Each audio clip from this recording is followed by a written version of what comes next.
Chapter 1463. As expected, True Sage by 2 didn't suspect anything. He didn't expect the god of darkness in front of him to be a fake.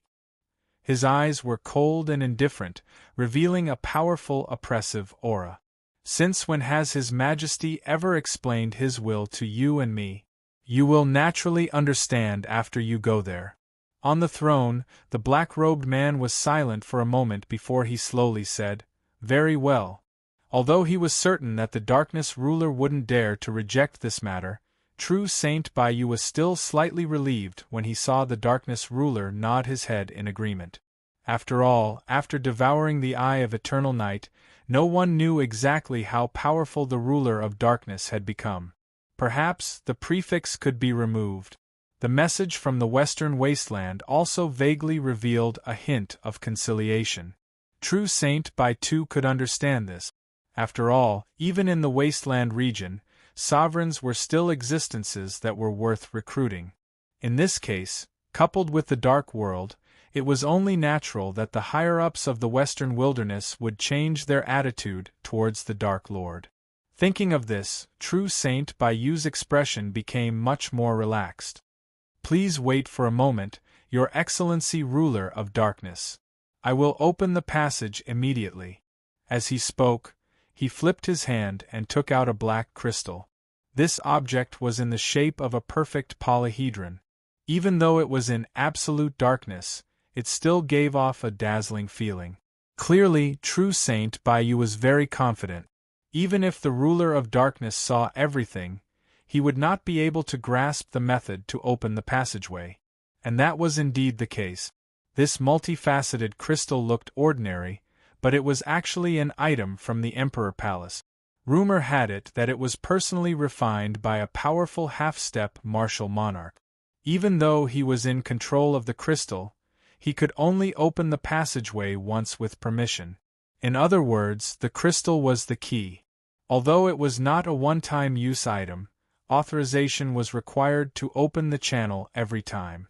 Not to mention the fact that the chief sovereign of darkness had no way of obtaining the crystal. Even if he did obtain it, he wouldn't be able to use it. True Sage Bayou was naturally not afraid of being seen. With the injection of dark energy, the crystal trembled slightly, and the surrounding space began to fluctuate slightly. These seemingly light and unremarkable spatial fluctuations caused a dignified expression to appear on Qin Yu's face. What a terrifying aura! There was no time to think more. With the Huanshan Hall as the center, endless darkness gathered. As mentioned before, the world of dark was shrouded in eternal darkness, and it was difficult to see one's own fingers. But now, he could clearly see that the surging and flowing darkness was surging towards him from all directions. The shadow of a large door slowly appeared amidst those minute fluctuations as a large amount of dark energy was injected into it. It was becoming more and more solid. And the reason Qin Yu didn't have time to think about this was because at this moment, the aura that truly summoned the power of darkness and condensed the gate was the most terrifying he had ever seen in his life. This wasn't a lie. Even that mysterious woman didn't give him such a terrifying sense of oppression when he first came into contact with her.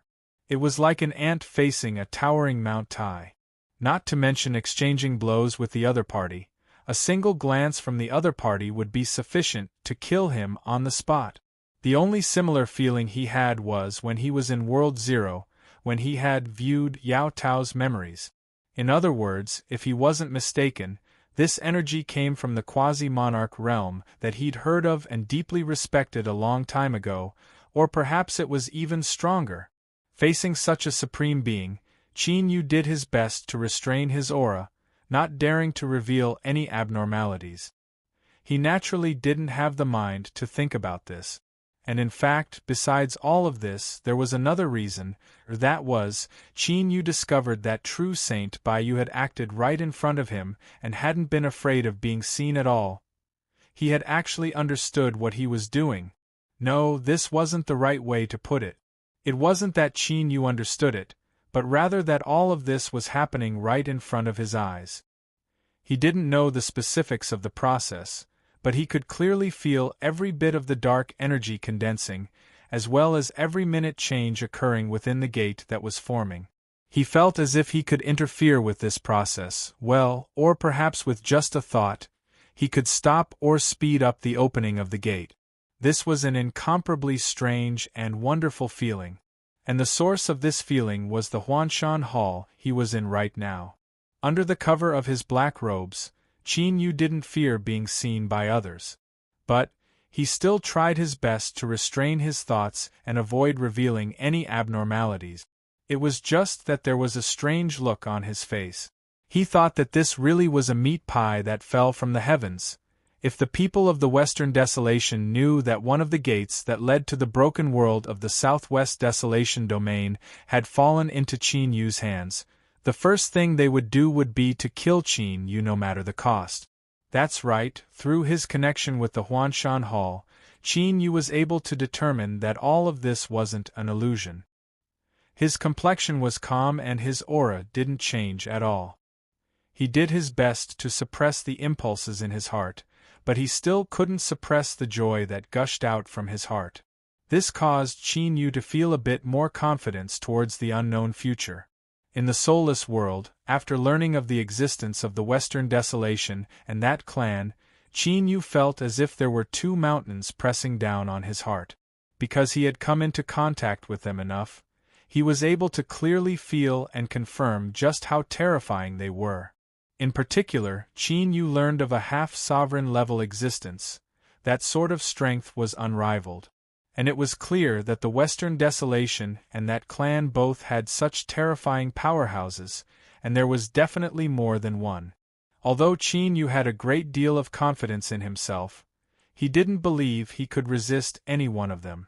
Once he was exposed, the Western Desolation and that clan wouldn't hesitate to pay any price to retaliate, and he would die without a doubt.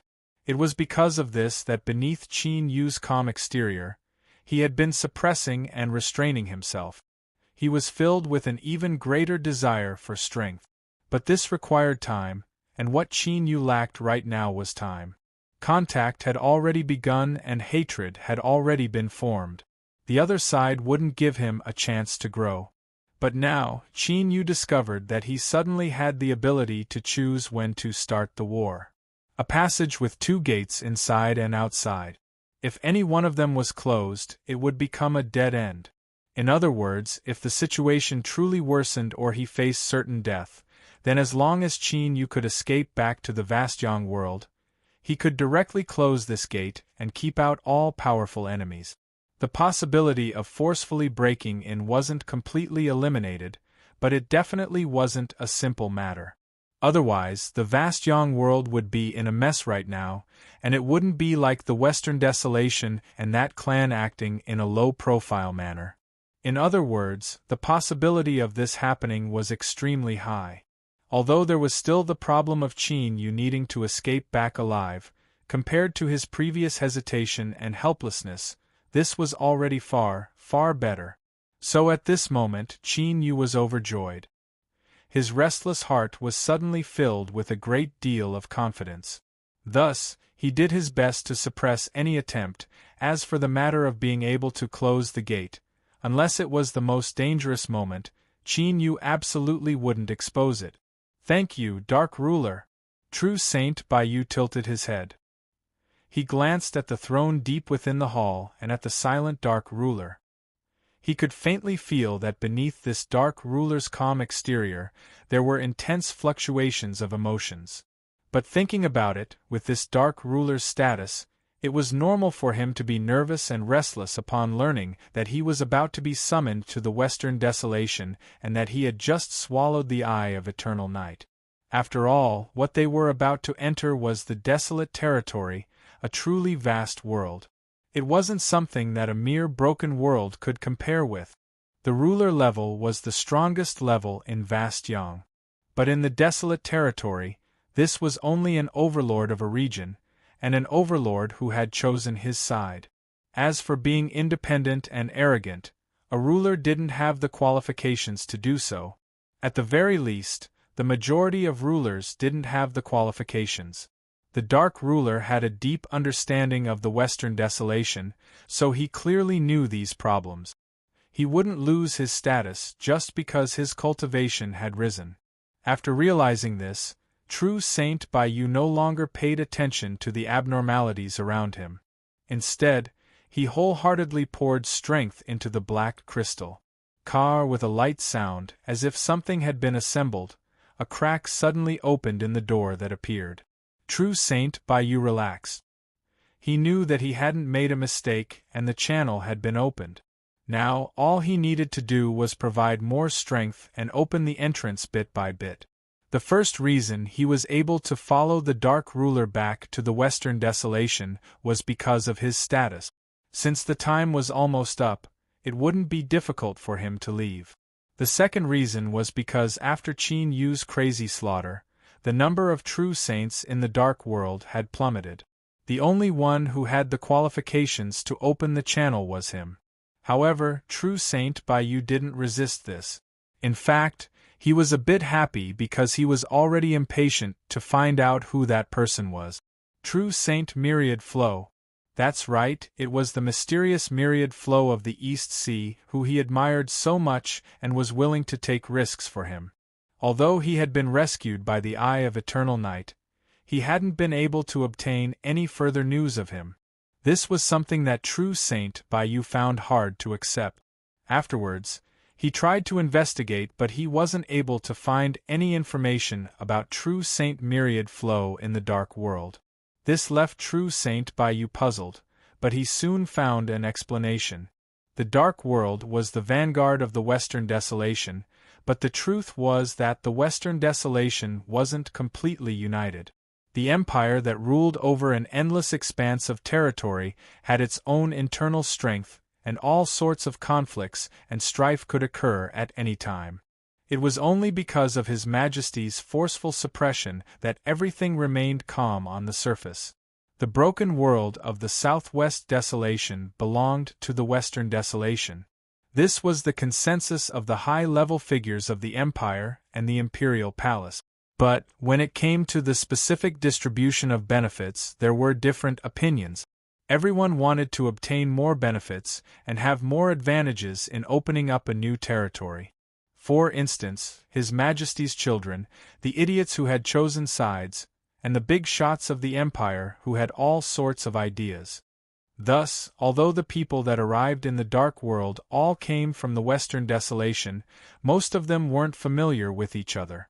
There were even some who had been hiding from start to finish. Even if one looked through the list of people that arrived, it was likely they wouldn't find anything. They had come under orders for some unspeakable goal in True Saint Bayou's eyes. Wan Lu was one of them. According to logic, with his status, the best course of action for someone of unknown origin like this was to stay at a respectful distance and not take the initiative to pursue them. But Wan Lu was different. He was a friend that True Saint Bayou recognized. Thus, no matter where he came from or who he worked for, Bayou wanted to find him. If possible, he wanted to fish this friend out of this muddy pool of mud. Then, the two of them could leisurely watch a show together. Why bother with those ugly people in the dark? As he thought of this, True Saint Bayou felt an increasing urgency towards returning to the Western Desolation. If Qin Yu knew what True Saint Bayou was thinking right now, he would likely feel a massive headache and think of silencing Wan Lu once more. As the saying went, it was better to reminisce than to meet. Couldn't the past just be swept away by the wind? Why did he have to continue clinging on to it? Time quietly passed. Finally, the door completely opened. True Saint Bayou turned and cupped his hands together. Dark Ruler, let's go. Qin Yu nodded. He stood up from his throne and walked to the door. After a moment of hesitation, he asked, "The channel has been restored?" True Saint Bayou said, "The Lord will provide protection for us." Qin Yu no longer hesitated. He glanced at True Saint Bayou and stepped in. Chapter 1464. My name is the Chicken Overlord. I believe that everyone here already knows me and has a deep understanding of me, so I won't introduce myself any further. But I was no different from the previous seniors who had introduced themselves. This was because I was also panicking right now. No, it was more accurate to say that I was even more panicked than them. That evil star was actually the Dark Ruler. Grandpa heavens, this world was far too terrifying. It simply changed at a whim. But before I could fully accept this and digest it, even more terrifying events began to occur, one after another. First was a woman. Don't ask me how I know this, but her hands were incomparably delicate. Even if she were to touch your head, you would know. Moreover, that terrifying aura, that feeling of limitless impending death, was like a burning hot iron rod that branded itself into my mind, impossible to erase. I didn't know who she was, but this woman was absolutely the most terrifying female life form I had ever encountered in my life. Not one of them. Cough cough, as my cultivation increased, my horizons gradually broadened, causing me to have a higher level of appreciation for beauty. But this woman, I didn't dare to think about it. I didn't dare to think about it at all. Originally, I thought that she was the most terrifying climax of this terrifying transformation, but the facts proved that I was still too young. As long as I followed beside that evil star, all sorts of strange and impossible things would happen. Thus I saw that door. Although my divine kingdom had been stolen from me, I had still possessed it for a period of time. Fake or fake could also be called him. This involved a transformation of life's natural order. In truth, because I didn't study it completely, I wasn't too clear on the specific, but it gave me an extremely sharp perception. Thus, I was able to clearly see the essence of that door. If that woman just now gave me the feeling of mountains and rivers being torn to shreds, then the aura from that door was the feeling of the sun and moon collapsing and all things being destroyed. In short, at that time, if I wasn't standing on Qin Yu's shoulder and worried that he might retaliate against me, I would have pissed myself on the spot. Just what did that evil star want to do? I actually encountered such a terrifying event in succession. But this wasn't the end, because that evil star actually walked through that open door. Was he insane? I wanted to run away, but my legs were already weak. My wings, which had once soared tens of thousands of li high in the sky, were now so weak that I couldn't exert even the slightest bit of strength. She could only desperately grab onto his shoulder and allow herself to be brought in. Then, she was enveloped by an aura and brought to an unknown place. As for my sensitive senses, I had already mentioned it before. Thus, the moment I came into contact with the aura surrounding my body, I fainted from fright. I admit that I must be in an extremely sorry state right now, but from how I see it, being able to faint now is an incomparably fortunate thing. At the very least, I no longer had to endure those unstoppable and terrifying attacks. As for what the future would be like, who knew? In any case, I was powerless against it. True Divine Bai Yu glanced at the chicken overlord that had fainted on Qin Yu's shoulder. Even though it was in a state of unconsciousness, it still didn't forget to hold onto his shoulder, as if it was afraid that it would be left behind. His lips twitched as he said, "Your Excellency, this pet of yours is quite interesting." Qin Yu's expression was calm. He lightly said, "Because of certain reasons, this fellow's perception is quite sharp. He should have been frightened." What nonsense, he was definitely frightened. This was because let alone the chicken overlord, even though Qin Yu was calm on the outside, his heart was racing with panic. There was no other reason than that the aura was too strong. It was the strength that had pulled them all the way to the desolate region. Qin Yu naturally didn't know that the Patriarch had personally fought with the Western Wasteland Imperial Palace Master to temporarily seal off the channel. But there must have been a problem with the channel that connected the Western Wasteland to the Broken World. If so, then there must have been powerhouses that arrived one after another. It was impossible for Qin Yu to so easily destroy the countless years of painstaking effort that the Western Wasteland had put in. This wasn't something that was difficult to guess. With the strength of the Western Wasteland arriving to guide them, It was reasonable to prevent any accidents from occurring, but the person who did this was far too ridiculously strong. Half-sovereign. He was absolutely a half-sovereign. Qin Yu already knew that there was such a peerless powerhouse in the Western Wasteland, but he never imagined that he would come into contact with him so soon. But thinking about it calmly, it was also reasonable that there was a half-sovereign level powerhouse at the end of the channel. So, there really wasn't a need to panic. But the emotions in one's heart couldn't be controlled just because one thought about it clearly. For example, at this moment, Qin Yu still couldn't suppress the panic in his heart. It was just that his acting was better and he didn't show it on the surface.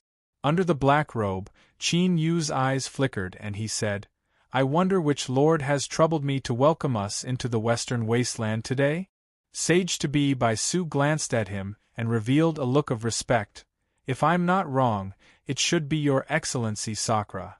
Things like names were worthless in Qin Yu's eyes, even if he was a half-sovereign level powerhouse.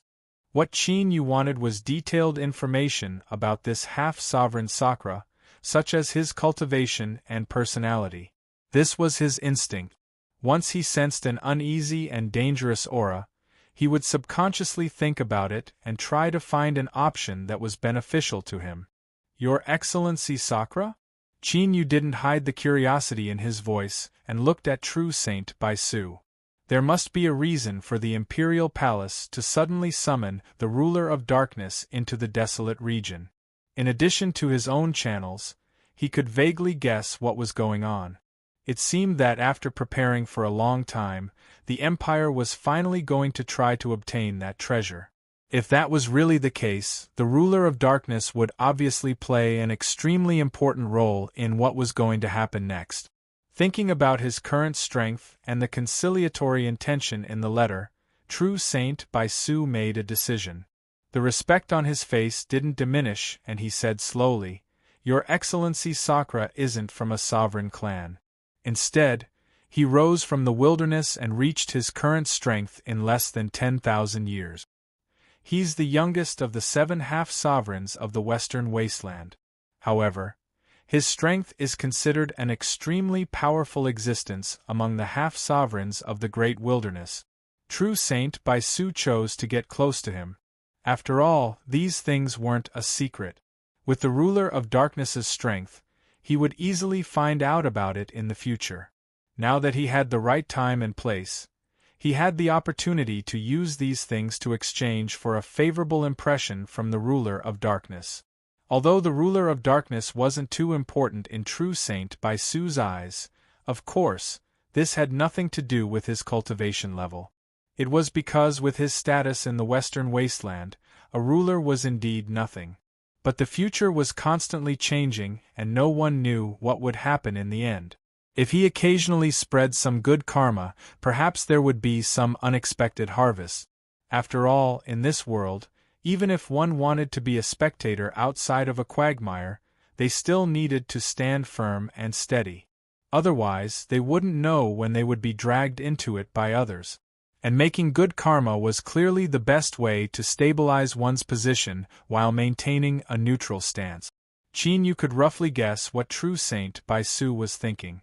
As he looked at True Saint Bai Su's slow yet earnest and detailed explanation, he couldn't help but have a strange feeling in his heart. He feared that all of this would come to nothing in the end. This True Saint Bai Su was truly pitiful. As long as he met Qin Yu, he would suffer a loss. He really couldn't bear to see this. But even though he couldn't bear to see this, Qin Yu wasn't so kind as to remind him not to waste his efforts here. Moreover, this information was far too important to him.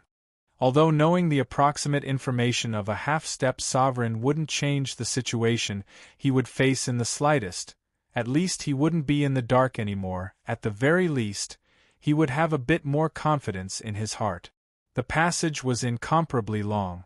He had already been in it for a long time. Wrapped in the power of a half-step sovereign, it seemed as if he couldn't see the end. This caused Qin Yu's tense heart beneath his black robes to quietly grow a bit more worried about what might happen in the future. Even if he managed to rush in, it wouldn't be easy for him to smoothly return to the vast young world. However, this was a matter for the future.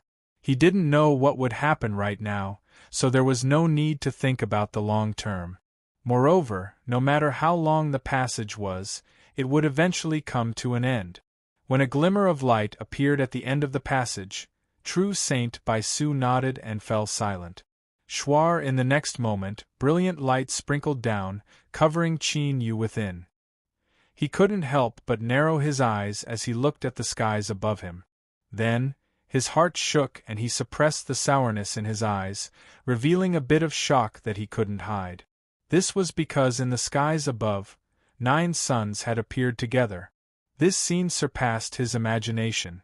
Even though Qin Yu had a firm will and a deep mind, he still couldn't help but fall into a deep shock. 9 suns. In the desolate region, he could actually see 9 suns at the same time, but the feeling it gave off was warm and incomparably comfortable. There wasn't any horrifying scene of 9 suns displaying their might together and burning down the heavens and earth. Could it be because the desolate region was vast enough that it could withstand the light of 9 suns simultaneously? Qin Yu regained his composure. He took a deep breath and was about to restrain his thoughts. But at this time, his complexion changed and he froze where he was. At this moment, in Qin Yu's world, the 9 suns in the skies suddenly dimmed and then extinguished, turning into pitch black. A pair of eyes appeared in this pitch-black darkness. It was like the appearance of these eyes had directly extinguished the 9 suns. Qin Yu's scalp tingled and all the hairs on his body stood up.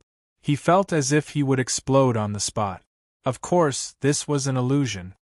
He wouldn't be killed because these eyes had locked onto him, it was just that all of his concealment had been stripped away in an instant. It was like his naked heart had been completely cut open for all to see. This clearly wasn't Qin Yu's original intention. But now that his consciousness had been forcefully extracted and isolated from his control of his body, he could sense all of this, but he was powerless to change anything. It seemed like a breath of time had passed, but it also seemed like countless years. At this moment, the concept of time and space had completely disappeared. Qin Yu suddenly regained control of his body. He was like a drowning person who had been rescued. His face was pale and he was panting for breath. His eyes were filled with endless fear. "Farewell, Lord Sakra." True Saint by Yu's respectful voice sounded out from the side. He bowed deeply and bowed. At this moment, Qin Yu knew that the owner of those eyes just now was at the half-sovereign realm. So this was the strength of a half-sovereign realm expert. Qin Yu had imagined countless possibilities of this level of strength, but only after experiencing it for himself did he realize just how lacking his imagination was. The trembling in his heart told him coldly that the reason why he hadn't died after being locked onto by those eyes was because the other party hadn't sensed anything wrong from his body. In other words, if Qin Yu had exposed himself, then when Sakra's eyes locked onto him, he would have already died. A single gaze could kill a true saint. Qin Yu was slower by more than a beat, but he still suppressed his fear and panic. He bowed to show his respect and reverence.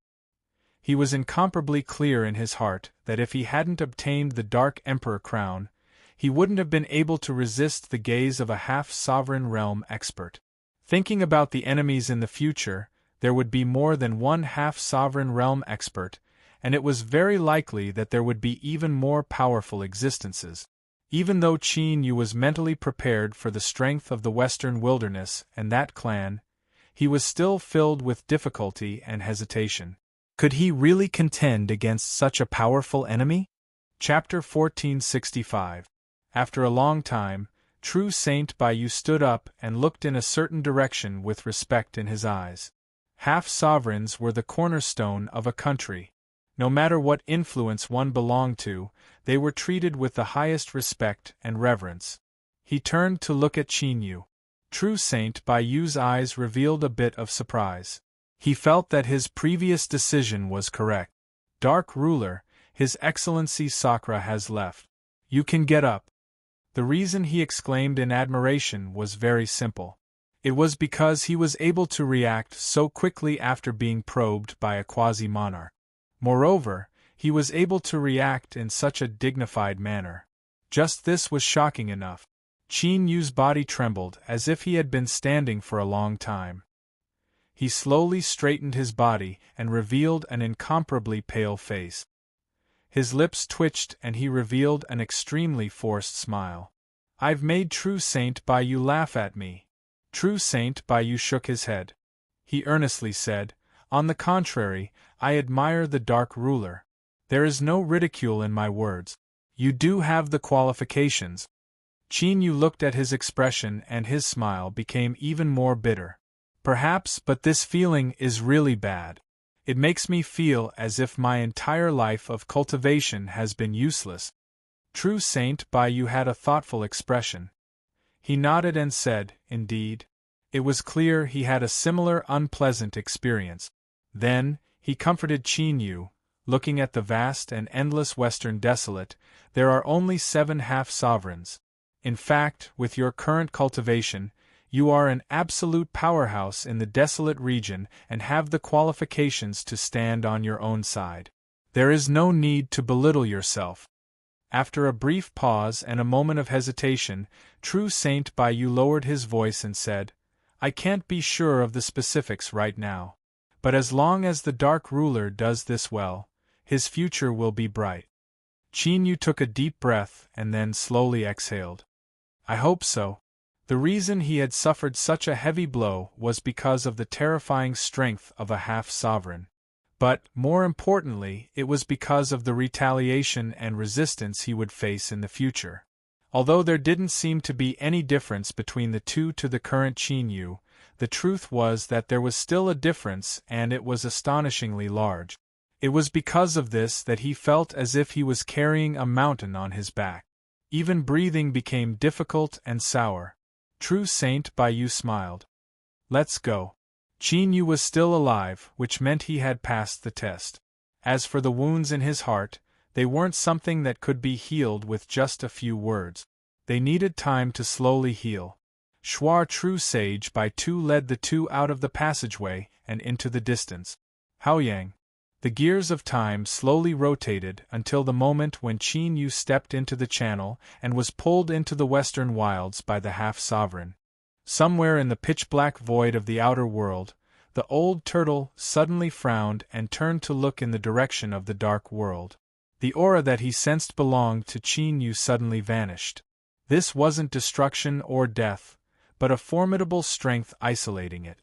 The only thing that could isolate the brand he left behind was, the old turtle looked up at the endless darkness above, his eyes cold. Qin Yu was a chess piece that was extremely useful to him. He was a key part of his plan, but now he had entered that world. If someone with ulterior motives were to discover this and make use of it, not only would the entire plan fall short of success, it might even give them an opportunity to take advantage of it. With some hesitation in his eyes, the old turtle suddenly raised his hand and pointed between his eyebrows. It was like a bubble bursting, but in the incomparably quiet nothingness of the outer world, it was still grating to the ears. The old turtle paled, but his expression remained calm. He would rather abandon all of his previous arrangements than take the slightest risk. However, since Qin Yu had been abandoned, he would need to change his plans. After a moment of hesitation, the old turtle stepped forwards. His figure vanished and then reappeared. After several short steps, an incomparably massive world-void creature appeared in front of him.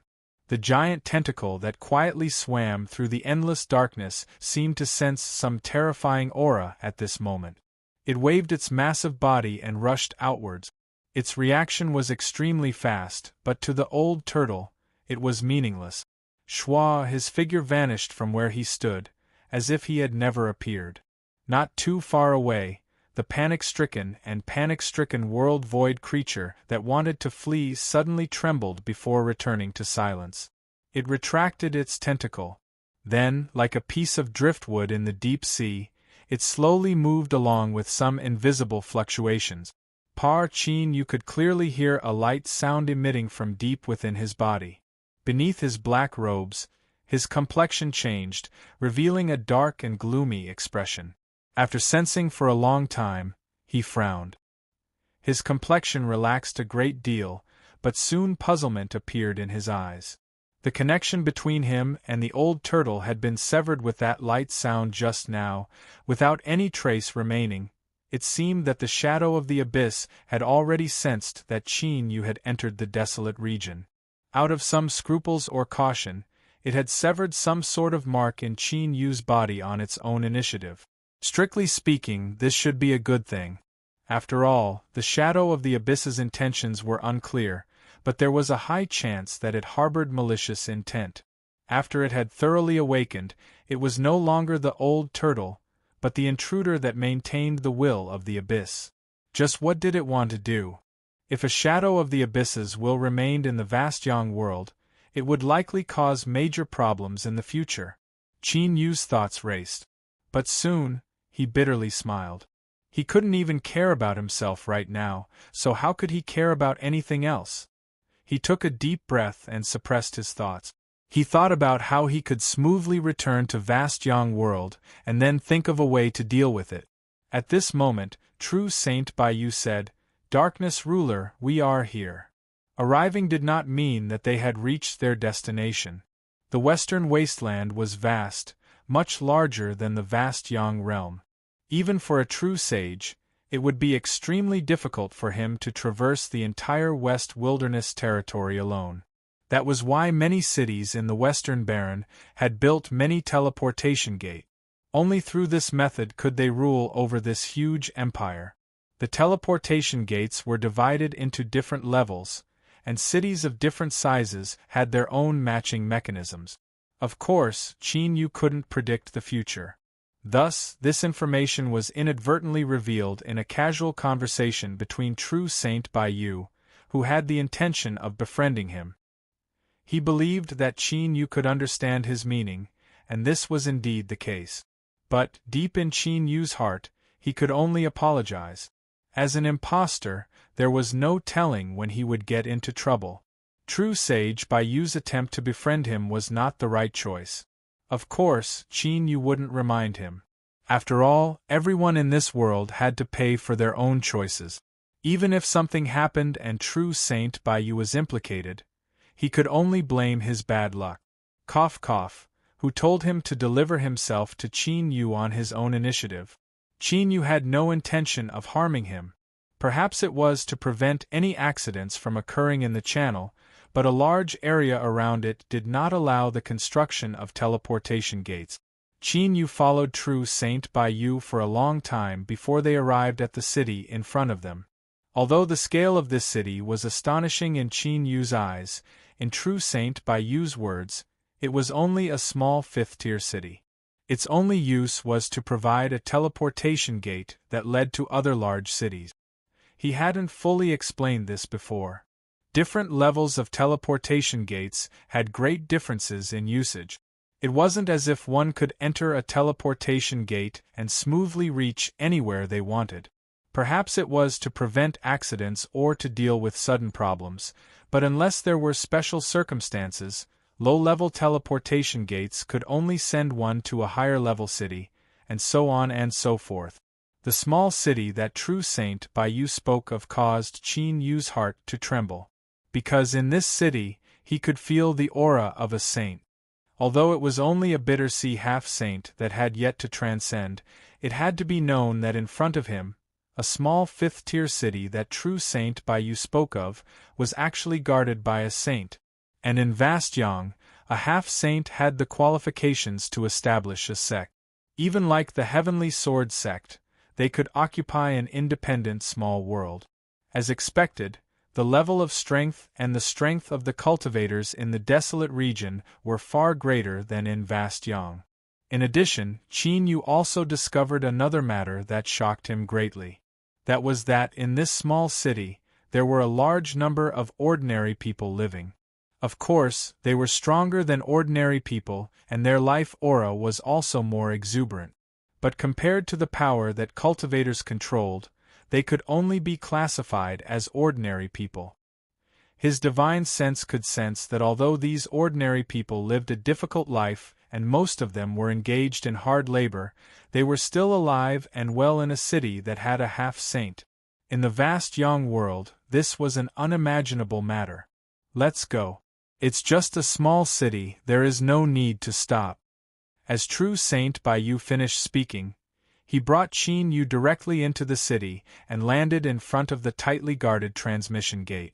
Without needing to speak, the powerful pressure that the two of them exuded caused everyone's complexions to change and they revealed looks of awe. But there wasn't much panic in their expressions. This was likely because this small city was close to the passage to the broken world, and they often encountered high-level characters of the Empire. "Greetings, lords. Please show me your proof of identity." This was the rule for using the transmission gate. True Saint Bayou naturally wouldn't put on airs with these people. He casually took out a token and flashed it. The complexions of the guards outside the transmission gate changed, and they knelt on the ground, their bodies shivering. Qin Yu was startled. He glanced at True Saint Bayou. In the desolate region, a true saint shouldn't possess such a terrifying deterrence. It seemed that this fellow's identity wasn't ordinary. True Saint Bayou wanted to make friends with Qin Yu, so he naturally had to show some things. He might not be able to match Qin Yu in terms of cultivation, but his status was enough to make up for the disparity between them. Thus, sensing the change in Qin Yu's eyes, True Saint Bayou smiled and gestured with his hand. "Dark Ruler, please." He didn't need to say anything, but this silence in itself represented his formidable self-confidence. Chapter 1466. There was no need to elaborate on the transmission process. The only thing that left Qin Yu amazed was its efficiency and smoothness. The entire process was fast and quiet. It didn't give anyone the slightest feeling of discomfort. Even an ordinary person would be able to pass through these transmission gates. From this, it could be seen that the desolate region had amazing attainments in the aspect of transmission gates. It was clear that they had spent a great deal of time and energy in this aspect. This caused Qin Yu to think back to the massive number of ordinary people he saw in that city just now. The doubts in his heart became increasingly heavy. After stepping out of a transmission gate, they didn't pause at all. After True Saint Bayou revealed his identity, the two of them turned and entered another transmission gate. When they stepped out again, a powerful aura covered the entire area. Qin Yu's heart chilled and shook. It was clear that this transmission gate had an extremely powerful array formation set up around it. It was enough to leave Qin Yu startled. From this, it could be seen just how terrifying it was. True Saint Bayou let out a long breath. He smiled and turned. "Darkness Sovereign, now we can be considered to have truly entered the bustling region of the Western Desolate." Qin Yu slowly nodded. The desolate region truly lives up to its reputation.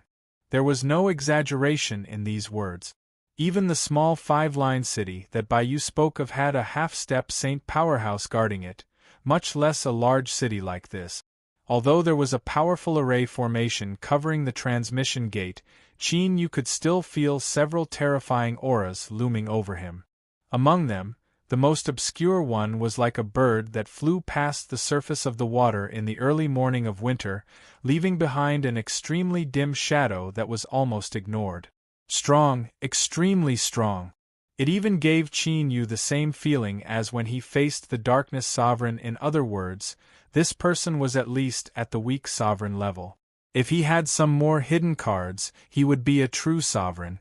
As for the Darkness Sovereign, he was someone who had hidden away in the vast young world, a legendary character. But now, he had encountered one in a random city. Although Qin Yu already knew just how terrifying the desolate region was, he still couldn't help but feel shocked at this moment. True Saint Bayou swept his eyes over the silent black-robed figure. He clearly sensed Qin Yu's current mood. He smiled and said, "Although this place isn't a peak city of the Western Desolate, it is still a first-class city. There will naturally be powerhouses guarding it. Although he wanted to win over Qin Yu and establish a relatively good relationship between them, standing from the standpoint of the Western Desolate, he still subconsciously hoped that Qin Yu would feel a bit more awe and dread in his heart.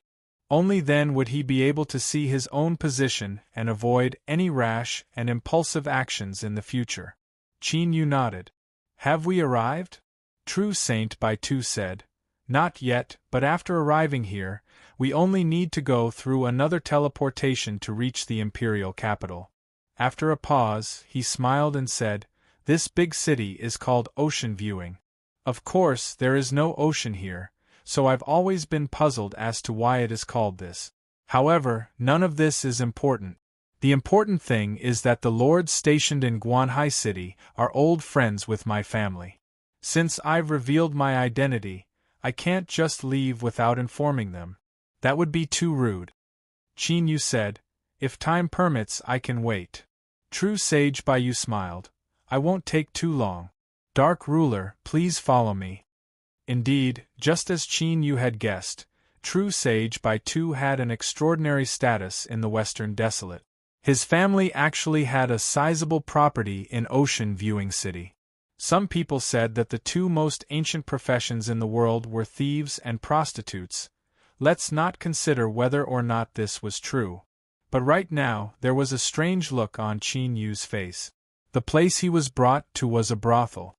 Under the respectful and earnest guidance of the boss, the group passed through the lively front yard and arrived at a giant lake.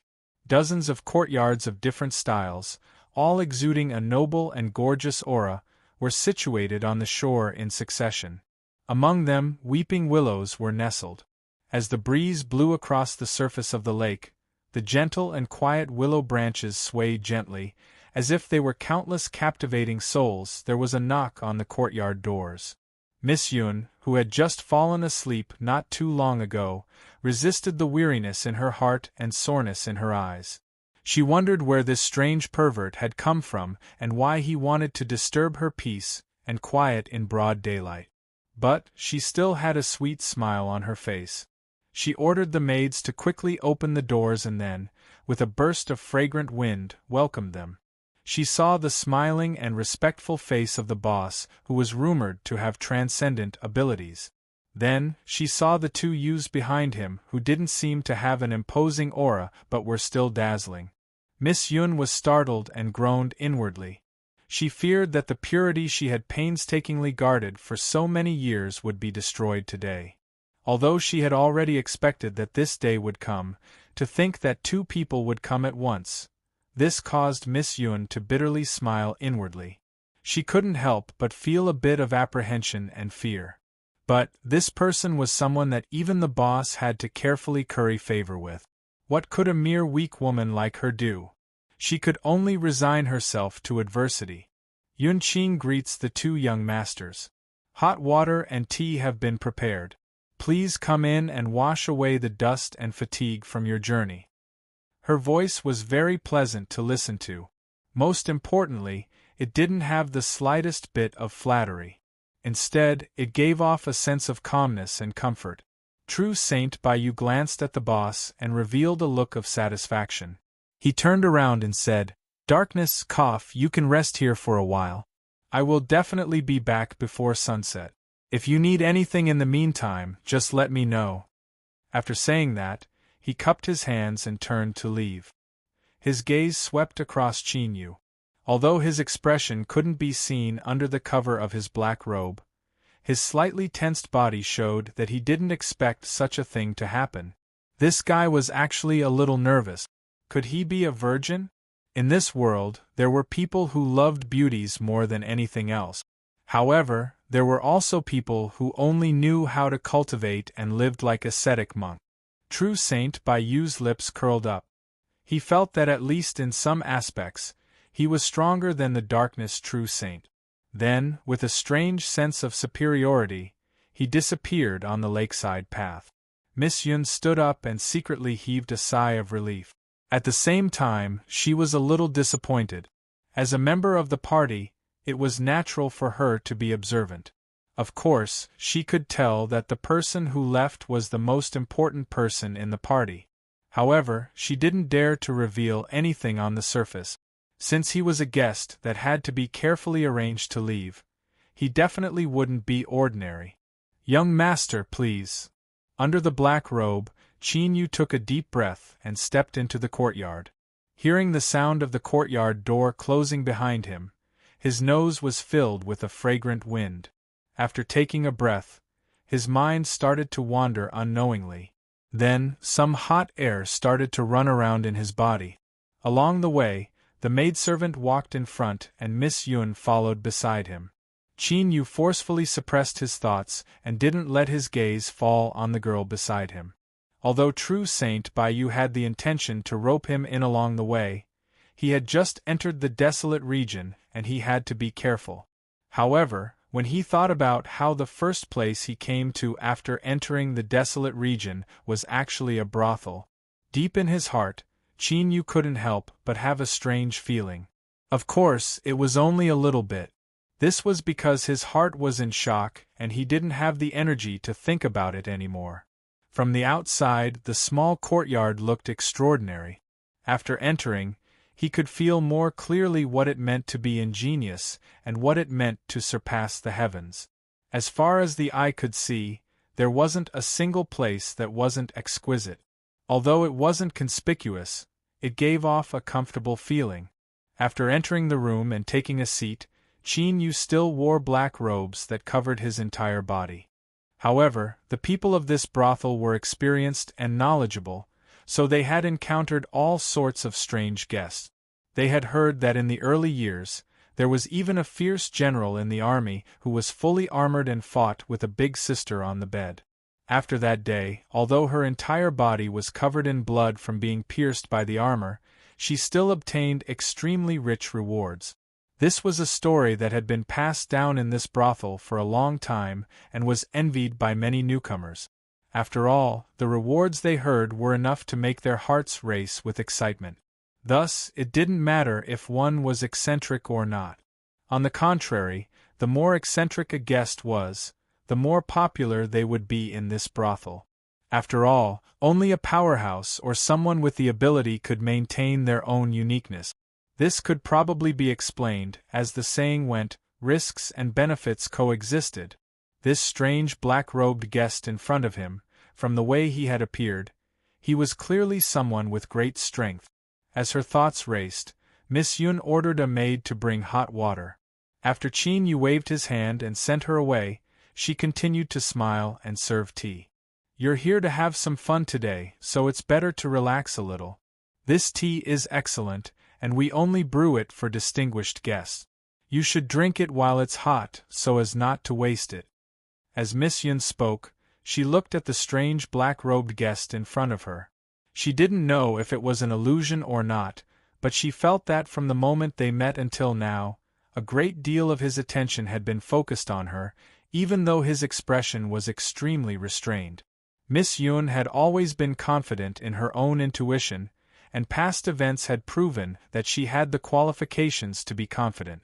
Could it be that this strange black-robed guest had taken a liking to her? What if he wanted to do? What should she do? Should she refuse? Looking at the boss's attitude just now, this person likely had an amazing background. If she were to provoke him, she would surely suffer. But if she complied with him, she wouldn't have the qualifications to live in this lakeside courtyard anymore. She would lose her current status and support. As Miss Yun thought about it, she discovered that she could only resign herself to adversity. As for what would happen in the end, she could only hope that this person wouldn't be too heartless and give her some sort of explanation. As she thought of this, there was a bit more bitterness and panic in her eyes. When combined with her flower-like appearance, she suddenly had a much more lovable aura. When it came to controlling a man's mind, a woman of pleasure always had some methods. But unfortunately, her exquisite performance wasn't able to enter Qin Yu's heart at all, nor was it able to stir up any thoughts in him. From beneath the black robes, a low and deep voice suddenly sounded out, "Have them all leave." Miss Yun was startled. Her face paled a bit. She thought that she was finished. This time, she had encountered a rough and straightforward fellow. Even if he had any thoughts, it would be to drink some wine and sing some songs. After some flirting with each other, they would finally go to bed together. It had to be known that these rough and uncouth men didn't understand what pity was. They also looked down on women. To say that they were heartless was already a light punishment. As Miss Yun thought about how the purity she had cultivated for so many years was about to be destroyed in the hands of such a rough and uncouth man, she felt a pang of bitterness in her heart.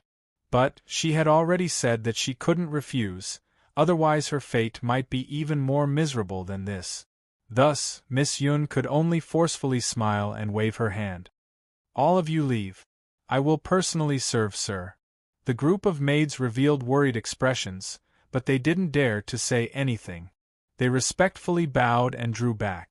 In the blink of an eye, with the sound of the door closing, there was only the two of them left. Beneath the black robes, Miss Yun remained silent, waiting for her nightmare to descend. She looked at him with surprise. Just what did this rough and uncouth man mean? Could it be that she had to take the initiative in this sort of matter? Biting her lips, Miss Yun said in a soft voice, "Sir, how about I go make 2 dishes and share a few cups with you to relieve your fatigue, or does sir want to go to sleep now?" She was scared, she was sad, and she was bitter.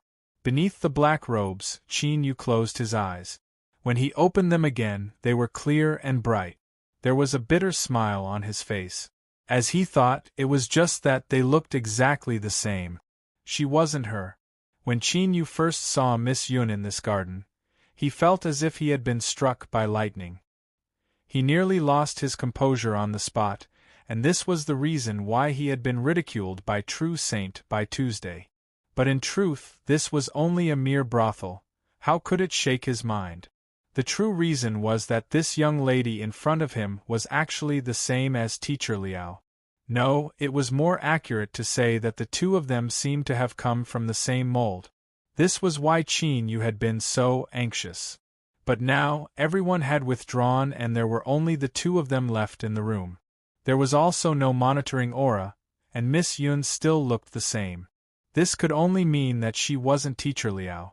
Chapter 1467. Qin Yu was disappointed. One couldn't lie to themselves. In the endless years he had spent with her, he had come into contact with many outstanding women. But Liao Shi was the most special one. Even though they hadn't known each other for a long time, she had left behind an indelible memory in Qin Yu's mind. Perhaps there was an old saying that what was lost was always worth cherishing. She had suddenly disappeared, fading away in Qin Yu's arms. Because of this, she had become even more profound and unforgettable. After confirming Liao Shi's origins from the abyssal shadow, the truth was that Qin Yu had already prepared himself. But today, as he saw Yun Qing who looked exactly like her, his mind shook and he instinctively felt a bit of anticipation. But now that he had found nothing, in addition to the fact that his emotions had been in a raging state ever since he entered the desolate region, now that he had calmed down, he felt even more empty and lost. Luckily, the black robes covered his entire body, concealing Qin Yu's emotions so no one noticed anything strange. "I'm hungry. Let's go make some side dishes." Miss Yun was happy, but she didn't dare to reveal it. She respectfully bowed and left. It had to be said that the young ladies of this restaurant all had their own unique skills. Even in the aspect of cooking, they all had extremely high standards. Qin Yu ate a few mouthfuls, surprise in his eyes. Although he had long since passed the stage where he could replenish his strength through eating and drinking, he still had enough respect for the beautiful things of this world. He began to eat more. 2 maids carefully served wine at the side, their eyes sweeping over him from time to time. Within their warm and gentle eyes, there was a faint trace of worry. This was because today, this young lady's performance in cooking had been a bit excessive.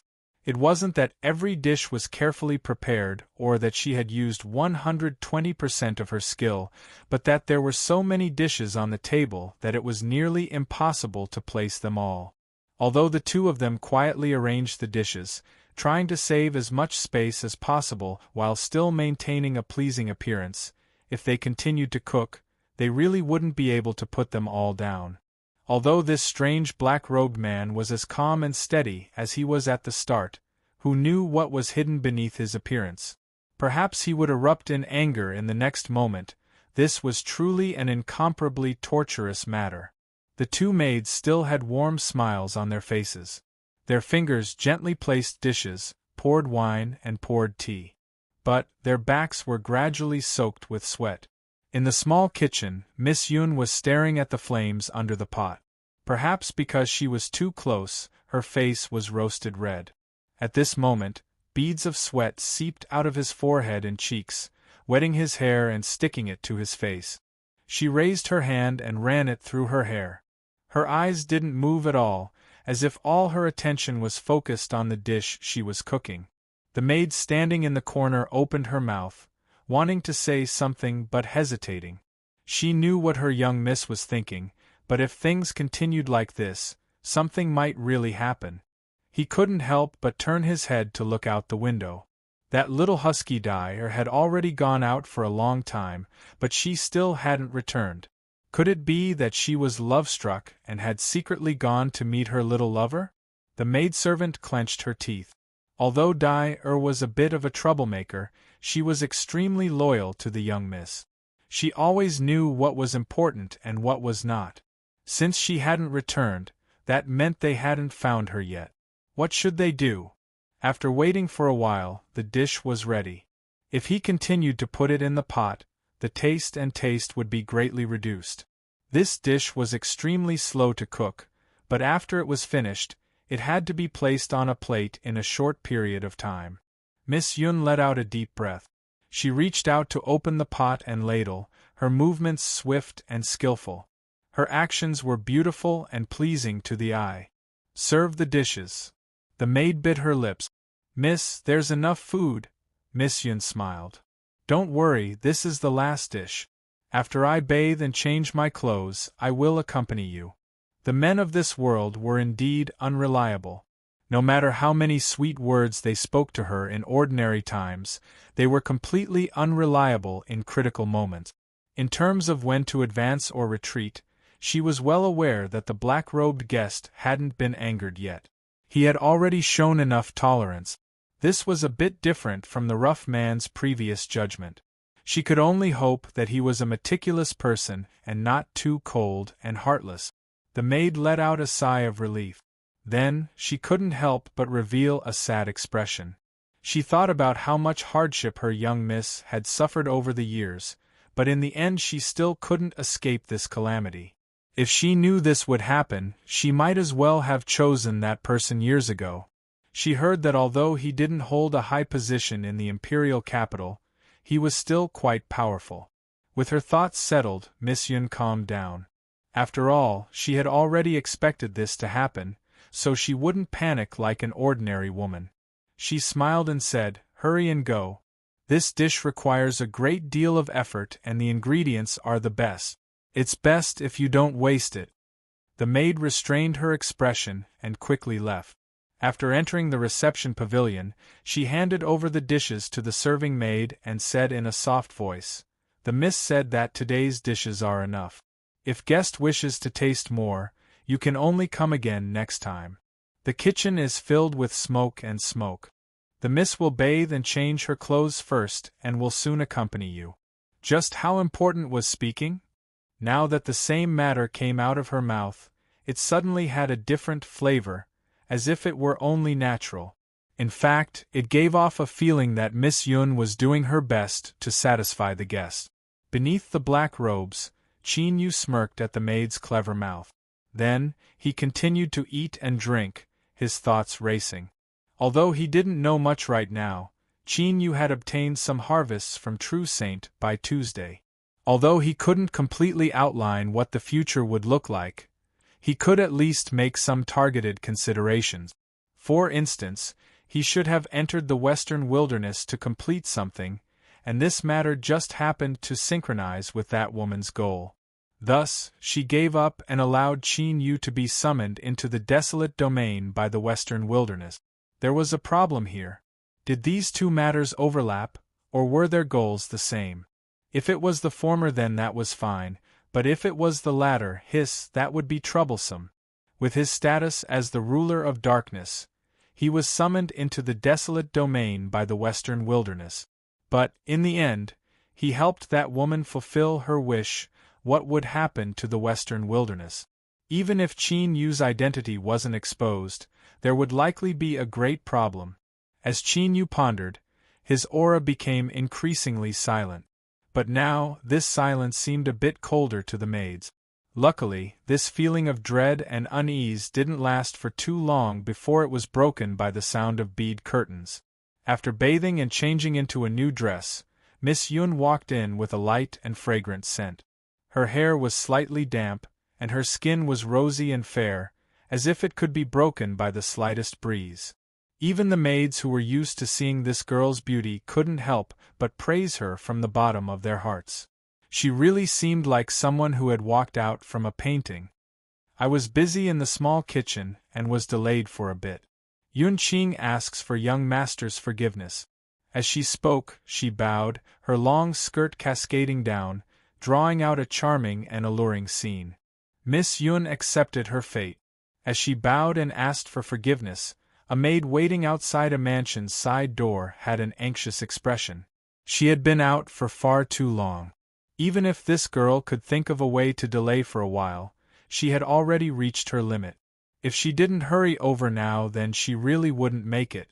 Just as her heart was burning and she was so anxious that she wished she could rush in, her eyes suddenly widened and she revealed a look of pleasant surprise. She jumped up and down, waving her hand. Young master, over here." The side door opened a crack and a luxuriously dressed young master walked out with a tired expression. He smiled as he saw her. "Dyer, what's wrong with you today? Why are you so impatient to see me so soon?" Although his words were light and flirtatious, they didn't make one loathe him. Rather, they naturally exuded a carefree and casual air. Indeed, in this world, appearance was number one.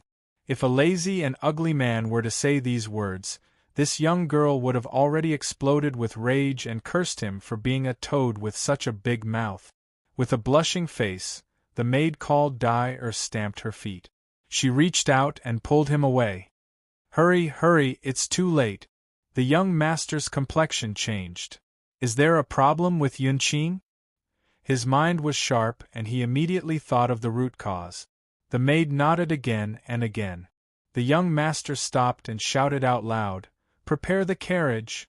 There was an honored guest in the manor. He originally only wanted to say a few words to her before leaving, but now he couldn't care about such things.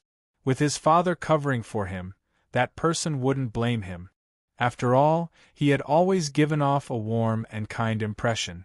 Soon, a jet-black carriage pulled by a white horse stopped in front of the two. The young master pulled the maid up. "Go to Miss Yun Qing's place. Hurry." Although his voice was calm, if the young master said to be quick, then they had to be quick. The coachman cracked his whip and there was a light cracking sound in the air. The carriage steadily moved forward and the scenery outside the window flew past, leaving behind afterimages. After listening to the maid's explanation, the young master who was ranked in the top 3 of the second generation frowned. A trace of anger flashed in his eyes. Yun Qing was someone he fancied. Who in Seawatch City didn't know this? He wanted to see just where this uninvited guest had come from. Instinctively, he felt something was wrong.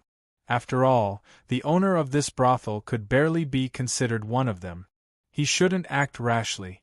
Even if he had no other choice, he should have sent someone to inform him of the reason rather than have Dyer wait outside the manor. But at this time, the young master's chest burned with rage. His thoughts became a lot slower. With just a thought, he flipped over. "Faster!" Listening to the young master's cold voice, the coachman frowned. He lifted his whip and cracked it again. Bang! A powerful aura burst out from his body. Through the reins in his hands, it poured into the white horse pulling the carriage, causing it to speed up even more. The carriage rushed into the air. Cries of alarm rang out as it raced towards the beautiful lake. This was clearly a violation of the city's rules. The city guards quickly responded, but before they could complete the encirclement, they received an order to stay where they were and then cancel the operation. What nonsense! Although this carriage was ordinary and didn't have a clan emblem on it, the identity of the person driving the carriage had already been recorded by the city guards. The carriage of the city lord mansion was stopped by the city guards in front of everyone. Our Lord Commander doesn't have such courage. Looking at the carriage whistling away, the city guards had calm expressions. This world was unfair to begin with. There would always be people who enjoyed special privileges. They weren't those strict and unruly barbarians that feared nothing in the heavens or earth. Since they had fallen into the ranks of the city guards, they had to get used to the occasional special exception that popped up. Violating the rules represented speed and efficiency. Thus, the carriage only took 1/10 of the time it normally would to arrive at the lake. Although this was only a remote property, with their status, they still had to express the respect they deserve. Before the carriage came to a stop, it was pushed open with a loud bang. The young master flew in with Dai in tow. The coachman frowned, a bit of worry in his eyes, as if he were worried about his young master's safety. After thinking for a moment, he handed the carriage to a servant to temporarily take care of. Then, he patted the white horse and calmly followed after them. Although he was dressed as a servant, no one in the building dared to stop him. They all bowed, awe in their eyes. The coachman had an indifferent expression, turning a blind eye to all of this.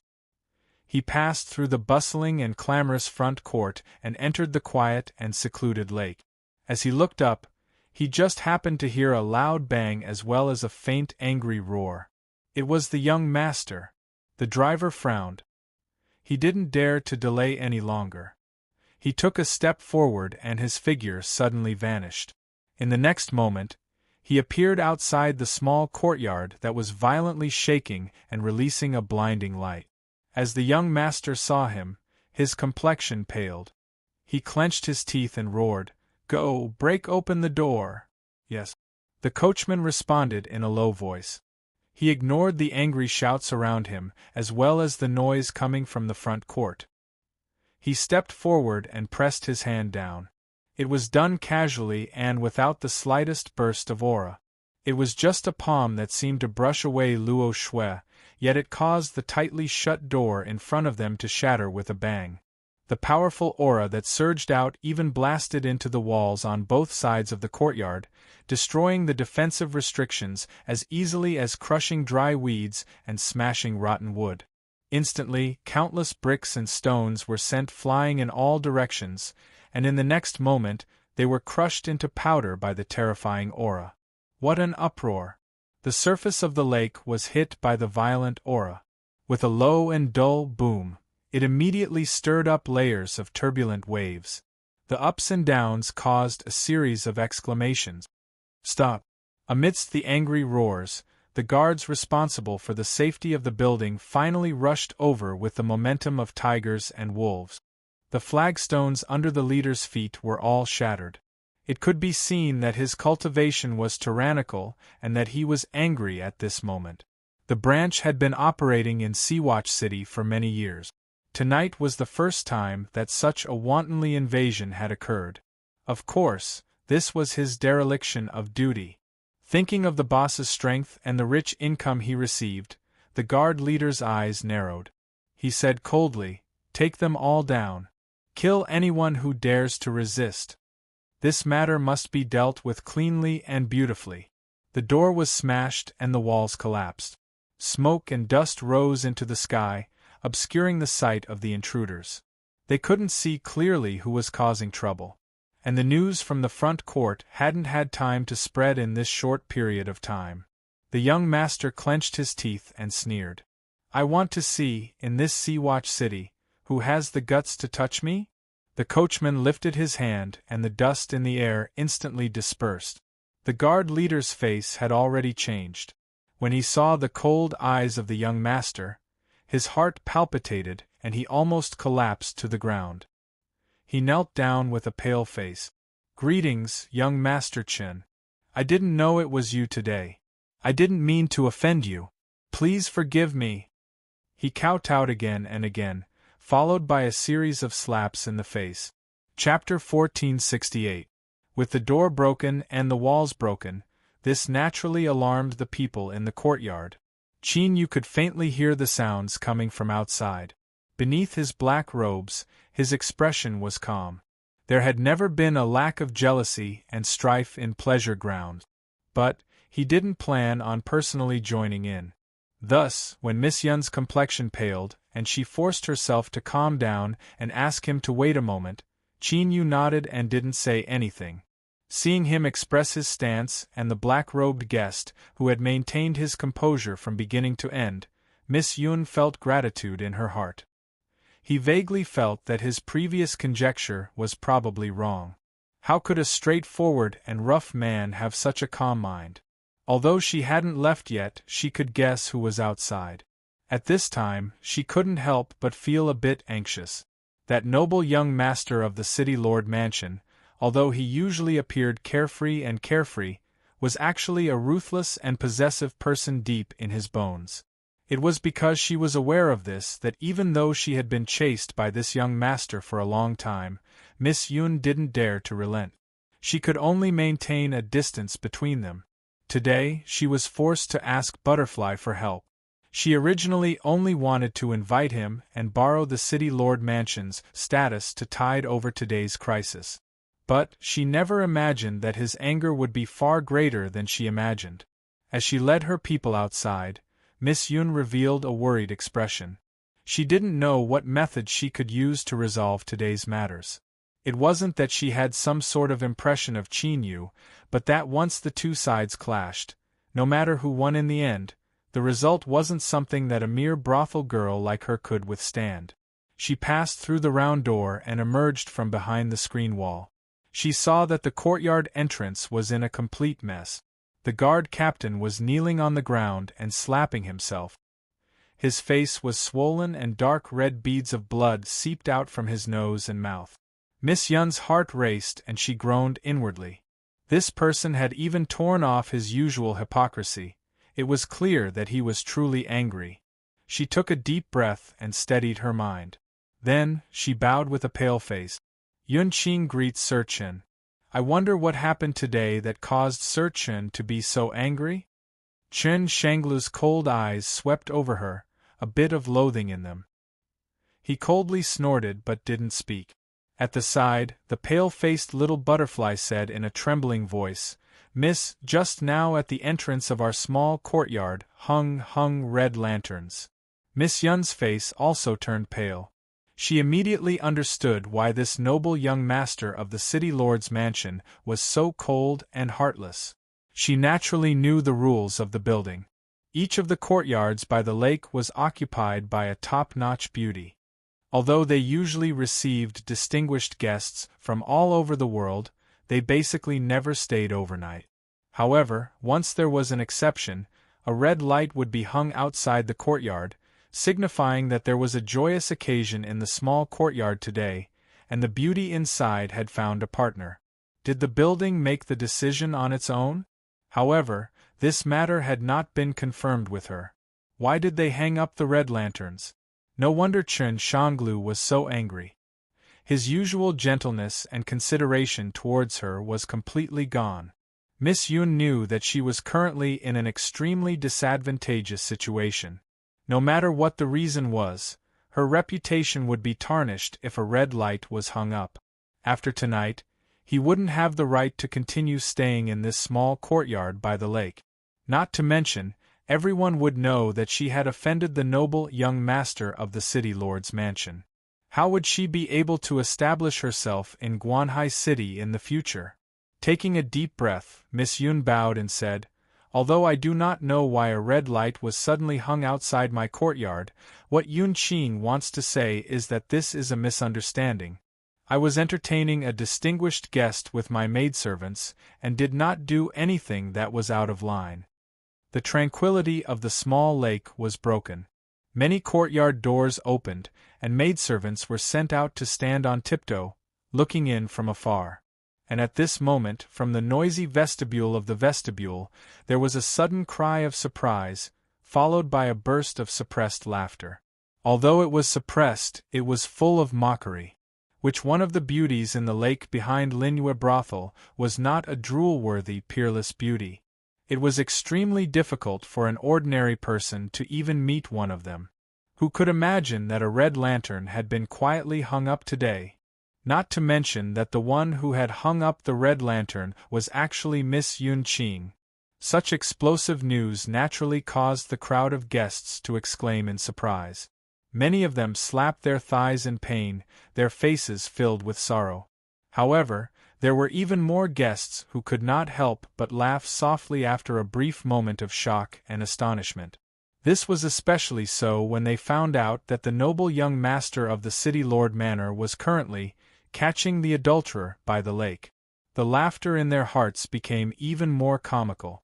Everyone in Seawatch City knew that young Master Churn had a special liking for Miss Yun-Ching. He had been a frequent guest of the courtyard for many years. Although he had not truly entered the room, everyone knew that it was only a matter of time. But now, someone had beaten him to it. In this way, it was understandable why the noble young master of the city governor's estate would be so furious that he couldn't even care less about his usual casual and carefree demeanor. Naturally, the strength of the City Lord Manor was the strongest in Seawatch City. However, it did not mean that they could cover the sky with one hand. A large city had a radius of more than 50,000 kilometers. There were countless entanglements of interests involved, and there were naturally many different factions within it. Naturally, no one would openly challenge the position of the City Lord Manor. After all, City Lord Chen was the trusted aide of the Emperor. However, through today's incident, they could viciously mock this noble young master who was usually good at doing things, thereby damaging his reputation. The Lunar Descent brothel was extremely expensive. Unless one was a wealthy merchant or someone from a prestigious family, no one dared to enter. Thus, there were many people gathered here. Under the influence of alcohol and the belief that the law did not punish the masses, those who were usually angry with the City Lord Manor became bolder. Thus, there were waves of wanton mockery. The laughter was carried to the lake by the cool breeze. Chen Shanglu, who was already livid, clenched his fists tightly within his sleeves. His face was slightly twisted, revealing a hint of malevolence. Although he was an extremely intelligent young man, he had not experienced any setback. It was difficult for him to not show his emotions, and even more difficult for him to control his thoughts when he was angry.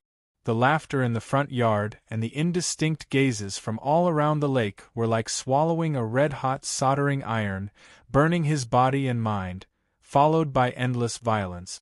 Of course, the premise that Chen Shanglu dared to have such violent thoughts was that he believed that even if he poked a hole in the sky at the Lunar Descent brothel today, it would not cause any big trouble.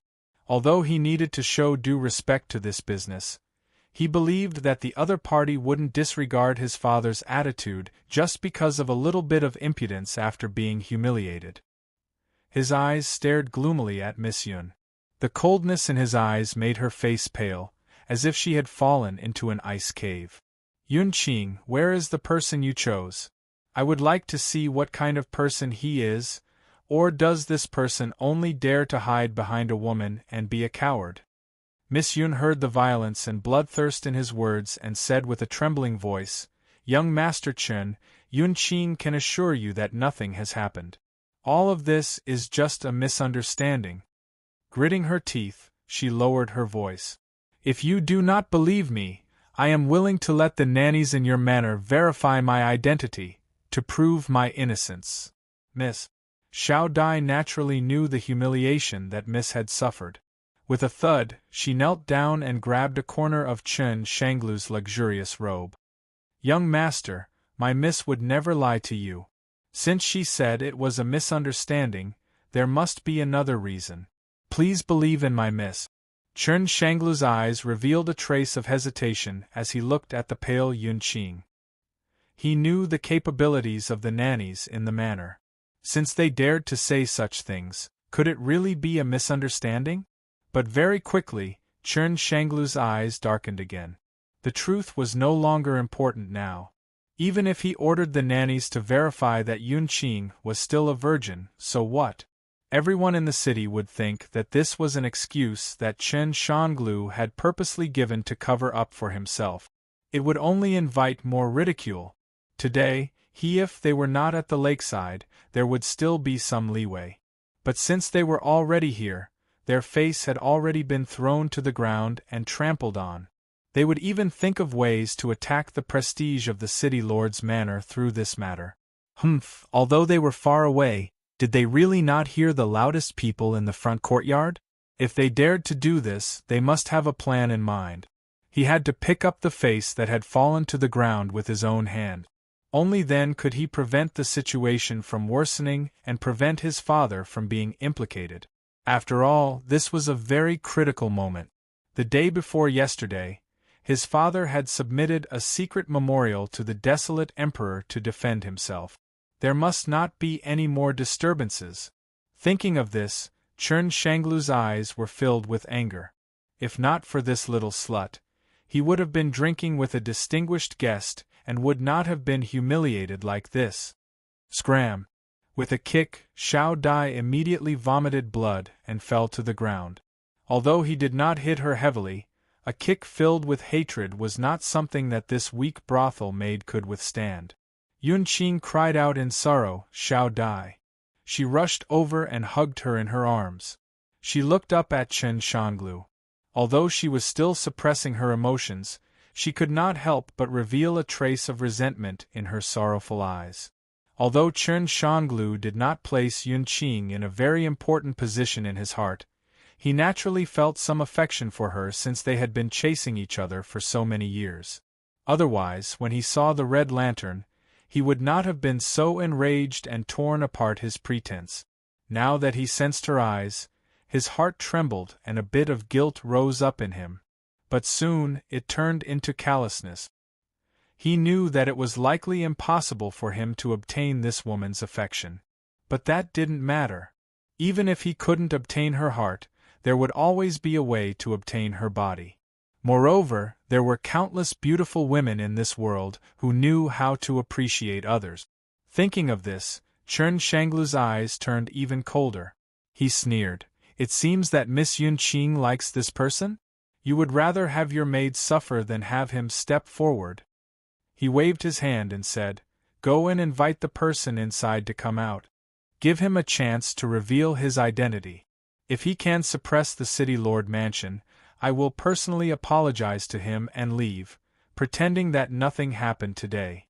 But if not, then I will kill him and let him know that in this world, not just any woman can be touched so easily." Qin Yu helplessly discovered that this farce of jealousy wasn't something he could escape from just because he wanted to. Although this person hadn't approached yet, a tyrannical aura had already locked onto him from afar. It was wild and oppressive, making it hard for him to breathe. Half-saint. Beneath the black robes, Qin Yu's lips twitched. If he didn't personally experience this, who would have thought that a mere dispute in a brothel would actually involve someone from the divine path? Even if this was the Western wilderness, this was still far too absurd. The only explanation was that this person had an extraordinary status. In other words, Qin Yu hadn't done anything at all. All he had done was calmly eat a table full of dishes, and yet he had stirred up trouble for himself. He wasn't afraid. After all, in this city, even the person with the most tyrannical and obscure aura might not be able to do anything to him. But this was the Western wilderness and Qin Yu had just arrived. He didn't want to cause any trouble, so he frowned. He picked up the wine cup in front of him and tossed it away. The wine cup passed through the door. With a dull thud, it sank into the courtyard floor, leaving behind a bottomless hole. In the surrounding area, countless tiny cracks appeared. They spread outwards, each one releasing a cold aura. A low and calm voice echoed out from the room. "This is only a misunderstanding. Let's end it here." The carriage driver stared at the hole in the ground not too far away. He frowned and his eyes instantly darkened. Cracks appeared around the hole. It seemed as if he hadn't been able to completely control his strength, thus causing it to leak outward. But in truth, the carriage driver was well aware that this was something the other party had done on purpose. He had revealed his aura as a warning. Chen Shanglu frowned. He coldly said, "A cup is enough to scare you?" Chapter 1469. The carriage driver should have turned around and given him a warning. After all, a true saint-level powerhouse was someone that even the city lord mansion had to give a certain amount of respect. But for some unknown reason, he was only silent for a moment before he continued walking towards the room, the chill in his eyes even thicker. Beneath the black robes, Qin Yu frowned. He was sure that the other party had felt the warning he had given by throwing out the cup. But even so, the other party didn't seem to have any intention of giving up. This inevitably caused Qin Yu to doubt true Saint Bai Yu's words. Could it be that a true saint-level cultivator wasn't anything special in the Western Desolate? Otherwise, how could he have lost so much face? Thinking back to what he had just heard, Qin Yu's frown deepened. He faintly felt that something was wrong. Could it be that this matter of jealousy in a brothel wasn't as simple as it seemed on the surface? Bang! The door to the room shattered and exploded. Wild strength swept out, wrapping around countless fragments of different sizes and sweeping out at an astonishing speed. This was the other party's probing attack, but it also exposed his hidden secret. This person had concealed his cultivation. Above a half-saint was naturally a true saint. Moreover, this was a powerful and ruthless individual that excelled in close combat. Beneath the black robes, a cold light bloomed in Qin Yu's eyes. He could basically confirm that there was a hidden story behind today's events. For a solemn true saint powerhouse to hide his aura and interfere in a matter of jealousy in a brothel was already extremely comical. But now, his aura was overflowing with killing intent. It was clear he had cruel thoughts in mind. Was he targeting true Saint Bai Yu? This was Qin Yu's first thought. After all, it was clear that this other party had a certain status in the Western Desolate. As for those in a high position, although they could enjoy limitless glory, they would inevitably provoke powerful enemies from all sides because of their conflicts of interest. Qin Yu had just entered the desolate region. Besides this storm, he had never come into contact with anyone else, so he naturally didn't have any enmity with them. Since there was a hidden story behind this, it could only be caused by true Saint Bai Yu. This judgment left Qin Yu depressed. Although he had obtained some information from true Saint Bai Tu, it was relatively simple and wasn't worth the price he was paying today. But no matter what he thought, the other party had already arrived in front of him. Whether it was worth it or not, he could only temporarily receive it.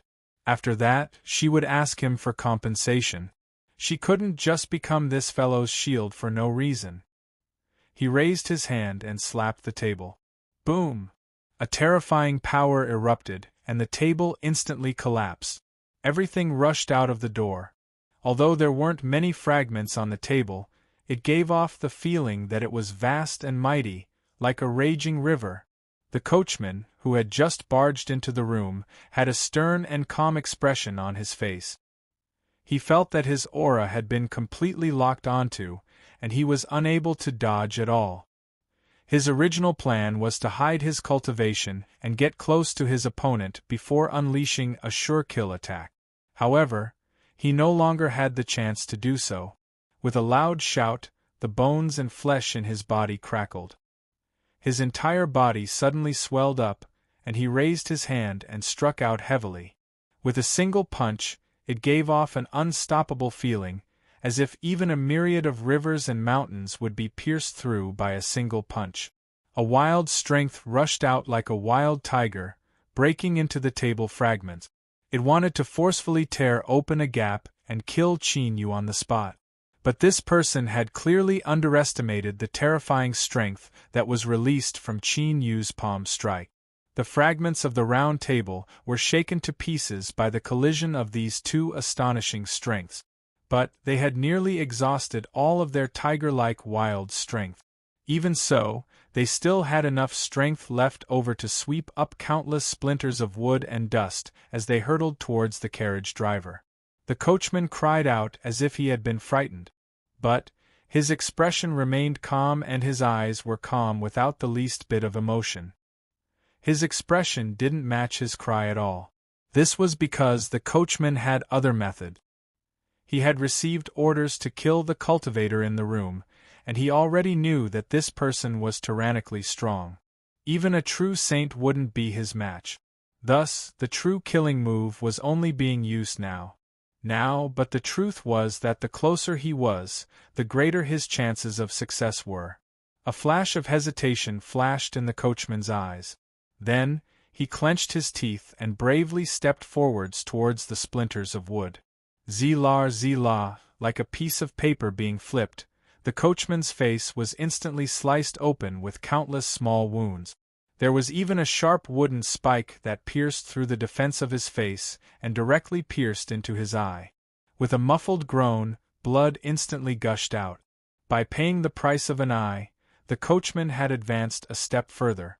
Now, there was less than 10 feet between him and Chinyu. This distance was enough. With a light cracking sound, the coachman's left index finger exploded into pieces, turning into a dark red fog of blood. Schwar, in the next moment, it vanished from where it stood. Then, it flashed once more and covered Chinyu. Success. The coachman didn't know who he was trying to kill, but he was confident in the influence behind him. Since he was covered by the blood fog, even if this person had transcendent methods, he would still find it hard to escape death. Joy gushed out from the depths of his heart. The corners of his lips curled up, but he froze in the next moment. Of course, it wasn't because his smile pulled at the wounds on his face, but because beneath the cover of the blood fog, it gave off a feeling of nothingness, as if he had wrapped himself in air. He had been tricked. The other party had been prepared for this. The coachman stomped his feet and began to rapidly retreat. He knew that his target was strong, and since his killing move didn't work, his best choice was to immediately flee. However, just as the coachman's figure moved, before he could even retreat, boundless darkness suddenly descended like the curtain of night. Chen Shangle's heart skipped a beat.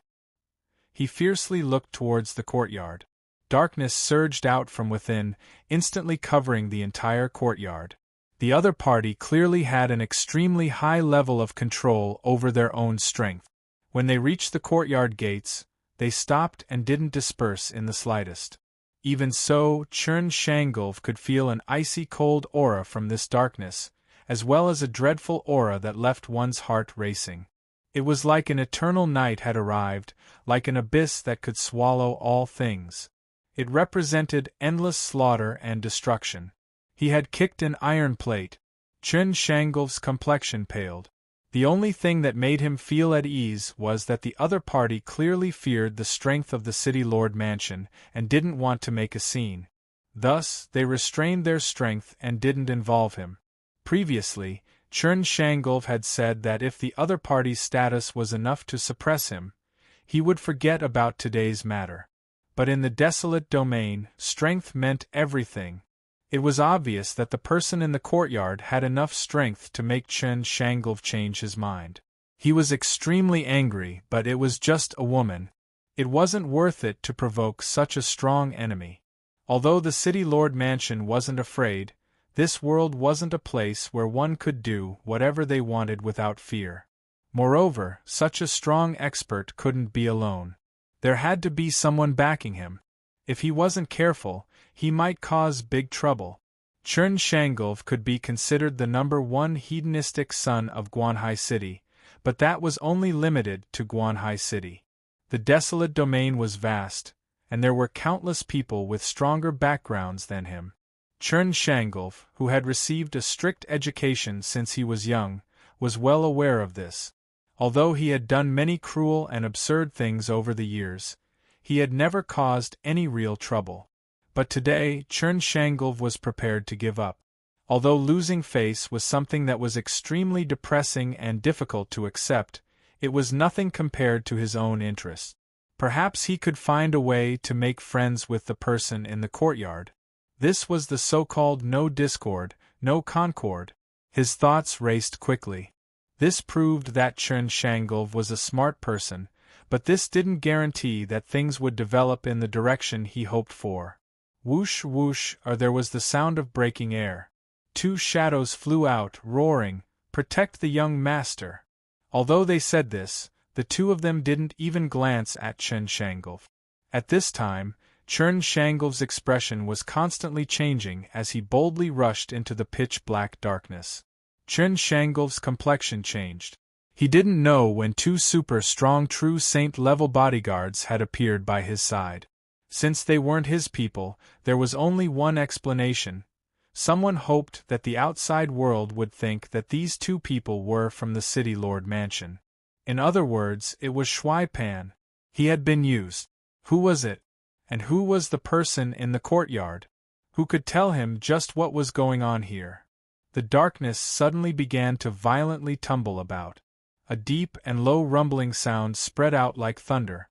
The nearby lake seemed to boil over, causing countless waves to rise up, causing cries of alarm to ring out from the vestibule. It was clear that the slaughter had already begun and his own driver was still involved.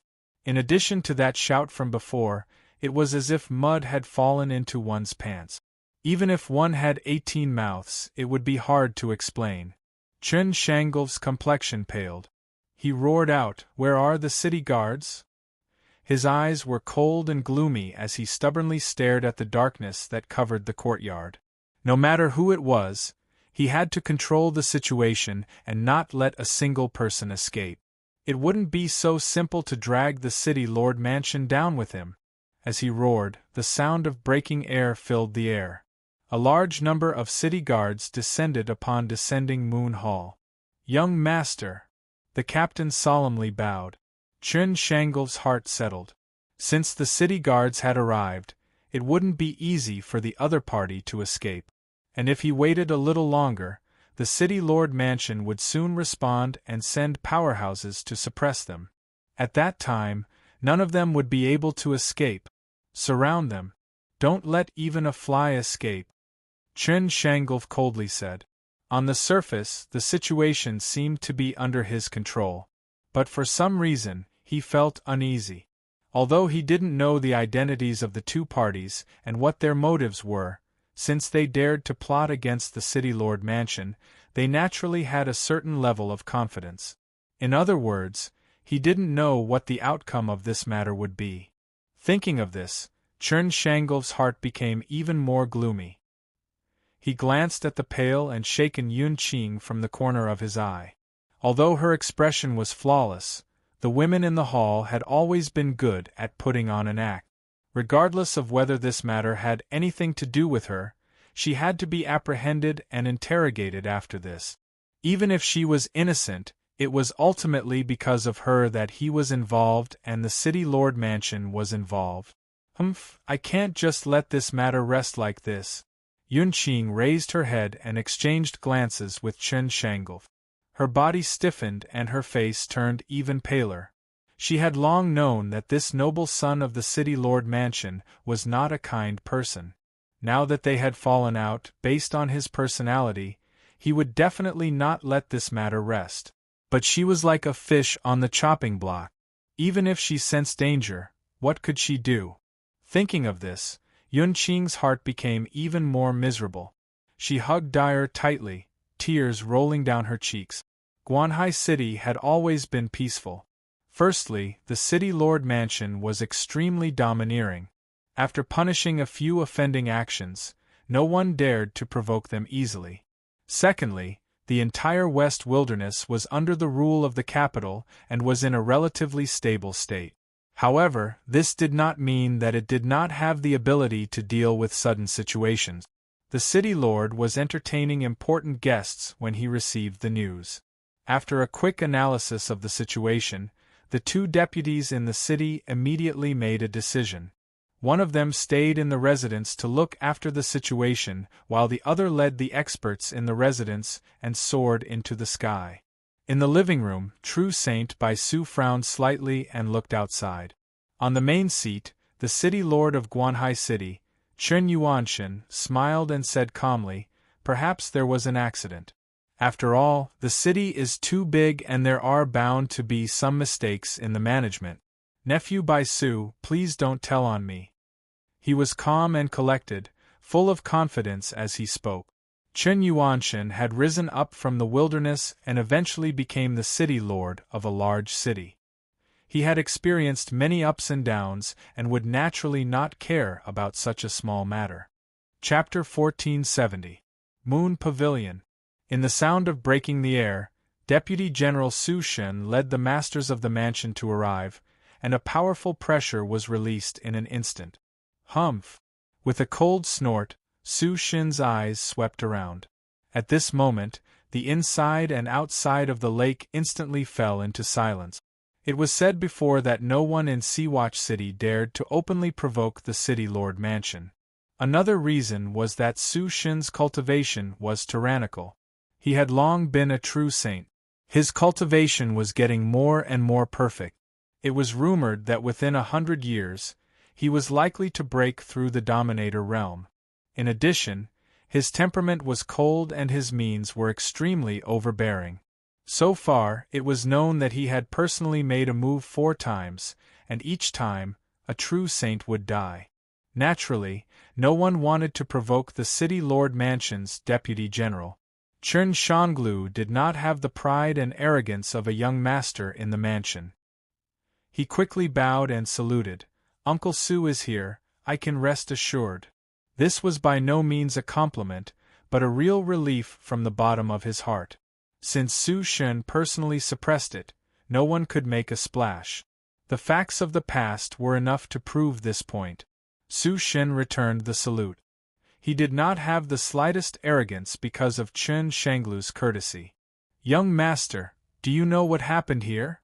Chen Shanglu's eyes burst with coldness. "I don't want to hide it from Uncle Su. Although I am trapped, I don't know what happened. This is really a joke. But in order for me not to become a laughingstock of the entire city, I will have to trouble Uncle Su to make a move and kill everyone in the darkness. I have to make things clear. After all, the City Lord Mansion is not a scapegoat."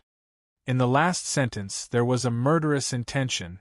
Su Shen immediately understood the meaning of the word. Today's matter was directed at Chen Shanglu, but in fact, it was directed at the City Lord Mansion. Obviously, there was a big conspiracy. As an important member of the City Lord Mansion, Su Shen had always admired and respected the City Lord. If it were not for the City Lord's promotion, there would never be today's Su Shen. In addition, he and the City Lord had long been an inseparable union, and the two sides had consistent interests. Whether it was out of his heart or practical considerations, Su Shen would never allow someone to plot against the City Lord. Su Shen narrowed his eyes and waved coldly, "Surround."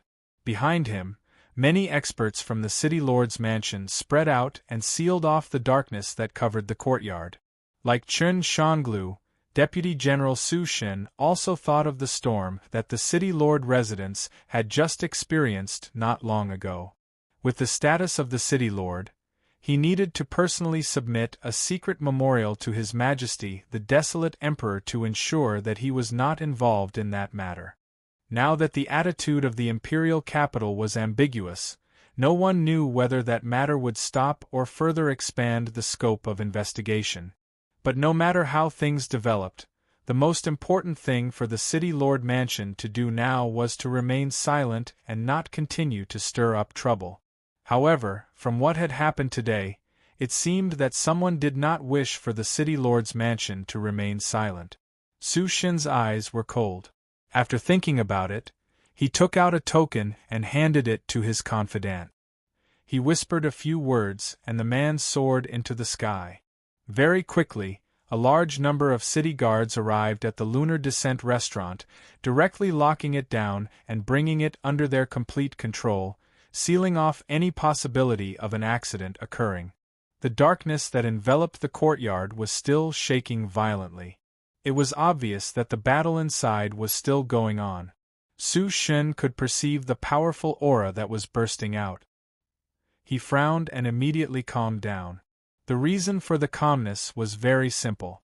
No matter where they came from or what their purpose was, Su Shen was confident that he could suppress the situation and control everything in his hands.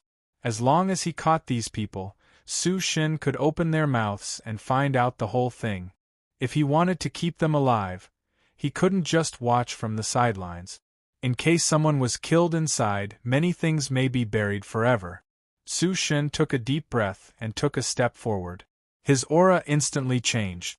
It was like a long knife was suddenly unsheathed. The cold light soared and shone in the sky, releasing endless killing intent. Boom, or with a punch, the darkness was instantly torn from the middle. As the saying goes, a skilled person is bold. Su Shen did not hesitate and stepped into it. Rumble, or the next moment, the darkness in front of him suddenly tumbled more fiercely, and an increasingly terrifying aura gushed out from it. Kacha, in the depths of the lake, the mud and stones were brutally torn apart, creating several bottomless cracks.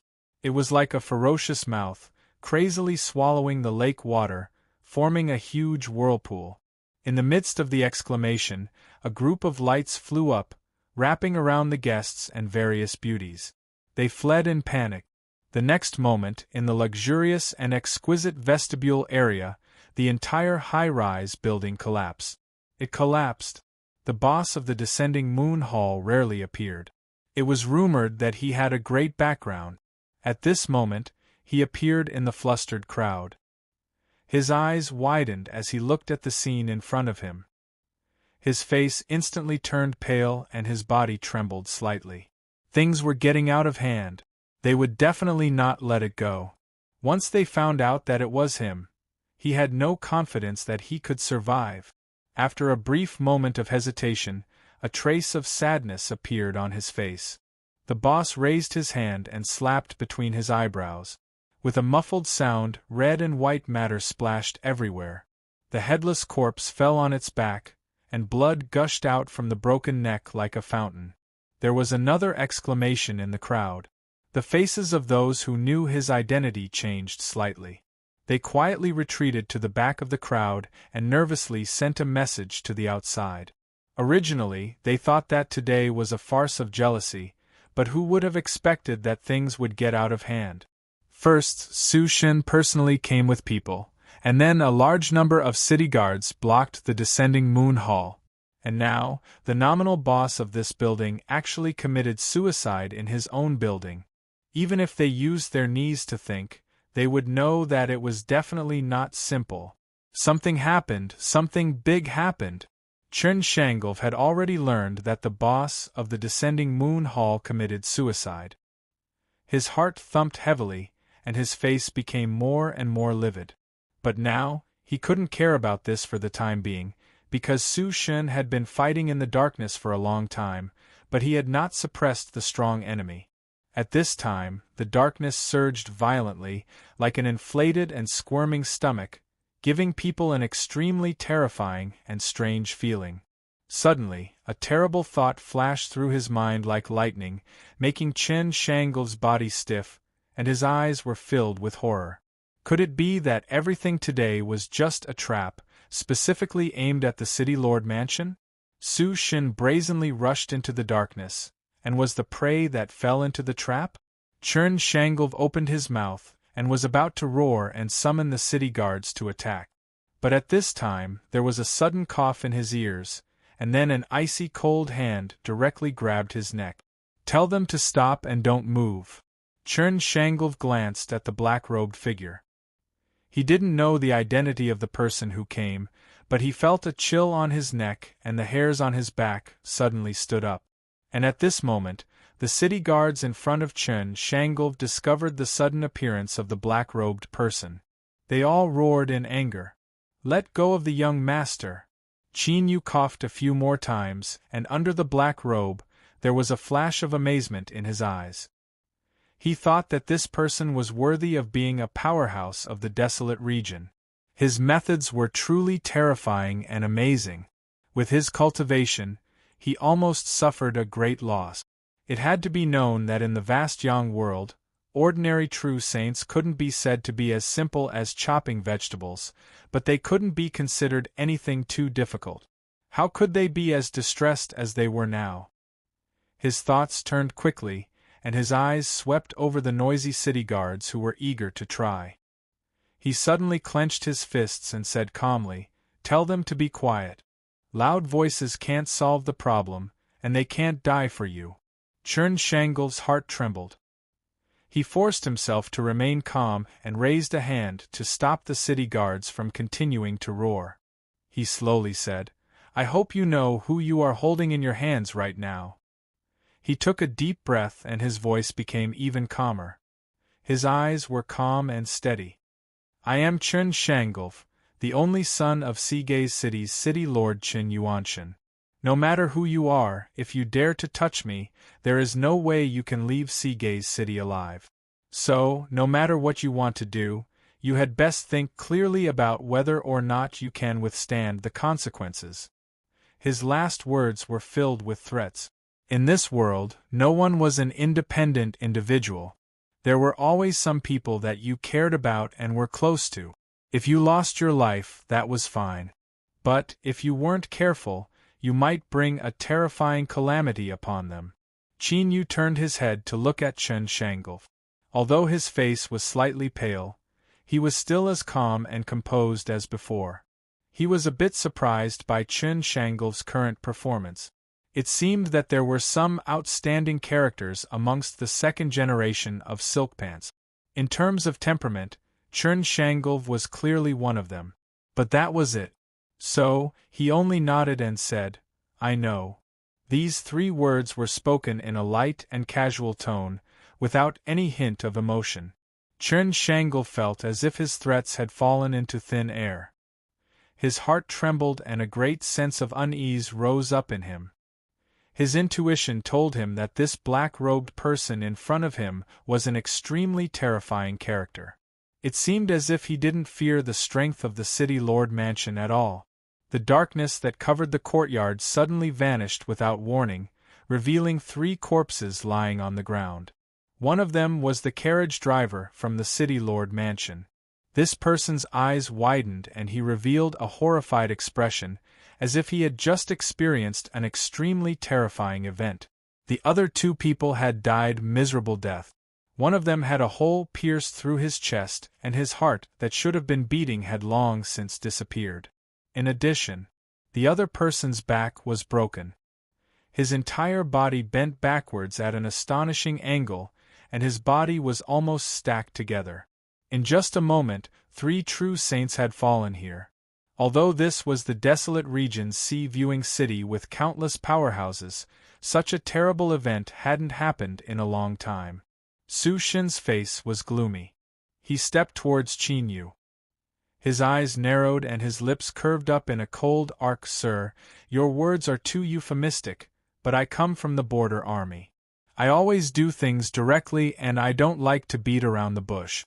So, I can tell you bluntly that if the young master is harmed in any way, you and everyone around you will die, and you will die miserably." Qin Yu coughed and tasted a bit of blood in his mouth. He couldn't help but feel a bit more annoyed. He thought that Su Shin's sneak attack just now almost injured him. Now that his weakness has been caught, he still dares to speak such nonsense. He is really more arrogant than me. His heart was angry and his fingers tightened. Chern Shangel, who was caught, suddenly suffered. His face flushed red with pain. "I am not stupid.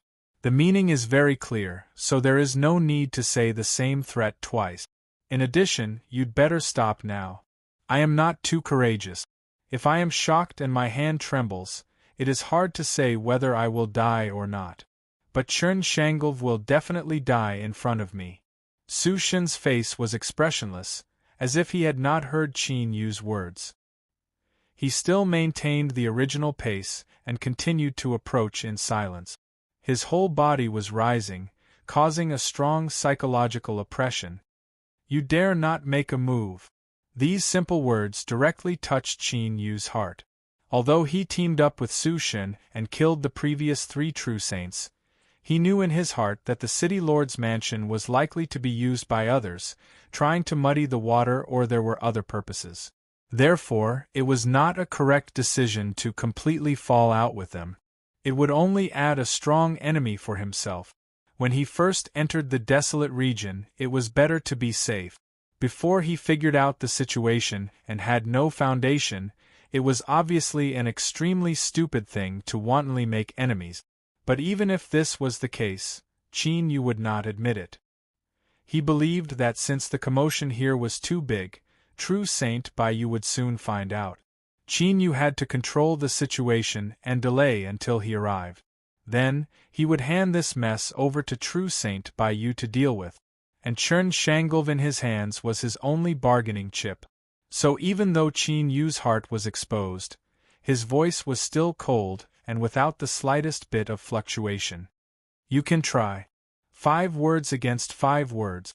On the surface, they seemed to be evenly matched. Everyone was opposing each other. The chill in the depths of Su Shen's eyes became even colder. His feet still moved forward. The distance between him and Qin Yu was already less than 10 feet. Kacha, there was a light sound. It was Chen Shangolv's neck bone. His heart almost burst open. Fear instantly broke through his calm and swept through his mind, causing him to subconsciously scream, "Uncle Su!" If a bone was broken, even if it was the most important part of the spine, it wasn't a serious injury for a cultivator. The crux of the matter was that the ice-cold hand that was grabbing onto his neck now contained a power that could destroy everything in its path.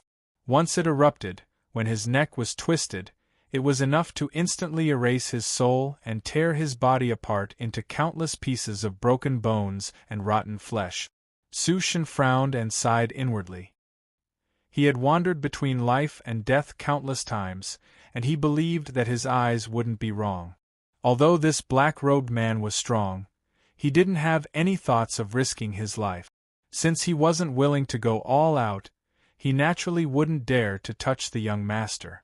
But now, Chen Shangolv couldn't withstand the fear and instantly ruined his plan. If he continued forward, not to mention whether or not there would be any accidents, even if he successfully rescued Chen Shangolv, he feared that deep in his heart, there would be a bit of resentment. As a direct descendant of the city lord, it was difficult to separate from the bloodline of the city lord. Su Shen naturally didn't want to bury a huge hidden danger for his own future. With another step, Su Shen stopped and stared at the pair of faintly discernible eyes under the black robe. Let go of the young master. I will give you a chance to explain. Qin Yu thought, I'm not a 3-year-old child. Do you really think that just a few words can make me believe you? He shook his head and lightly said, This is not something you are qualified to decide. There was no deeper meaning in his words. He just wanted to delay for time and wait for true Saint Bai Yu to return. This matter was caused by him, so he naturally had to resolve it. But it was obvious that Su Shen didn't think so. His eyebrows furrowed even tighter and his eyes were filled with killing intent. If it weren't for today's matter involving Chen Shangolv, he wouldn't have disregarded the life and death of the hostage and wanted to kill this person on the spot. Taking a deep breath, Su Shen was silent for several breaths of time. Then, he coldly said, Send a message to the mansion. Chapter 1471. Chen Shanglu was not only Qin Yuanshan's son, but also his only son. Although the two seemed to be the same, the meaning was completely different. As a man who had started his family in the wilderness, Chen Yuanshan had wandered around in his early years and risked his life in the border army. He had made great contributions, which was why he was chosen by the desolate emperor and had the respect and status he had today. This also led to Chen Yuanshan not getting close to women in his early years. His only son, Chen Shanglu, was also an accident. When he became powerful and his cultivation reached the true sage level, although he had many wives and concubines, it was not easy for him to have another child. As time passed, Chen Yuanshan only had one son, Chen Shanglu. In such a situation, the accident became a real treasure. And now, Chen Yuanshan's only son, the one he had high hopes for, had been kidnapped by an unknown criminal. Hearing his subordinate's report, the fingers of the city lord trembled, and some wine spilled out of his cup. He wiped it off calmly and said, "I understand. You may leave." He raised his cup and drank. Ever since true sage Bai Yu entered the city lord residence, he had been suppressed by Chen Yuanshan's aura and felt very uncomfortable. At this moment, seeing Chen Yuanshan spilling the wine out of fear, she felt a bit delighted. Of course, she couldn't reveal even the slightest bit of this emotion. Moreover, she was extremely curious as to what had happened to actually make Chen Yuanshan, who never showed his emotions on the outside, lose his composure like this. Of course, if Chen Yuanshan didn't say anything, true sage Bai Yu definitely wouldn't take the initiative to ask. He smiled as he drank his wine and continued the previous topic without any change in expression. After a few more vague exchanges about the situation in the imperial capital, Chen Yuanshan sighed. True Saint Bai Yu immediately shut his mouth and smiled calmly.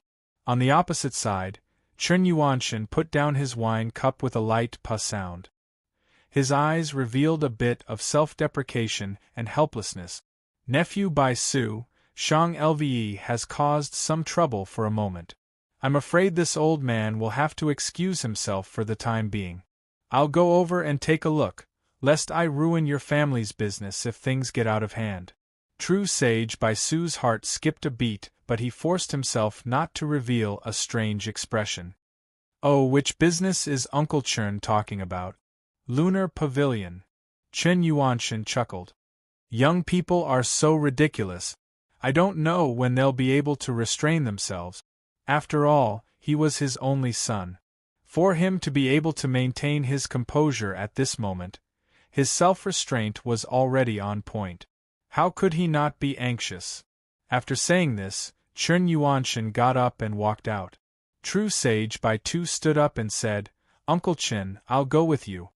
I want to see who dares to go against brother Shang Lve." Chen Yuanshan only thought that he was expressing his attitude. After all, Chen Shanglu had met with an accident in the Lunar Inn. Since he was alarmed, it meant that the matter was not simple. With a thought, he smiled and nodded. Then, nephew, please come with me. The city lord had arrived. The crowd, who had already been shocked by the sudden change in the descending moon pavilion, could not help but stare even wider. It was to the extent that they were worried that if this continued, they would jump out with a paw sound and smash to the ground. No matter what, this matter wouldn't end so easily for the city lord to show himself. They were shocked and fearful. But at this time, they could not help but feel excited. Just who was it that dared to openly provoke the city lord's manor? Although the future of the city lord's manor seemed uncertain because of the storm caused by that matter, everyone knew that the city lord was His Majesty's trusted aide. As long as His Majesty's trust remained, no matter how big the storm was, it would be impossible to shake the ship that was the city lord's manor. Su Shen bowed. This subordinate is incompetent and has caused the young master to fall into a trap. I ask the city lord to punish me. Behind him, the city guards that had sealed off the descending moon pavilion all knelt on the ground. We greet the city lord. Their voices billowed and their killing intent soared to the heavens. At this moment, the city lord's power and status were fully displayed. In the vestibule and by the lake, those who were waiting for the situation to change, their eyes were suddenly filled with fear. Apprehension. Chen Yuanshan. There was no need for more. Just this name alone was enough to make it hard for half the people in the city to breathe. This was the status and influence that Chen Yuanshan had gradually established through his many years of managing Seawatch City. Qin Yu immediately felt how terrifying this power was. Chen Yuanshan's expression was calm, as if the one being controlled by others and about to be killed at any moment wasn't his only son. His icy cold eyes released a formidable oppression. After being locked onto by this person's eyes, although Qin Yu knew that he wouldn't fear him in a contest of cultivation, his heart still trembled and a bit of awe rose in his heart. But beneath the black robes, Qin Yu's expression remained calm. He slowly let out a breath and revealed a truly relaxed expression. This was because he saw true Saint Baiyu. This person had come together with Chen Yuanshan. This caused Qin Yu to feel a bit strange. Could it be that the person he wanted to visit before was this Seawatch City Lord? True Saint Baiyu groaned inwardly. Could this be considered a bad thing coming true? When he heard that it was Descending Moon Pavilion, he had a foreboding premonition, and the results proved that his premonition was quite accurate. It really was the ruler of darkness. Just how long had it been? At most, it had been half a day. Moreover, he had already arranged everything. Wasn't it better to enjoy the warmth of a beauty in his arms? Why did he have to cause trouble? And why did he have to cause trouble for the city lord's mansion? Looking at Chen Shanglu, who was being held in Qin Yu's hands, true Saint Baiyu couldn't help but feel a headache coming on. At the same time, he felt a chill in his heart. He believed that the ruler of darkness wasn't an idiot. Why would he casually cause trouble in the desolate region? If that was the case, then this matter might not be so simple. Even if he didn't mention all this, Seawatch City was ranked among the 300 great cities of the Western Desolate. In addition, Chen Yuanshan was trusted by the Desolate Emperor and had a high status in the Western Desolate. Even several big shots in the court tried to rope him in. Of course, with his background, he naturally wasn't afraid. However, the relationship between the two sides had always been good and there was no obvious conflict of interest. If someone dared to touch his only son, the matter wouldn't be easily settled. However, bringing the ruler of darkness to the imperial capital was his mission and he couldn't allow any accidents to happen. This was a dilemma. He didn't want to offend the city lord's mansion and he didn't want to provoke unknown trouble. He had to resolve this matter first. Thus, at this moment, true Saint Baiyu wasn't in a hurry to reveal his identity. Instead, he gave Qin Yu a look. He wasn't sure whether or not the true Saint of Darkness could understand the meaning of this look. He couldn't help but feel a little nervous. In fact, Qin Yu understood. He could see that true Saint Baiyu was in a difficult position. Of course, it was just difficult. He didn't seem panicked or frightened. This made Qin Yu feel much more confident. He was even more interested in true Saint Baiyu's background. He didn't fear a city lord, and he only had a mere true saint cultivation. Fine. Mere wasn't the right word to use, but in reality, it wasn't too much. In short, he wouldn't be unlucky today. As his thoughts raced, Qin Yu sneered and said, "True Saint Baiyu, you've finally returned." The son of Seawatch City's city lord, Chen Shanglu, allowed his subordinates to attack me. I suspect that this matter isn't simple. Now that I've taken him down, I'll leave the rest to you. However, you must give me an explanation for this matter. Beautiful. When true Saint Baiyu heard Qin Yu call out his identity, he bitterly smiled in his heart. But soon, his smile turned into pleasant surprise. He thought that the Dark Ruler was indeed smart. In just a few words, he had managed to use the word reason. Moreover, his words also reminded him that since he dared to say this, he must have the confidence that he could pin down Chen Shanglu for injuring someone and not give him the slightest chance to evade. Regardless of whether or not there was something strange about today's matter, just this point alone was enough to pull them out of trouble for the time being. Chen Yuanshan's eyes flashed and he frowned. "Nephew Baiyu, do you know this person?" True Saint Baiyu bowed. "Uncle Chen, this is the Dark Ruler I mentioned. Just what is going on?" This nephew is also confused. He turned around and said in a loud voice, "Sire Chief Sovereign of Darkness, no matter what happened, let go of Brother Shang Lv first. There must be a misunderstanding." Misunderstanding? Beneath the black robes, Qin Yu's voice was icy cold. I actually think that this is a plot secretly planned by the City Lord Mansion. True Saint Bayou's eyes jump. He thought that Qin Yu really dared to say such words. He hurriedly gave Qin Yu a meaningful glance. I'm already here, so it's best if I stop while I'm ahead. If I really touch Chen Shanglu, then things will be far more troublesome. Dark Ruler, I guarantee you that there is absolutely no problem with the City Lord Mansion. Let him go first and everything else can be discussed. Qin Yu hesitated for a moment. Then, he coldly coughed and withdrew. Chen Shanglu felt as if he had circled the gates of hell for a long time. Then, he immediately fled as if he had been granted amnesty. His face was filled with fear and dread. Father, a resounding slap cut off his words. Qin Yuanshan's face darkened and his eyes turned icy cold. Useless thing. All you know is how to do is flirt all day long, but you even got into a conflict with nephew Bayou's guest. Immediately scram back to the mansion and reflect on your mistake. Without my permission, you are not allowed to take half a step out of your room. Chen Shanglu's eyes revealed a trace of fear. His lips moved, but he didn't dare to speak. He was protected by several good people from the City Lord Mansion and soon left the sight of everyone. What a sharp mind! What a shrewd and ruthless way of handling things! In just several breaths of time, he had already guessed the general outline of what had happened. Then, with a few words, he had determined that today's matter was a case of jealousy in a brothel.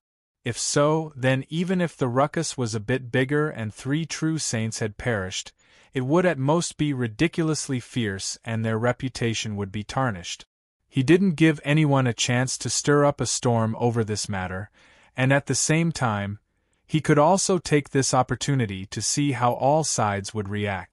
If someone wasn't willing to accept this conclusion, then it must have something to do with today's events. True Saint Bayou secretly admired. He smiled and said, Dark Ruler, let me introduce you. This is City Lord Qin Yuanshan of Sea Viewing City. He is one of my Western Wasteland's important ministers and is deeply trusted by His Majesty. This was an introduction and also a reminder. Qin Yu's eyes flashed. He cupped his hands together and said, Greetings, City Lord. Qin Yuanshan smiled and said, I've long heard of your great name. Today, I finally know that seeing is believing. Now that His Majesty has summoned you to the Western Wasteland, if you work hard, you will surely have a bright future. After a pause, he cupped his hands together and said, This misunderstanding is all because of my son's absurd actions. If he has offended you in any way, I ask that you forgive him. For a dignified city lord with his status, this could be said to be filled with sincerity. First, Chen Yuanshan had already sensed that there were many strange aspects to this matter. In addition to knowing Qin Yu's identity and the undercurrents in the imperial capital, he guessed that the City Lord Mansion had been used by someone else and that Chen Shanglu had become someone else's wrath. Since he had already been schemed against, he would have to take revenge in the future. But right now, he needed to reduce this matter into a small one and not give others a chance to act. Secondly, True Saint Bayou came from an imperial bloodline. Although he was from a remote branch family, his uncle was a truly brilliant individual. His future achievements would be hard to estimate and His Majesty held him in high regard, so he naturally had to give him some face. Thirdly, there was Qin Yu's cultivation. When powerhouses interacted with auras, even if they hadn't truly fought, they could still make some judgments. This dark ruler in front of him was actually stronger than the rumors said. It was no wonder that his opponent's plan had failed. Towards a powerhouse, even if their future wasn't clear, it was still necessary to temporarily concede and respect them. True Saint Bayou sighed inwardly. This was the so-called lifting something heavy as if it were light, being able to pick it up and let it go. This was precisely what Qin Yuanshan was displaying right now. He didn't boast about his status. He didn't care about his face, indeed, if his uncle thought highly of him, he naturally had his reasons. Dark Ruler, Uncle Chen's sincere apology should be enough for you to wipe away the discontent in your heart. How about we let this matter rest? Qin Yu let out a long breath. In his opinion, this was the best result, so he immediately nodded in agreement. But as he swept his eyes over True Saint Baiyu's bright and smiling face, he couldn't help but sneer inwardly, a bit of anger in his heart. He wasn't going to be a free shield for you. Since I broke this trap for you today, you should at least give me an explanation. Chapter 1472.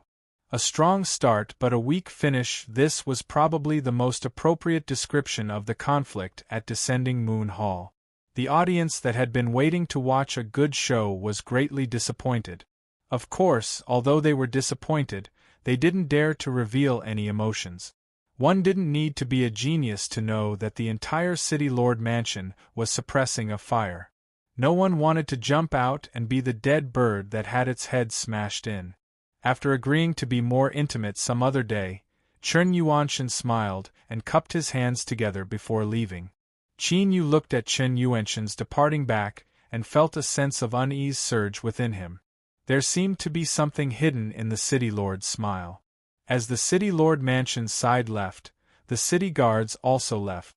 Soon, besides the messy scene, Descending Moon Hall was restored to tranquility. The losses were certainly not small, but True Saint Baitu didn't care. Not to mention how rich he was, the City Lord Mansion wouldn't make him pay for this.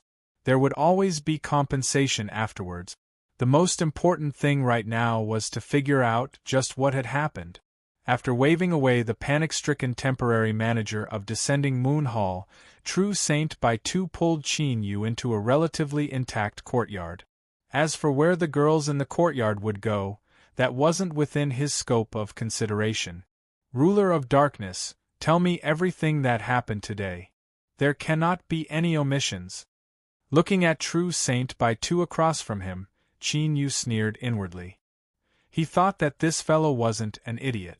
If True Saint Baitu dared to attack him, then he must have made some preparations.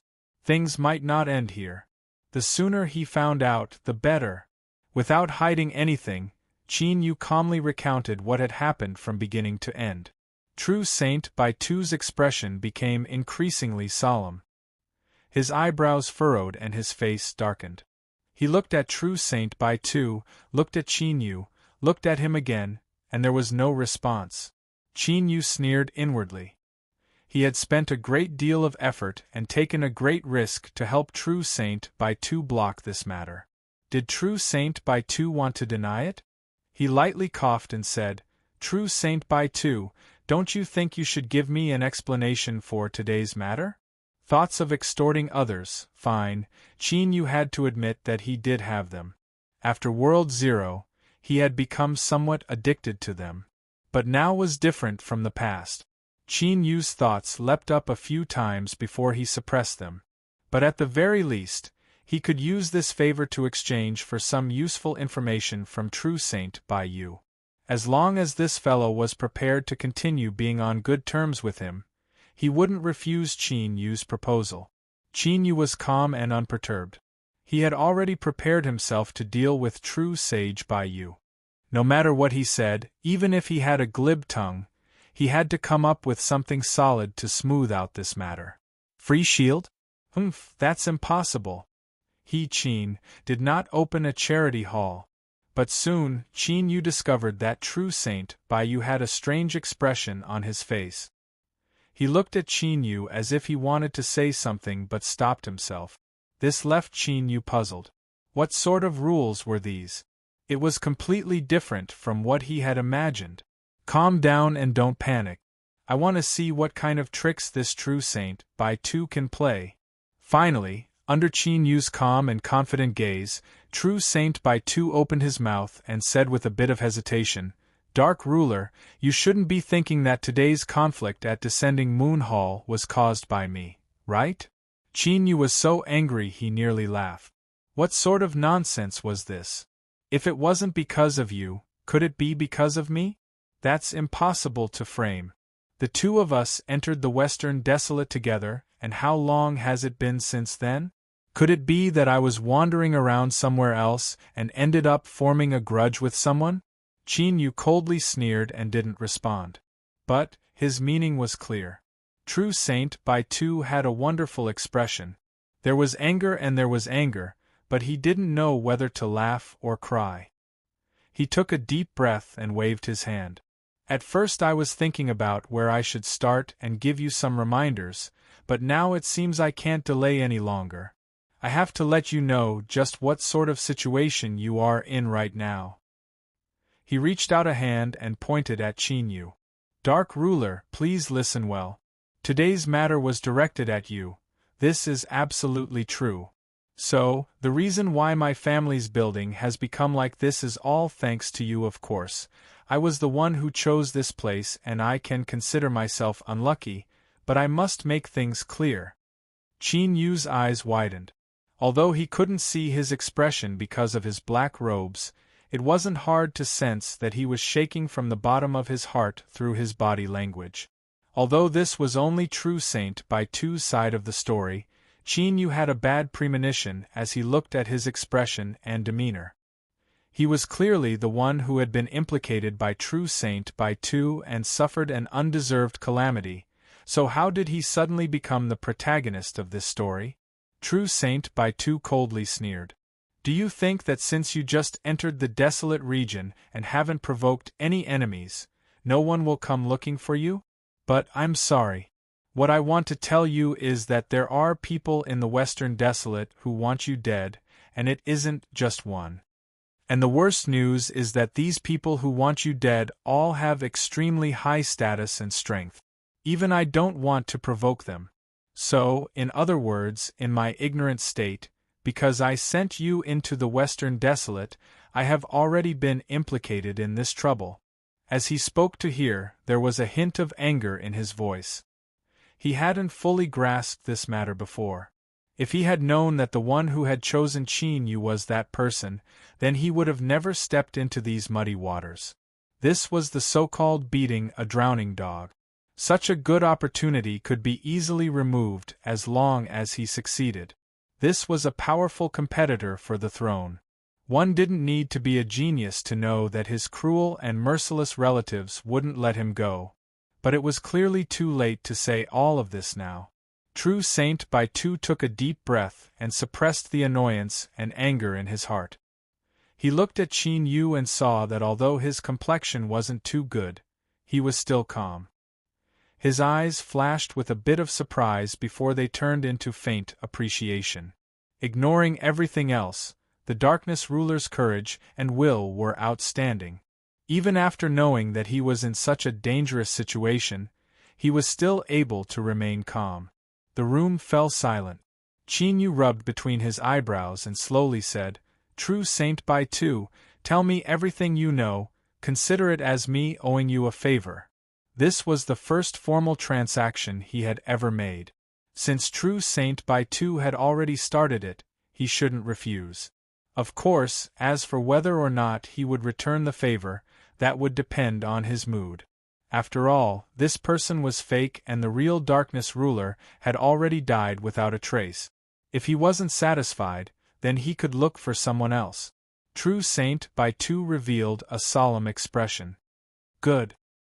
He already had this intention to begin with. If it weren't for this, he wouldn't have stayed in the City Lord Mansion for so long. All of this was to obtain some information. Soon, Qin Yu learned from True Saint Bai Tu that there was an undercurrent surging in the Western Wasteland's capital. Unfortunately, this undercurrent had clearly affected him. The conflict in Descending Moon Hall seemed to have erupted suddenly, but it was actually a trap that had been laid down long ago, just waiting for him to jump into it. The true meaning of these words was that even if Qin Yu didn't come to Descending Moon Hall today or went somewhere else, there would still be other accidents occurring. This was because there were people who didn't want him to live. And if everything was as True Saint Bai Tu said, there were indeed many people who wanted to kill him, and they were all terrifyingly strong. Qin Yu took a deep breath and slowly said, Li Yijo, as he was having a headache. He also felt his teeth hurt. He never imagined that all of this originated from someone else who had been miserably schemed against by him. Could this be the so-called cycle of cause and effect, retribution? The brief summary was as follows. Western Wasteland's Sixth Highness Li Ijo obtained the favor of the previous desolate sovereign. Thus, he arrived in the broken world and obtained the chance to control the ever-burning flame. He tried to use this to seize the ruler's lucky chance hidden within the world Zeroth. There was no need to elaborate on what happened after that. In short, Sixth Highness Li Ijo suffered a crushing defeat. After a series of twists and turns, he fled back to the Western Wasteland, where he fell into the dust and into the yellow mud. In normal circumstances, Li Ijo's mistakes should have been enough for him to be thrown into the abyss without a chance to rise again. But it was unknown what method this Sixth Highness used, but he managed to convince the previous desolate sovereign to speak up once more, giving him a chance to live. As for the specifics, True Saint Bai Tu didn't elaborate. It was unknown whether it was because he had some misgivings or because he didn't understand much. Thus, the Dark Sovereign within the broken world was summoned and allowed to enter the Western Wasteland, becoming Li Ijo's last hope, but many people hoped that Li Ijo would fall and never have a chance to rise again. And the method to achieve this goal was simple: to kill the Dark Sovereign. Thus, our high-class trash student Qin Yu was innocently implicated. He had clearly just stepped into the desolate region, but he was already surrounded by countless icy cold eyes that wished to tear him to pieces. It was unknown who the enemies were, but a simple count could tell that there were several of the most famous princes and princesses of the current desolate sovereign, as well as their supporters. According to True Saint Bai Tu's words, the big shots of the court wouldn't take their positions ahead of time, so the situation shouldn't be too terrifying. But no one could guarantee that these big shots weren't secretly plotting against each other. For instance, the plot at Descending Moon Hall seemed incomparably simple, but they had actually used a spy buried within the City Lord Mansion and even had 2 other true saints joining in at the last minute. All of this had been carried out in secret without alarming the City Lord Mansion in the least. This alone was enough to prove that there were great figures personally covering up the situation. Otherwise, did they really think that Seawatch City's Emperor Qin Yuanshan was someone to be trifled with? It was only now that Qin Yu truly understood why the City Lord had decided to reduce this matter to a small one from the very beginning, and why he had labeled it as a fight over a woman's affections. He had even shamelessly slapped Chen Shanglu in the face, sending him back to his mansion to reflect on his mistake. This was clearly a safe self-preservation move. Before the situation was clear, he had jumped out of the muddy waters to avoid becoming a spear in the hands of others. As he thought of this, he thought of how the City Lord had smiled warmly and calmly before leaving. Qin Yu couldn't help but grit his teeth and curse, "That old bastard." It was clear that Chen Yuanshan had already seen through everything and was just waiting to see Qin Yu suffer. After all, it was hard to guard against a hidden arrow. In addition, it was those people who attacked him. Even if he could avoid today's calamity, how could he escape unscathed every time? Qin Yu suddenly reacted. The City Lord's swift and decisive actions, the City Lord's sincere smile, all of this was because he knew that Qin Yu was about to die. To bicker with someone who was about to die and possibly cause trouble for himself, this was naturally not a worthwhile matter. Chapter 1473. True Saint Bai Yu's lips twitched. Although I can empathize with Dark Ruler's current mood, the solemn Seawatch City Lord is someone that even I don't want to provoke. So, it's best if you show some respect in your words. Beneath the black robes, Qin Yu's face was dark and gloomy. He simply ignored True Saint Bai Yu's reminder. No matter what happened today, it was an indisputable fact that his son had run up to him to cause trouble.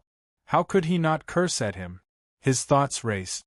Qin Yu took a deep breath and said, "True Saint Bai Yu, I'll leave everything to you." True Saint Bai Yu's expression froze.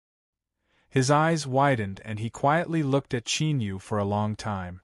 Then, he sighed and said, "Dark Ruler, are you certain you can eat me alive?"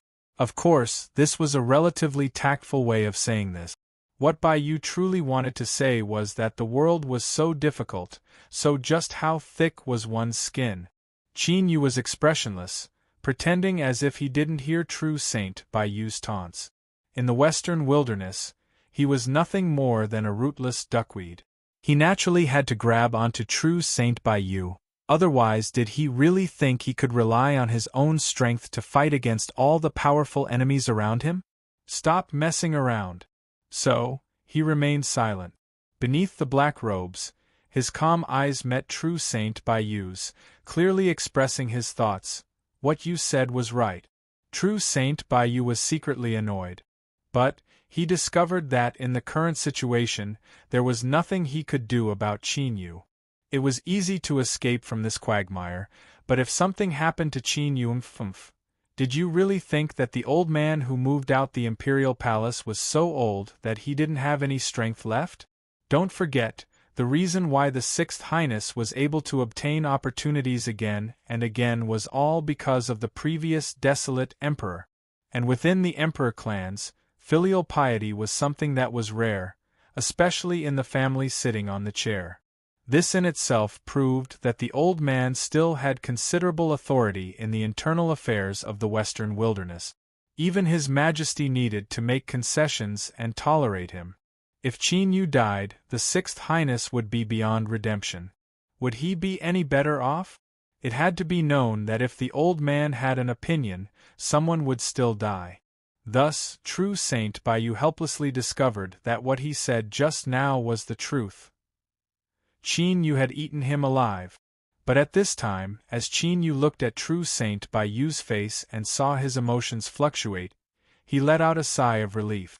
Although he had already made a prediction before he spoke, he was now truly certain that everything was as he had expected. As long as they could capture True Saint Bai Yu, their safety should not be a problem for the time being. As for what would happen in the future, they would have to wait until they survived until then. This was indeed an extremely pessimistic and gloomy thought, but the King reality made people unable to see any hope at all. True Saint Bai Yu took a deep breath and exhaled heavily. His face was full of melancholy as he said slowly, "I have to admit that I can't let anything happen to you now. However, the implications of this matter are too great. I have to protect your life, but I can't cause too much trouble. Otherwise, it will be very troublesome. Therefore, I can't take the initiative to protect them. I can only borrow their strength to achieve my goal." Qin Yu said, "Get to the point." Although Shao Chen was certain that he could capture True Sage Bai Yu now, when he thought of the unknown dark future, he did not feel good.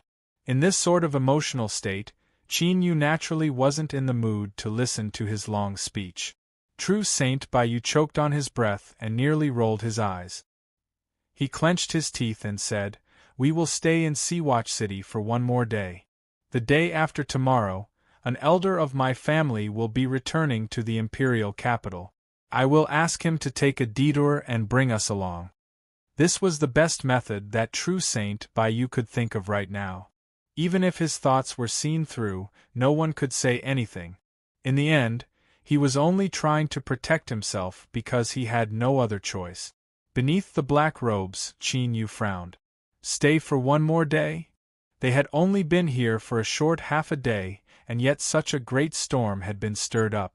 The smile of that old thing from the City Lord Mansion was still vivid in his mind. Who knew what would happen if they continued to stay here? Don't worry. Since Chen Yuanshan has sensed danger, no matter what, he will not allow it to happen a second time. Otherwise, his ability to control Seawatch City will be questioned by all sides in this sort of situation. He won't give anyone a chance to attack him again. Although Qin Yu didn't know what True Saint Bai Yu was talking about, he could feel his confidence from his tone. He didn't say anything else. Reality proved that True Saint Bai Yu wasn't wrong. For the following day, Seawatch City was incomparably quiet without any accidents occurring. As for the messy lunar inn, After an emergency tidying up and repairing, it had also recovered some of its former tranquility. Even the lake that had almost dried up after being smashed was now rippling with water once again. Originally, he thought that the silence would continue until the elder that true saint by you spoke of arrived, but suddenly, there was a knock on the door. Chin-yu frowned for a moment before composing himself. He picked up a teacup and took a sip, as if he hadn't heard anything. Outside the courtyard, the knocking continued for a long time before it quieted down. But before Chin-yu could finish drinking the tea in his cup, the knocking started again. This time, it was even more urgent than before, as if there was a hint of panic in it. Chin-yu revealed a helpless look. He thought for a moment and put down the teacup. He shouted, "Let her in." The courtyard door opened and the sound of footsteps approached from afar. Miss Yun hurriedly walked in. It had only been a day, but she was like a withered flower in autumn. Her pale face and slightly cracked lips gave off a delicate feeling that she was in a sorry state. Seeing Chin-yu and meeting his indifferent gaze, Miss Yun gasped for breath. Then, she fell to her knees. "Sir, I know that you are already magnanimous to not pursue my responsibility. I really shouldn't ask for anything more, but I really have no other choice." Tears fell down her cheeks like pearls from a broken necklace. Miss Yun fell to her knees. "I beg you to save Dyer, she is about to die." Before knocking on the courtyard door, Yun Qing had already tried every method she could think of. But those that were close to her and tried to curry favor with her were now all avoiding her, as if she were infected with a plague. In fact, in the current ascending moon hall, her situation was even more miserable. The noble young master of the city lord mansion had been slapped in front of everyone. It could be said that he had lost all face. Although none of this had anything to do with Yun Qing, there was no reason to vent his anger on her. If Chen Shanglov bore a grudge against her, could Yun Qing's fate be imagined? Now, anyone that had anything to do with her wished they could cleanly sever all ties with her, much less help her save someone. It was good that that girl Dyer died. It would be best if Yun Qing died together with her so that she wouldn't continue to be a disaster magnet. Chin-yu furrowed his eyebrows. He guessed that Dyer might be the girl that Chen Shanglov had kicked. He glanced at Yun Qing. He really couldn't understand why this woman dared to come here and ask him to help her save someone. Miss Yun didn't look up, but she seemed to feel the surprise and confusion in the eyes that fell on her. In fact, she also didn't know why she had requested to come here. Strictly speaking, the relationship between her and Chin-yu was only a friendship that had lasted for a meal. It was just a little better than that of strangers. The room was completely silent. Lying on the ground, Miss Yun's face had turned increasingly pale. Although she was a lady from a brothel, she was usually chaste and praised. How could she have imagined that she would fall to such a state in a single day? Despair filled her eyes. She wiped away her tears and struggled to stand up. She bowed to Chin-yu and turned to leave. At this moment, Chin-yu could see the will to die in her eyes. It seemed that this Miss Red of Ascending Moon Hall had already decided to commit suicide. Looking at this face that was exactly the same as Liao Shi's, as well as the sorrow and despair that appeared on her face, Chin-yu didn't know why, but he suddenly felt something stir in his heart. As she turned to leave, he shook his head and sighed. "Where is she?" Miss Yun was stunned for a moment before she responded. She turned around, her eyes shining with light. She looked at Chin-yu, tears tumbling down her cheeks. Dyer's injuries were extremely heavy. Without timely medical treatment, she was now in a near-death state. But to Chin-yu, this wasn't a serious matter. He waved his hand and summoned darkness that covered her from head to toe. After several breaths of time, Chin-yu turned and left. The darkness retreated to reveal Dyer. Although her complexion was still pale, her breathing had calmed down. Her eyelashes fluttered, and she slowly opened her eyes. Miss Yun held her in her arms. She looked up at Chin-yu's back. Thank you, sir. The several terrified maids beside her couldn't help but cry as their hearts surged with emotions. As Qin Yu walked out of the dilapidated courtyard, he heard the cries coming from behind him. He shook his head, a self-deprecating look on his face. He thought that although he seemed kind, he was actually a heartless person. So what if he saved that girl today? If they offended the city lord mansion, who knew what sort of fate awaited them in the future? So, living on wasn't necessarily a good thing. Qin Yu shook his head, suppressing these tumbling thoughts. He was in a precarious situation right now, and he didn't know what sort of situation he would end up in the future. How could he have the qualifications to care about others? He stepped away, leaving behind the cries behind him. He returned to the courtyard and waited for True Saint Baiyu's message. He estimated that it was about time. In fact, at the same time, True Saint Baiyu was respectfully speaking with an old man with white hair and beard. Although this person was old, his eyes were bright and spirited. He emitted an astonishing aura that left one in awe. Baiyu, the current situation is urgent. Continuing to be entangled in it is not a good choice. The white-haired old man glanced at him. Why not choose the second path? I can ask the Lord to step forward. I believe that old man will give us some face.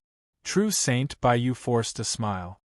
He respectfully said, Uncle Zhang's words are reasonable, but how can the matters of this world be explained clearly? After all, you know that old man's style in the past. If I cause Sixth Highness to fall into depravity, this matter can be serious or small. Jiang Qingzi furrowed his eyebrows and nodded.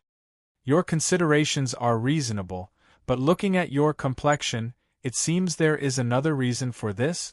True Saint Baiyu bowed. I don't dare to hide anything from Uncle Jiang. The other reason I asked you to come here and bring me and the ruler of darkness into the imperial capital is because I have a high opinion of this person. Jiang Qingzi tapped his fingers on the table. After several breaths of silence, he said, Your uncle once praised your judgment. I hope he wasn't wrong this time. True Saint Baiyu revealed a guilty expression. I'll have to trouble Uncle Jiang. Jiang Qingzi smiled. It's no problem. I think my old face can scare some people away. He waved his hand. Go. After you make some preparations, we will immediately leave. Yes. True Saint Baiyu bowed and left. After he left, a cultivator hurried to his side and whispered a few words to him. Hearing this person's words, True Saint Baiyu's lips twitched. He revealed a strange expression. This ruler of darkness fellow's courage wasn't ordinary. At this time, he still had the heart to show tender and protective feelings towards women. Could he really be a virgin? Was his heart moved by a woman he had just met? From his own point of view, if it weren't for this, True Saint Baiyu really couldn't understand why Qin Yu would do something so superfluous. He was actually such a passionate person. His eyes flashed. True Saint Baiyu lowered his voice and whispered some instructions into this person's ear. After this person hurried away, he sighed. When he said that he had a high opinion of the ruler of darkness, this was indeed what he was thinking. Although he hadn't had much contact with this person, he didn't know why, but he always felt an inexplicable closeness to this person. There was even a faint impulse to make friends with him. If it weren't for this, with True Saint Baiyu's status and background, how could he have taken the initiative to show goodwill to Qin Yu? Since he wanted to be on good terms with Qin Yu, there was no harm in giving him a favor. Thinking about it, he would be satisfied with this arrangement. Then he wouldn't tell him for now. After all, a pleasant surprise had to appear at the right time for it to be perfect. He knocked on Qin Yu's courtyard door. True Saint Baiyu directly said, My clan's elders have arrived. Qin Yu said, Let's go. The two of them left Descending Moon Hall. The group had already been organized. Over 100 knights sat atop their war horses, silent and somber. With just a glance, Qin Yu could feel the endless scent of blood and slaughter from these knights. He couldn't help but feel a chill in his heart. He looked at the black carriage at the very front of the group, a dignified expression on his face. True Saint Bayou quietly explained, "This elder of my clan comes from the army." He didn't say anything more, but there was a bit of pride in his eyes. Seeing that True Saint Bayou didn't step forward to introduce him, Qin Yu thought for a moment. He cupped his hands together towards the black carriage, expressing his thanks. Now, he had inexplicably gained many powerful enemies, and was in dire need of friends.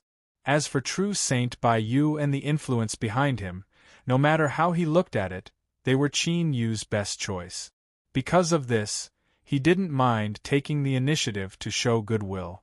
But unfortunately, the master of the carriage didn't seem to care about any of this. He only lightly said, "Let's go." The black carriage rumbled and moved forward first. Following it were over 100 grim knights, and behind them were over a dozen carriages. The procession formed a long line. True Saint Bayou patted Qin Yu's shoulder. With a glance, the two of them flew into one of the carriages. Sitting down on a comfortable cushion, True Saint Bayou let out a deep breath. "All right, there shouldn't be any problems in terms of safety now." Qin Yu's eyes flashed. It seemed that the master of the carriage was extraordinary. To him, this was naturally a good thing.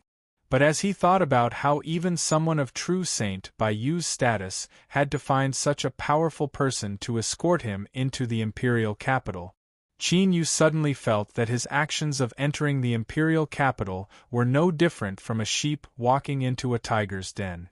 He was simply seeking his own death. Stop, stop. I won't die, I definitely won't. Chapter 1474. The journey was incomparably smooth. They arrived at the transmission array of Sea Viewing City.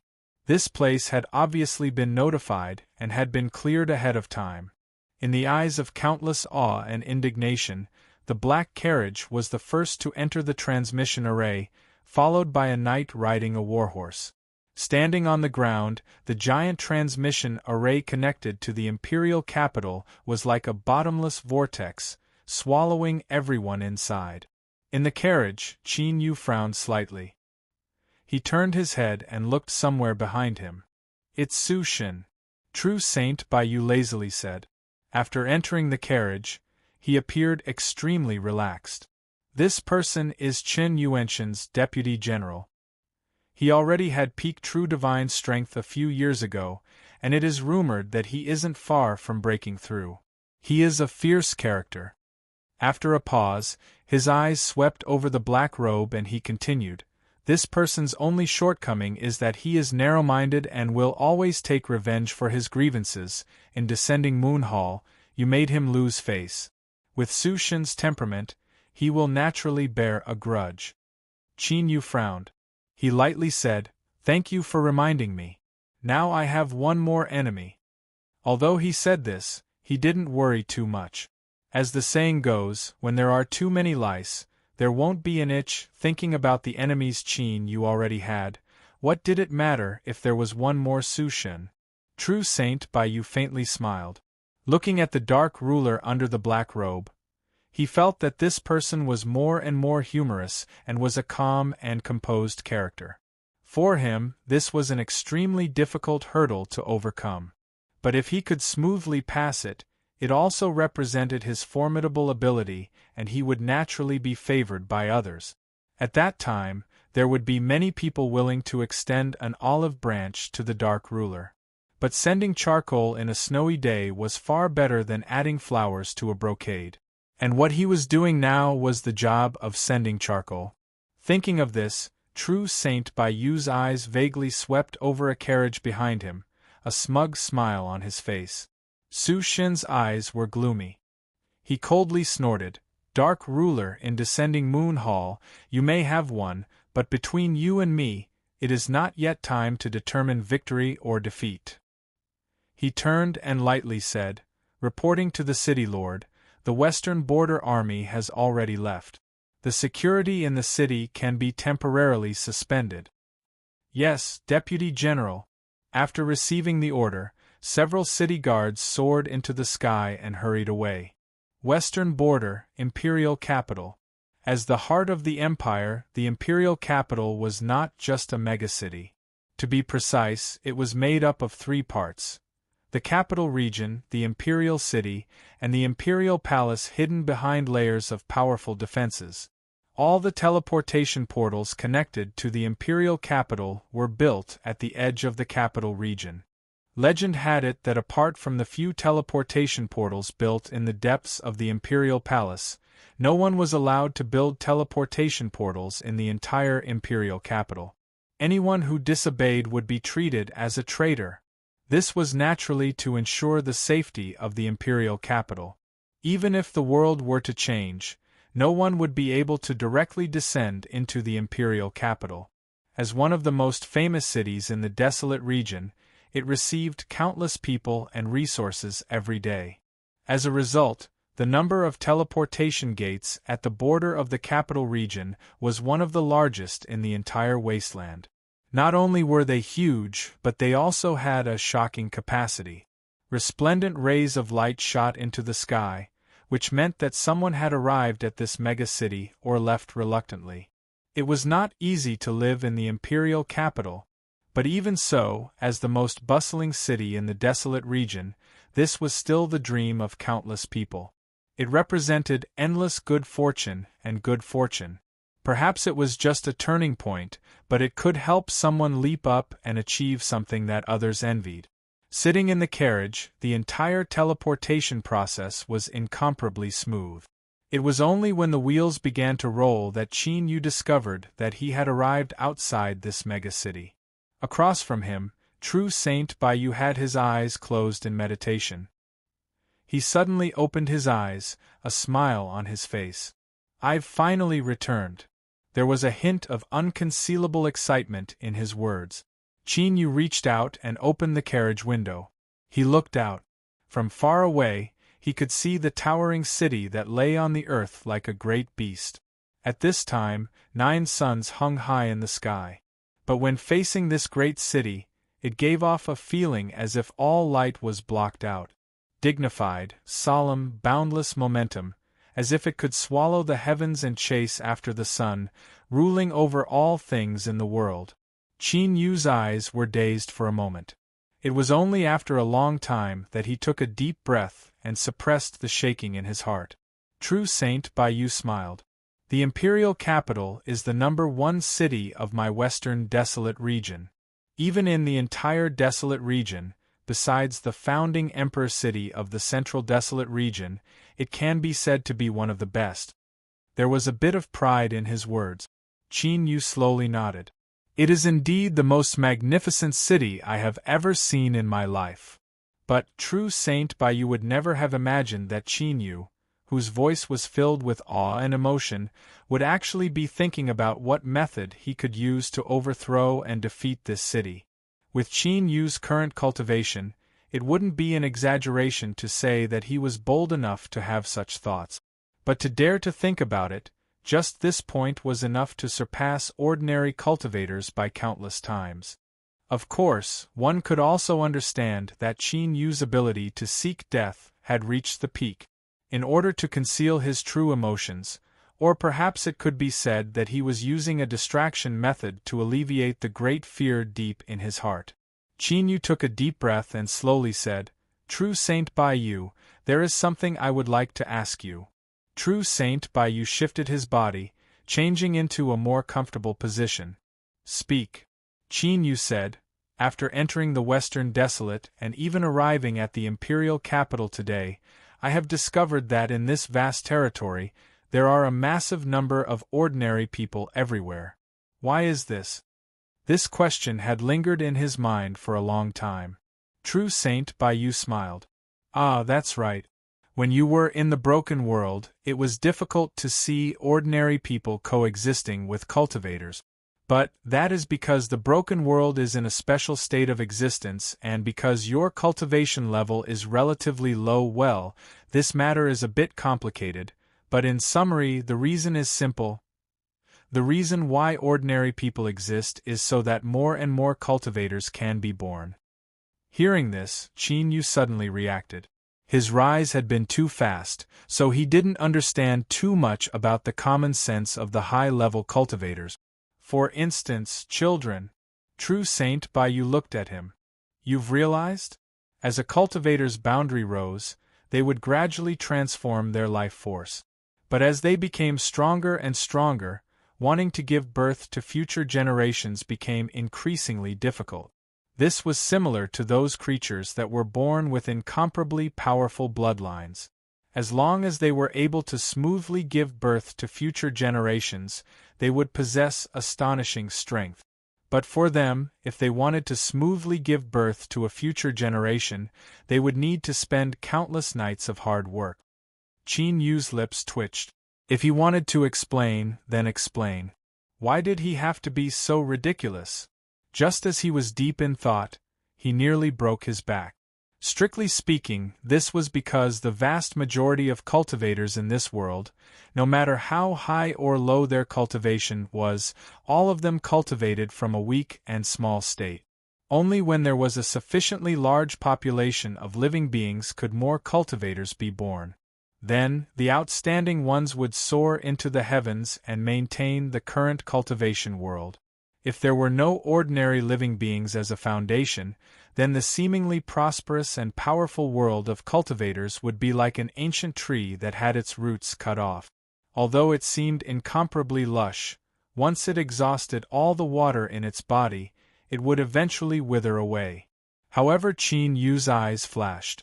Regarding this matter, although what True Saint Bayou said was correct, it wasn't comprehensive. Before this, Qin Yu hadn't noticed this. But now that he had entered the capital region and could see the imperial capital's walls from afar, he vaguely discovered a secret faith or the power of incense. That's right, it was similar to the divine kingdom that Qin Yu had seized from the chicken overlord. He could gather the faith of believers and gradually strengthen himself, and the Western Desolation, if one were to use a simple and crude description, could be regarded as a supersized divine kingdom. At this moment, Qin Yu's heart was filled with shock. Emotions surged in his chest.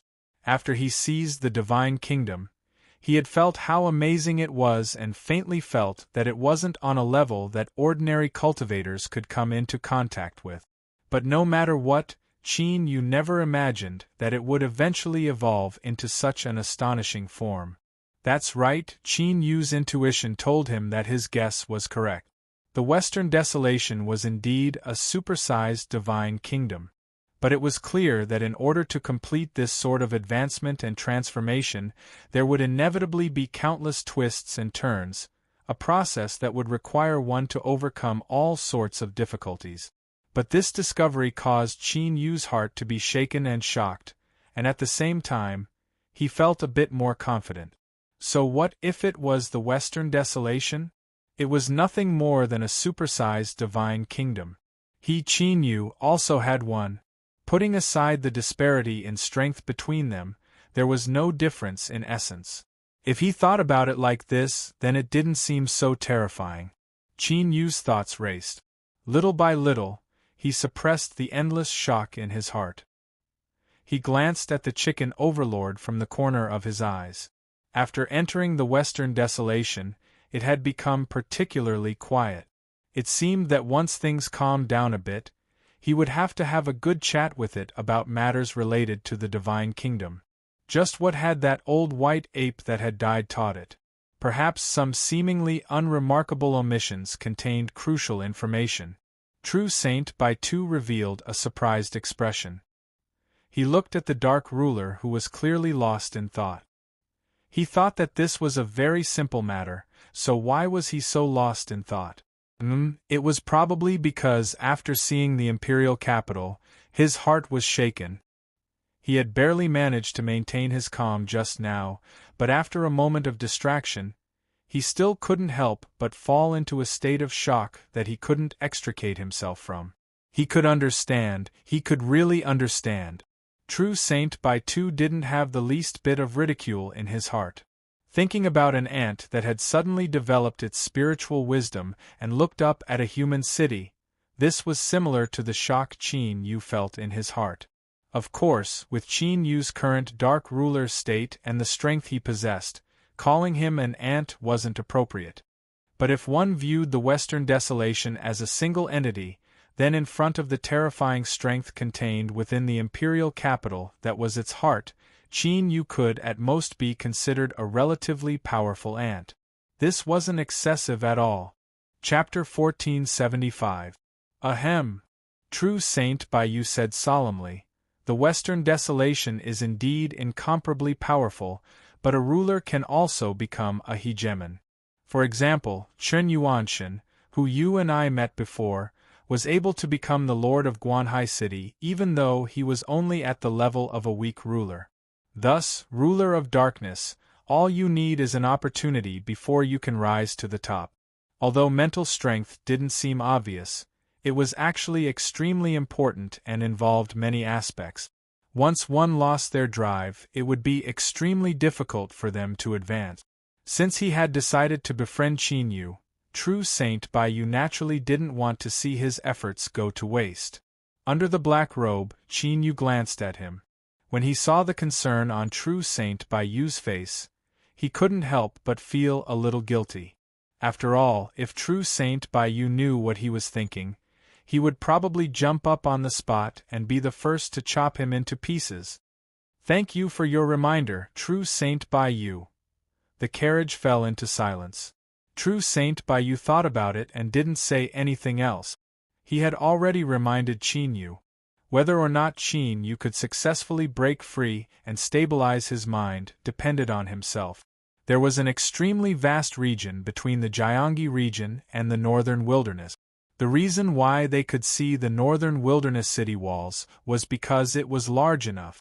Without a teleportation gate and with the strict forbidden space array, the group could only advance along the wide road. After leaving Guanhai City and successfully entering the northern wilderness, True Saint Bai Yu's relaxed attitude infected Qin Yu and he thought that the danger had passed. However, at this moment, something unexpected happened. The carriage suddenly stopped. Qin Yu looked up and a bright light exploded in his eyes. On the other side, True Saint Bai Yu frowned as he stared ahead with anger in his eyes. Something happened. True Saint Bai Yu took a deep breath and said, "We will stay here and not show ourselves." The border army had Uncle Jiang personally leading them, but they still didn't give up. This matter was more dangerous and troublesome than they had imagined. At this moment, the reason why they didn't show themselves was because those who had the qualifications and courage to block the border army's path were definitely not ordinary.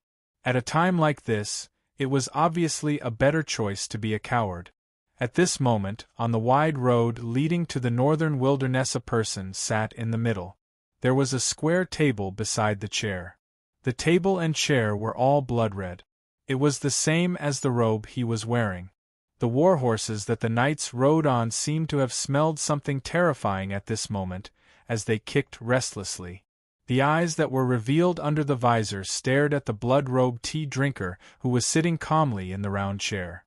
Even though he remained silent, he subconsciously revealed deep respect. The blood-robed tea drinker smiled and said, "Jiang Qingzi, it's been a long time since I last saw you. You should at least show yourself and say hello." There was a moment of silence in the black carriage. Then, the door was pushed open from the inside. Jiang Qingzi, who had white hair and beard and was still as majestic as ever, slowly walked out wearing armor. A knight beside the carriage fell off his horse and knelt on the ground. Jiang Qingzi looked straight ahead as he stepped down.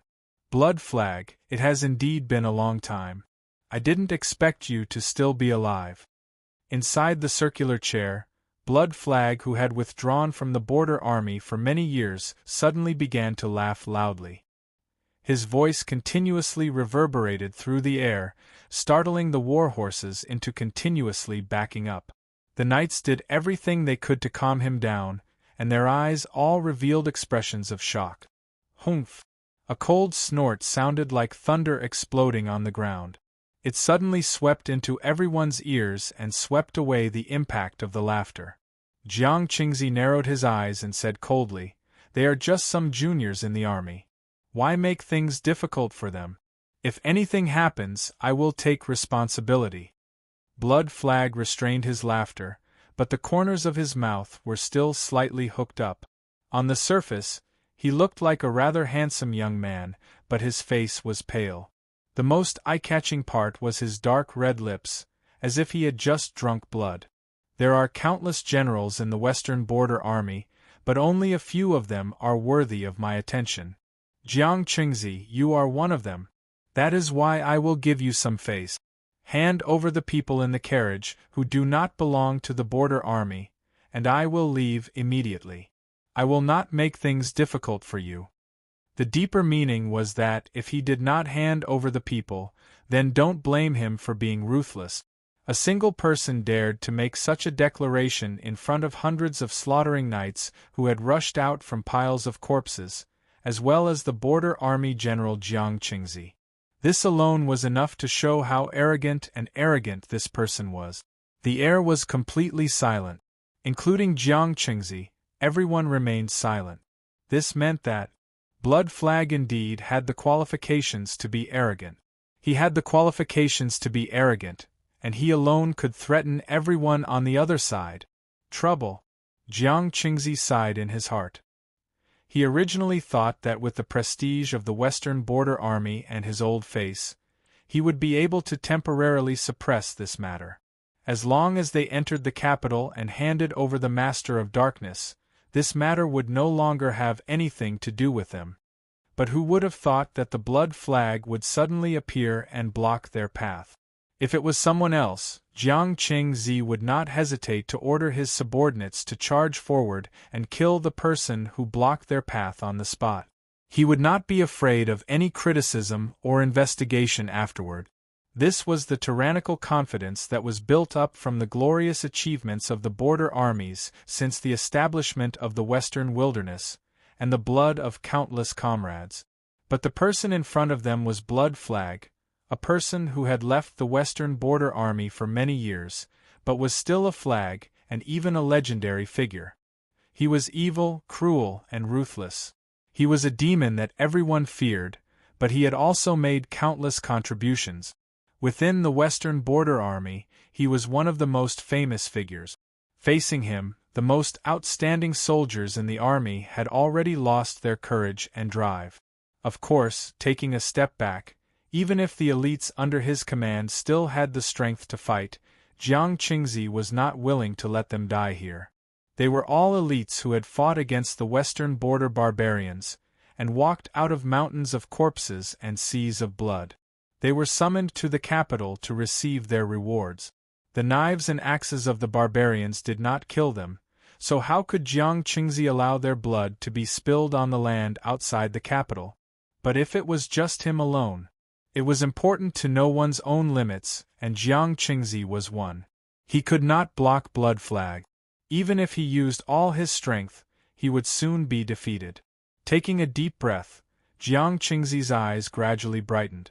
At this moment, his white hair moved without any wind, and his burly body and armor released the aura of a general that could swallow the heavens and chase the sun. In the carriage behind, a low voice suddenly sounded in True Divine by Yu's ears. "Take him away, enter the capital as fast as possible. If you can't, put your own safety first." Swoosh, True Divine by Yu's expression changed. Daring to block the border army's path was already a terrifying thing to think about. But now, he was sure that he had still underestimated the terror of the person blocking the road. "Let's go." He grabbed Qin Yu and smashed the door of the carriage. The two of them were like arrows released from a bow, whistling through the air as they shot towards the capital. Chapter 1476. Blood Flag narrowed his eyes, his expression still light as he said, "Jiang Qingzi, the Yu today are a bit disappointing." Across from him, Jiang Qingzi stood there in his armor. His aura rose around him, as if he were a god descending from the heavens. "Blood Flag, even with your status, you still need to consider the consequences of trying to kill a conferred border army troop in the capital region." Blood Flag's lips curved up in a mocking smile. "It seems that I've left the border army for far too long, so much so that you have a vague impression of me. If I didn't dare to attack you, would I have appeared here?" As he spoke the last word, he stepped forwards. The chairs around him, including the tea set, were instantly shattered by a powerful strength, turning into a tumbling fog of blood. A mournful wail sounded out, emitting the endless despair and pain of a life before death. It was enough to make one's hair stand on end. Ruthless killing intent was like a long river that had burst its banks, roaring and sweeping in all directions with a rumbling sound.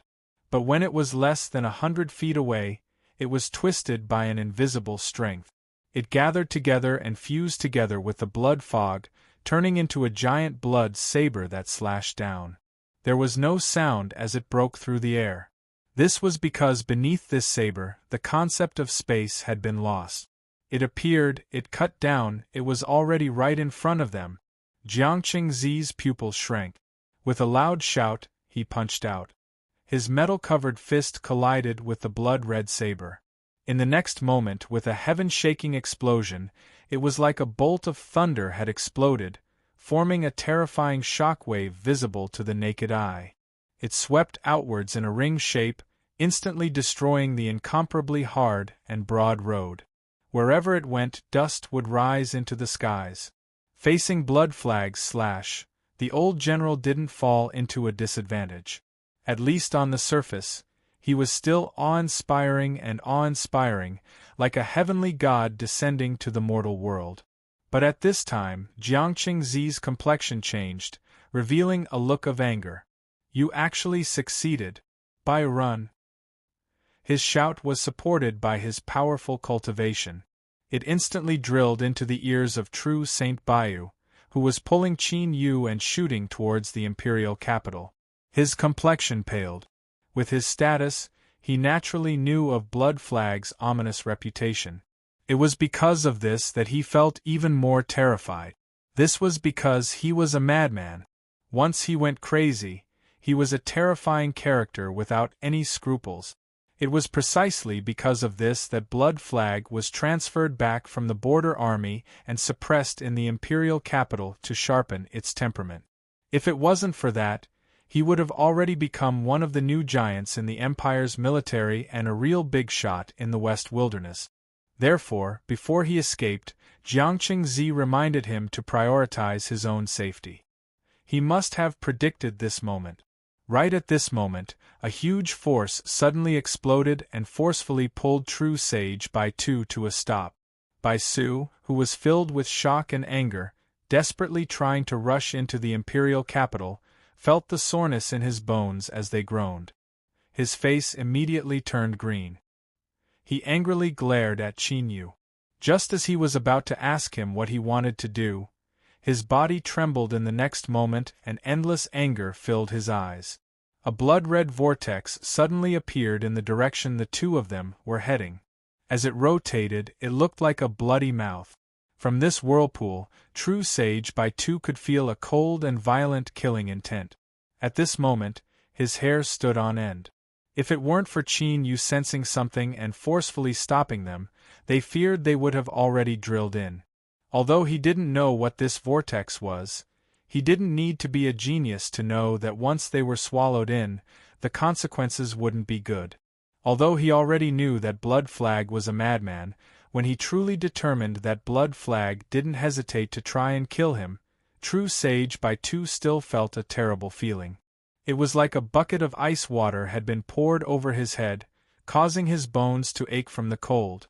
Clapping his hands, Blood Flag revealed a faint smile as he walked out from the blood vortex. Although his eyes were full of praise, there was a trace of disappointment on his face. He never thought that these two prey would be able to escape his trap. "Dark Ruler." Beneath the black robes, Qin Yu lightly said, "There is no past grievance or grudge between us, so why must you come to kill me?" Blood Flag shook his head. "It must not have been easy for you to reach your current cultivation. After experiencing so many storms, why ask such a stupid question?" His eyes brightened and he exuded a shocking deterrent. "In this world, why do you need so many reasons? I want to kill you, so I came." The black-robed figure fell silent. Qin Yu frowned and sighed inwardly. Thinking about it from another perspective, if he were the one in the imperial capital who had the qualifications to compete for the throne, he would also firmly grasp the chance to eliminate Li Yizhou. So from the start, Qin Yu was well aware that this person in front of him would kill him. The reason he spoke such nonsense was to judge his opponent's strength and prepare a response ahead of time. Unfortunately, the result wasn't too wonderful. The blood flag in front of him wasn't a ruler. Qin Yu was certain of this.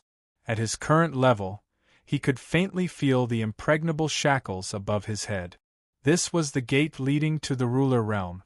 The shackles above Blood Flag's head had become much thinner, and it seemed he would soon be able to break through them.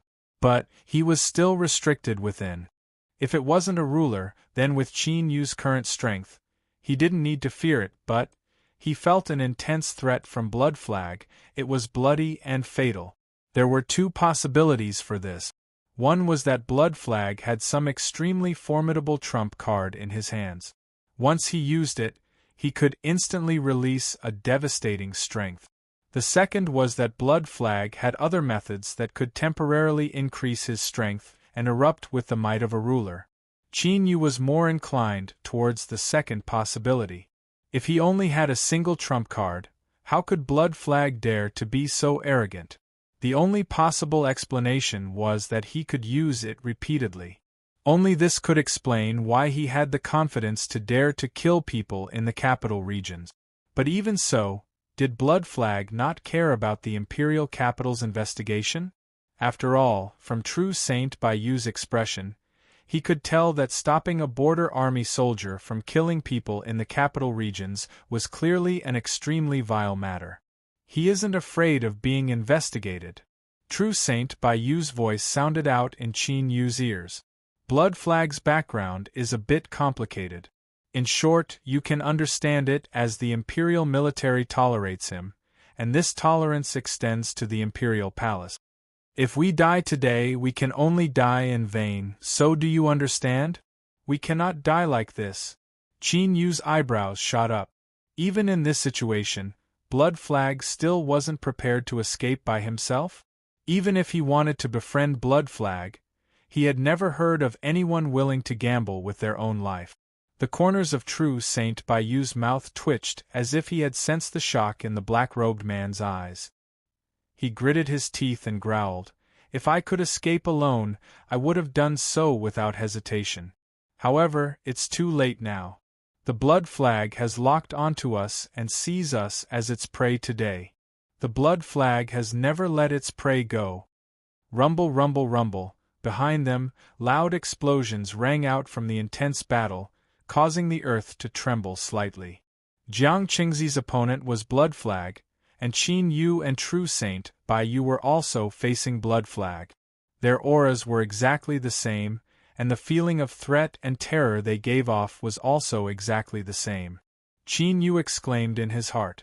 The desolate region was truly extraordinary. This was the first time he had seen such methods in his life. As for what True Saint Baiyu said, he didn't think too much about it. This wasn't because he had enough confidence in himself to deal with the Blood Flag's attack, but because when he sensed the blood vortex hidden in the nothingness from the very start, he was able to confirm the icy cold and cruel killing intent in the Blood Flag's heart. Blood Flag was strong. In fact, it was likely that he was even stronger than the ruler that had appeared at the Heavenspan Sword Sect. But waiting for death wasn't Qin Yu's style. Since he didn't want to wait for death, he could only fight with his life on the line. The only thing that left him a bit relieved was that in his current state, Qin Yu had obtained the support of the Dark Emperor crown as well as the Eye of Darkness. His strength had risen dramatically. It was also because of this that even though he was frowning beneath his black robes, his eyes were still calm. Blood Flag could feel this calmness. The appreciation on his face deepened, but his eyes became even colder. They were like sharp and hard ice blades that wanted to pierce through Qin Yu and nail him to the ground. I originally thought that fighting with Jiang Qingzi would be my only harvest today, but I never imagined there would be such a pleasant surprise. This is good. Bang! The blood-red vortex suddenly exploded. Its speed rapidly rose and a terrifying swallowing strength erupted from within. Qin Yu grabbed True Saint by Yu and tossed him away. If this fellow died here, then even if the one who killed him was Blood Flag, he would still be in deep trouble. After all, today's attack was all because of him. Protecting True Saint by Yu was the same as selling him and the influence behind him a favor. To Qin Yu, who was like duckweed floating on water in the boundless western wilderness, there might be some unexpected harvest. Of course, the premise of all of this was that he could smoothly survive today. If he was killed here, whether or not True Saint by Yu lived or died wouldn't matter at all. True Saint by Yu stumbled to the ground, a look of shame on his face. It had to be known that just now he had thought about the possibility of escaping by himself. Hesitation flashed in his eyes. He took a deep breath and loudly said, "You must be careful. Blood Flag's most powerful technique is that he can control a person's mind." Beneath the black robes, Qin Yu's eyes flashed. He took a step forward. With a loud bang, the earth shattered and his feet sank into the ground up to his ankles. His black robes were pulled up by the swallowing strength, stretching as if they were cast from iron. He pointed straight in the direction of the blood-red vortex. With loud cracking sounds, cracks appeared beneath his feet. He couldn't stop it. Even if he continued to waste time, he would only lose more strength. In the end, he wouldn't be able to escape the fate of being swallowed up by the blood-red vortex. As Qin Yu reached this conclusion, a bit of hesitation flashed in his eyes. But as he took a deep breath, it turned into determination. Banger! With a loud explosion, he took another step forward. But this time, he didn't want to resist the swallowing strength of the blood-red vortex. Rather, the moment he stepped forwards, he borrowed the strength of the shaking ground to rush forwards. His speed was so fast that he left behind afterimages as he submerged into the blood-red vortex. With his own strength combined with the terrifying swallowing strength of the blood-red vortex, his speed reached an unimaginable level. Qin Yu was like a boulder tumbling down from the summit of a mountain. The explosive impact caused the blood-red vortex to instantly distort and deform. Blood Flag paled. "Interesting. But it is impossible for you to injure me with just a moment of courage. The only result for you is your own destruction." Rumble, rumble. After the blood-red vortex swallowed Qin Yu, it spun even faster and the aura it emitted became increasingly wild. It was like a meat grinder running at full speed, enough to instantly tear apart an entire mountain. But at this time, a deep look of concentration appeared on Blood Flag's face, as if he had sensed something. In the next moment, a bit of darkness appeared deep within the blood-red vortex. Then, like a drop of ink falling into clear water, it began to spread outwards at an astonishing speed. In a breath of time, the darkness occupied the core region of the blood-red vortex. But after it passed this boundary, the speed at which it spread slowed down, as if it was being suppressed by a powerful strength. True Saint by Yu, who had escaped from the battlefield, relaxed as he saw this. What he was most worried about was that Qin Yu would be directly killed. If this really happened, then regardless of what problems Blood Flag would encounter afterwards, he himself would be in deep trouble. Without any hesitation, True Saint by Yu turned and left, rushing back to the imperial capital at an astonishing speed. Intercepting someone in the capital region was already a great taboo. If it was anyone else today, they wouldn't necessarily dare to stop a border army team. Only a madman like Blood Flag would dare to ignore this. And once they entered the imperial capital, even Blood Flag wouldn't dare to casually attack them.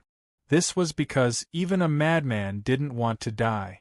And within the imperial capital, recklessly sending out experts to intercept someone would provoke the sensitive nerves of the imperial palace.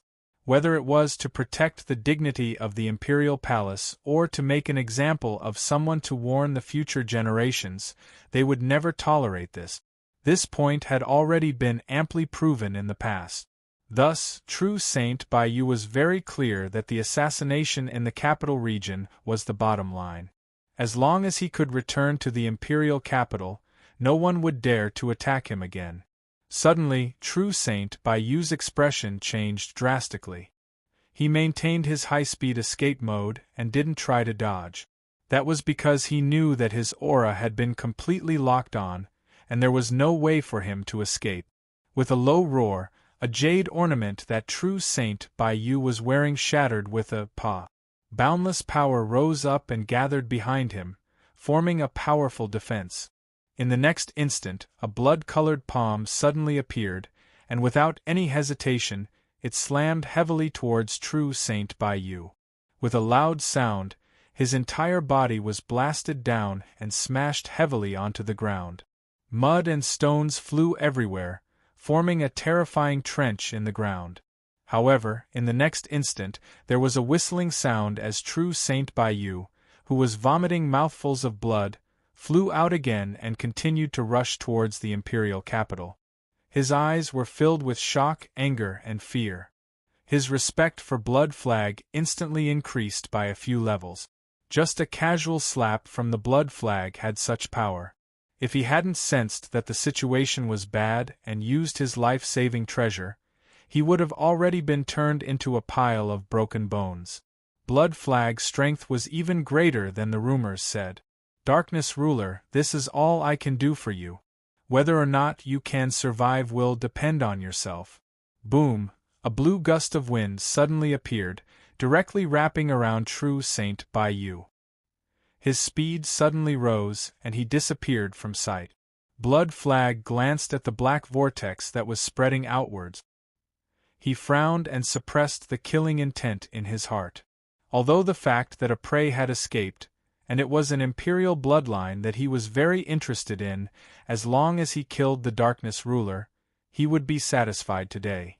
Killing people in the capital region had always been a great taboo, so Blood Flag was well aware of this. If there were no accidents, someone would soon arrive, so he didn't have much time left. Unfortunately, if this were a different situation, he would have been able to play around with this Darkness Ruler. The Darkness Ruler controlled was quite extraordinary. Blood Flag's lips curved in a smile. With a thought, he released his suppression. The darkness in the depths of the blood-colored vortex spread out like a prisoner that had been freed, instantly turning it pitch black. Chapter 1477. The blood-red vortex formed a space of its own. Within it was a blood sea that recklessly tumbled about. Qin Yu was currently in this blood sea. The moment he entered, he knew that it would be difficult to break through it with his own strength. Since he couldn't break it, his only choice was to fuse with it, corrode it with the power of darkness, and finally seize control of this blood sea. This certainly wasn't an easy matter. Otherwise, if the blood sea could be casually taken away by others, how could the Blood Flag dare to use it as a trap to hunt down prey? On the surface, it seemed that Qin Yu had fallen into a disadvantage after being swallowed into the blood sea. But from another perspective, this was also where his advantage lay. It was because he was in the blood sea that he was able to release the power of darkness and instantly pollute the surrounding sea. When it turned black, it also fell into Qin Yu's grasp. But soon, the Blood Flag displayed its tyrannical cultivation and control. After the power of darkness polluted the sea, it suffered a formidable suppression. The entire blood sea roared. Billowing waves rose up, carrying with them a world-destroying momentum that swept out from all directions. They were like angry fists that wanted to shatter the darkness in the sea region. Qin Yu did his best to resist them, and only then was he able to barely resist them. But he knew that this wasn't the Blood Flag's full strength. So Qin Yu was waiting for it to erupt with its true strength. When one was at a disadvantage, revealing one's cards first was an extremely stupid choice. Only by keeping it in hand and waiting for the right moment could it display its greatest effect. Suddenly, the blood sea's suppression on the power of darkness loosened a little. A hole appeared in the solid blockade. A sharp light exploded in Qin Yu's eyes. He didn't know what was happening, but the opportunity was fleeting in front of him. Although there were some strange things, he couldn't care too much about it right now. With a loud shout, the dark emperor crown appeared on his head. The eye of eternal night embedded in the center began to emit a dim light. The power of darkness erupted like a volcano, brazenly colliding with the blood sea's suppression and forcefully breaking through it. This caused the range of pollution to expand, allowing it to gain more control over the blood sea. Qin Yu took a deep breath. The dark emperor crown trembled with it, and the power of darkness surged out to deal with the counterattack that was about to erupt from the blood sea, but the reality was that the suppressive suppression of the blood sea didn't arrive. Instead, it instantly gave up all resistance and allowed the power of darkness to recklessly rush out in all directions like a wild horse. Everything he passed by was pitch black, and the entire blood sea turned into the color of night in a short period of time. Qin Yu's complexion changed and a gloomy look appeared in his eyes. He certainly didn't believe that he could defeat the blood flag because of a single mistake. He did not understand this person, but True Saint Bai Yu's reaction and what he sensed showed how terrifying the blood flag was. Then there was only one explanation, a trap. This sea of blood was there to hunt him down, but if things didn't go well, it could also turn into a tomb to bury him. The blood flag gave up control of the blood sea on its own initiative and allowed the strength of darkness to contaminate it. This was to completely bind Qin Yu to the blood sea. If their positions were swapped, what would blood flag do? Qin Yu's eyebrows jumped up. His heart violently shrank as a great restlessness rose in him. In the next moment, the sea of blood that had been contaminated by the dark power suddenly began to shatter and split apart in rumbling noises. The blood flag's complexion was pale. His eyebrows furrowed together, as if he were enduring pain. But the corners of his lips curled up in a cruel and callous smile. My blood sea isn't that easy to control. If you swallow it into your stomach and it explodes with a bang, how are you going to survive then?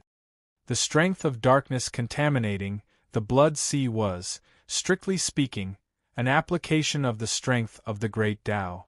Thus, in the eyes of the blood flag, Qin Yu was forcefully fusing his own great Tao into the blood sea and seizing control over it. As a powerhouse that had walked out from mountains of corpses and seas of blood, he had fought countless battles in his life and had escaped death countless times. Thus, the blood flag had a rich combat experience. Many years ago, he discovered that there was a great flaw in his blood sea. Once he swallowed a true saint-level powerhouse, it was likely he would be corroded by their great Tao and lose control. If it were any other cultivator, the first thing they would think of after realizing this would be to abandon the flawed blood sea. After all, as an extreme true saint who also had formidable trump cards, the blood flag grasped many different killing methods. Abandoning one of them wouldn't have any effect on his strength. But the blood sea wasn't an ordinary person. The blood flag had spent a great deal of time and energy to forcefully upgrade the blood sea. The upgraded blood sea still had its initial flaw, but it had transformed into the one in his hands. But now it had transformed into a great killing tool in his hand. Once an enemy was swallowed by the blood sea and used their own great Tao to seize the blood sea, they would have already stepped into the gates of hell. The great Tao collapsed and the Saint Tao perished. This was an irreversible rule in the desolate region. Besides some extremely rare and special bloodlines or heaven-defying divine artifacts, no one could withstand the fate of their great Tao collapsing. Thus, all the blood flag needed to do was turn a thought and push the stolen blood sea into the abyss of destruction. The blood flag had done similar things many times before. The reason it hadn't revealed the secret of the blood sea was because of all the cultivators that had been swallowed by the blood sea, not a single one had managed to survive. And today, the blood flag didn't think there would be an exception. The blood sea had already begun to collapse.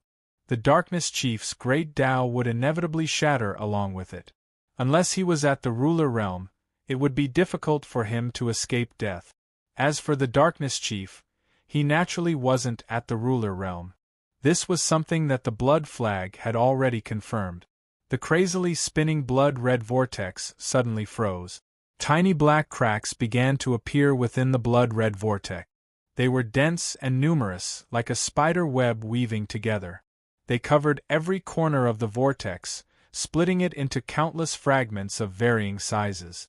The next moment, accompanied by a soft "paw" sound, the whirlpool shattered into pieces, like a mirror that had fallen to the ground. The blood flag's smile widened. He took a deep breath, preparing to enjoy the harvest he should have obtained after killing his prey. But nothing appeared at all. The smile on his face froze and he frowned. His eyes were cold and gloomy, and there was a faint puzzlement in them. He clearly couldn't understand why the Darkness Chief, who should have died, was still alive and well. The Great Tao fused with the Blood Sea. If the Blood Sea shattered, the Great Tao would collapse, but this wasn't important. What was important was that the Darkness Chief was still alive. This meant that the Blood Flag's attempt to kill him had ended in failure. This was because the Imperial capital had finally responded. Whoosh, whoosh, with the sound of breaking air, two figures howled over. Although they were still far away, the terrifying pressure they emitted was like a monstrous tsunami that seemed to block out the sun. Rulers. And there were two of them. The two commanders of the Imperial capital's Guard Division were both here today. What a coincidence, but in this world, there weren't too many natural coincidences. Thus, in the end, there were still people who chose the other path. Of course, they were also watching and waiting for the right moment to strike. And now, Qin Yu, who had resisted the Blood Sea's hidden killing methods, had finally found a chance to continue living. Blood Flag furrowed his eyebrows and then quietly relaxed. He let out a light breath and restrained his aura, a helpless look on his face. Blood Flag, immediately surrender and follow us back to the Guard Division to be interrogated. A deep shout came from afar. Within the anger, there was also a bit of irrepressible annoyance. Schwa schwa, the two commanders of the Imperial Guard Division landed at the same time. The one on the left was surnamed Yi and the one on the right was also surnamed Yi. This wasn't some nonsense, but an important fact. In the Western Wasteland Army, the two giant trees with the surname Yi were not actually from the same family. To be more precise, the two sides were sworn enemies who supervised and kept each other in check. For countless years, as the two great Yi families that controlled more than 70% of the Empire's military strength, the stories of their open and secret struggles were enough to be written for hundreds of years. Both sides had suffered casualties. Although there had never been any open conflict, even a 3-year-old child in the Imperial capital knew that the two Yi families were as incompatible as fire and water. That was why the Imperial Guard Division had two commanders. That was why they both had the surname Yi. Because they had officially entered the Empire's stage at different times, the people of the Western Wasteland were used to calling them the Old Yi family and the later Yi family. The one who spoke was an important figure of the Old Yi family. He had a ruler realm cultivation and would be a commander in the army. His words naturally carried a lot of weight. Even the crazy Blood Flag didn't dare to ignore it. Yes. Blood Flag bowed and accepted the order. His expression was calm. He didn't resist, but he didn't show any fear either. The big shot of the later Yi family frowned. When his eyes landed on Blood Flag, a cold look of disgust appeared on his face. The sounds of battle in the distance disappeared. Blood Flag, who was fighting with Jiangqing Zi, disappeared like a shadow. Blood Flag, who was calmly waiting to be dealt with, didn't show any change in his aura. Such a method made the eyes of the three generals present reveal a trace of fear. One had to know that sometimes, being able to completely conceal one's aura was truly terrifying. Millimeter without a doubt, Blood Flag had achieved this. Jiangqing Zi's breathing was slightly hurried. His white hair was slightly damp. He landed on the ground and cupped his hands in greeting. West Border Army Jiangqing Zi greets the two commanders. In terms of scale, The Imperial Guard Division couldn't be compared to the West Border Army. However, it was located at the heart of the Western Wasteland. It was the Imperial Capital Army that directly protected the safety of the Imperial capital. Their status was extremely high in the army, and their commander's position was comparable to the commander of the Border Army. Of course, the strength of the ruler realm was enough for the two commanders to be on equal footing with the commander of the Border Army. Jiangqingzi, we haven't seen each other for a long time. It's not easy to wait for you to return to the capital. Let's find a chance to have a few drinks. General Yi of the old Yi family said with a smile. His broad face made people feel close to him. He didn't look like a general in charge of the Imperial Capital Army, but more like a close friend of the same generation. Jiangqingzi bowed respectfully. He didn't slack off because of his good intentions. Thank you for your invitation, General Yi Qin. But the schedule is tight, and the situation in the west border is not stable. I will return immediately after the report. I'm afraid I won't have time to attend the banquet. The head of the later Yi family frowned. He didn't smile. His face looked like it was carved from stone. Now, just a slight frown gave people a strong sense of oppression. The Western barbarians are causing trouble again? Jiangqingzi nodded solemnly. In the past 6 months, dozens of conflicts have broken out. Although we have suffered a lot, the Western barbarians have not retreated. The commander is worried that after hundreds of years of recuperation, the Western barbarians have recovered some of their strength. So, they are ready to move again. The head of the later Yi family was Yi Xiling. He said, military affairs are the first priority. Since the Western barbarians have bad intentions, you should return to the west border as soon as possible and assist the commander in suppressing them. Jiangqingzi cupped his hands and accepted the order. General Yi Qin revealed a helpless expression. How could the imperial capital not know the situation in the border? You and I are both counselors of the military council. We have discussed this many times. Why do you have to put on a show in front of me? Looking at Jiangqingzi's white hair poking out from under his helmet, General Yi Qin sighed inwardly. The task of infiltrating the West Border Army was indeed a long way off. Of course, his thoughts were not fake, but his expression didn't reveal the slightest bit of it. He solemnly nodded, showing an expression of agreement. Since there is no chance this time, then next time. I can afford to wait. This was a pun. Although it didn't have any practical meaning, it was enough to bury a grain of sand in the hearts of the two. Once or twice wasn't much, but if it piled up, who knew what would happen in the future? What's more, these were Yi Qin's sincere words. The West Border Army was extremely important. It occupied nearly 20% of the Imperial Army's military strength, but it was so tightly managed that not even a drop of water could enter.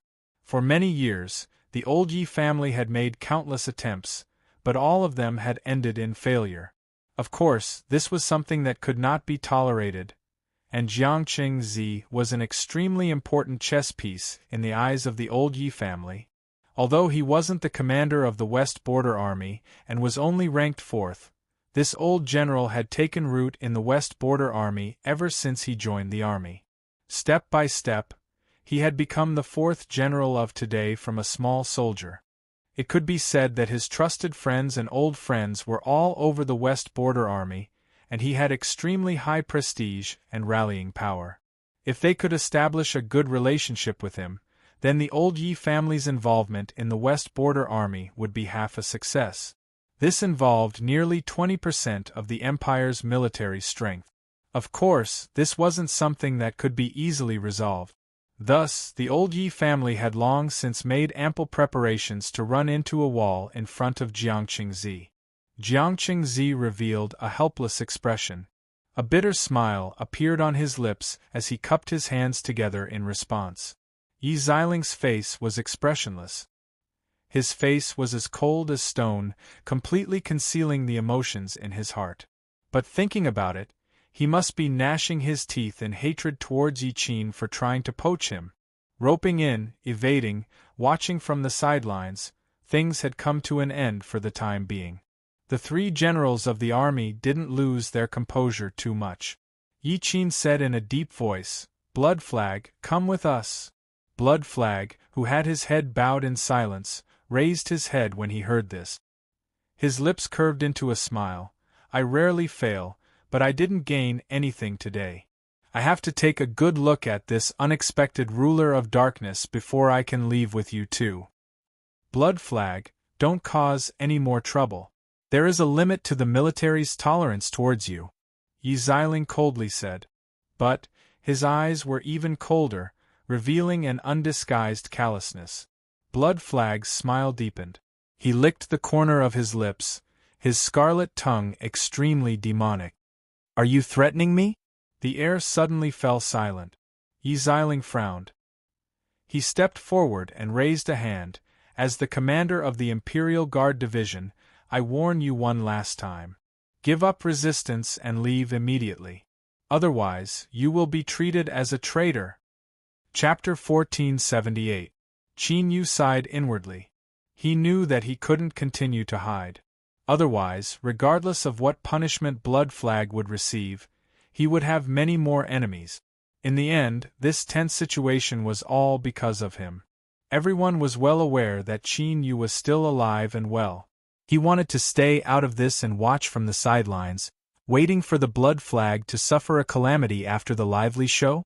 Haha, things weren't that simple. You clearly could have come out and prevented things from worsening further, but you chose not to. This was a sin. Although it was a bit of a tongue twister, it wasn't hard to understand the meaning behind it. This wasn't the result Qin Yu wanted to see. No matter what background or origin Yi Qin and Yi Xiling had, their appearance here today represented a certain degree of goodwill. In the imperial capital that was already surrounded by enemies, if he pushed down those who showed goodwill, he would only be surrounded by enemies. If he was strong enough, he wouldn't need to worry too much. After all, in this world, strength was always number one. But in front of him was the Western Wasteland's imperial capital. Even a ruler could only be reduced to a chess piece, so what could Qin Yu do? He could only be careful at all times and avoid risks as much as possible. Schwa space twisted and Qin Yu stepped out from his black robes. He cupped his hands together and bowed. "Greetings, generals. Thank you for helping me today." Yi Xiling angrily snorted. He slowly took a step back. Although his expression was cold and gloomy, he actually relaxed inwardly. Although he had already prepared himself to attack, the series of consequences and unknown risks were hard for him to bear. His eyes swept over Qin Yu. Something flashed deep in his eyes before he immediately composed himself. Yi Qin secretly sighed in pity. He actually wanted to see a lively scene and see the Yi family collide with the complicated background behind Blood Flag. As his eyes fell on the dark ruler, there wasn't much coldness in them. Rather, there was a bit of appreciation. This was a smart person. As for smart people, most of them could live longer in this world, which made them more valuable as an investment. From this point of view, his appearance here and the attitude he had displayed was an extremely worthwhile thing to do. Cough. Blood Flag, you've already seen the person, so there's no need to complicate matters any further. Come with us. Jiang Chengzi was expressionless and didn't express his opinion on this matter. He glanced at Qin Yu from the corner of his eyes and thought that Bai Zu's judgment of people was indeed quite good. Beneath the black robes, Qin Yu frowned. He looked up and stared at the Blood Flag. "You're not bad. Thank you for your praise, Your Excellency. Although you appear to be very calm and your tone does not reveal the slightest bit of emotion, I have killed countless people in my life, and killing is always risky. I have experienced many twists and turns, so my senses are quite sharp. So, you really want to kill me?" It wasn't an inquiry, nor was it an interrogation. Instead, it was a plain and straightforward statement that brought the matter to light. Qin Yu arched an eyebrow, not responding. And sometimes, silence itself was the best answer. That's right, he wanted to kill. Ever since he came into contact with the Peach Blossom Garden and met Peach Girl, his cultivation had entered the fast lane. After several lucky chances, he had leapt up like the sun in the sky and obtained his current strength. In the vast young world, he couldn't say that he was completely fearless, but at the very least, in a situation where the sovereign didn't publicly appear, he truly had nothing to fear. After that, he killed the Darkness Chief Sovereign and obtained the Darkness Thearcha's crown. Then, he obtained the Eye of Darkness and the Divine Kingdom. All of this unknowingly piled on top of Qin Yu's own confidence and pride. However, after he entered the Western Wilderness, he had clearly done nothing, yet he had fallen into a dangerous whirlpool, and many terrifying enemies had appeared in the dark. All of them wanted him to die. If this really was a life-or-death enmity, then Qin Yu could accept it. But the key problem was that he still didn't know who it was that wanted to kill him. Although he appeared calm on the surface, Qin Yu was actually incomparably angry in his heart. It was just that the current situation didn't allow him to recklessly vent his anger, so he could only suppress it all in his heart. Today, facing the Blood Flag's ambush in the capital region, Qin Yu was still patiently enduring it. But the raging killing intent in his heart was becoming increasingly strong. He needed an outlet to vent it, and the Blood Flag was the first person to jump out on their own initiative, completely exposing themselves to Qin Yu. That's right, in Qin Yu's opinion, any action that tried to kill him was unforgivable. Once the grudge between them was formed, it could not be resolved. In the end, life and death would be decided. Killing the Blood Flag was undoubtedly risky, but if there was a chance to do so, Qin Yu wouldn't hesitate. At the very least, he wanted to let those high and mighty figures in the imperial capital know that he wasn't a chess piece that could be casually manipulated. As for what consequences this would bring, could it be that if Qin Yu pretended that today's ambush hadn't happened, Blood Flag would be able to bury the hatchet with him? Haha, from the look in his eyes, Qin Yu knew that the Blood Flag was indeed a madman. Today's failed ambush was only the beginning. He really did regard Qin Yu as prey that had to be killed.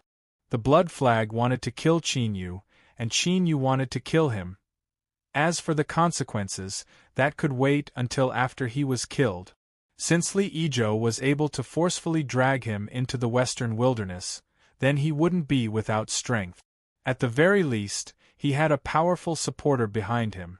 The stronger Qin Yu appeared, the more important he would be, and the more important he would be. Qin Yu didn't believe that they would just stare blankly on as Li Yizhou was beaten into the dust and do nothing.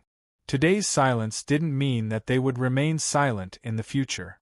The Blood Flag smiled, an incomparably brilliant and joyous expression, as if he had seen something wonderful. The Dark Ruler in front of him actually wanted to kill him, and he even dared to kill him. In his life, there had been countless people that wanted to kill him. But to dare to kill him today was the first. Such an interesting person definitely had to be killed as soon as possible. The reason was, as he said before, a madman didn't want to die. Since he sensed that Qin Yu wanted to kill him, dared to kill him, and was also a bit threatening, then taking the initiative to kill him was the best choice. Thus, in the next moment, a crimson light appeared in the depths of Blood Flag's eyes. It was extremely faint and dim.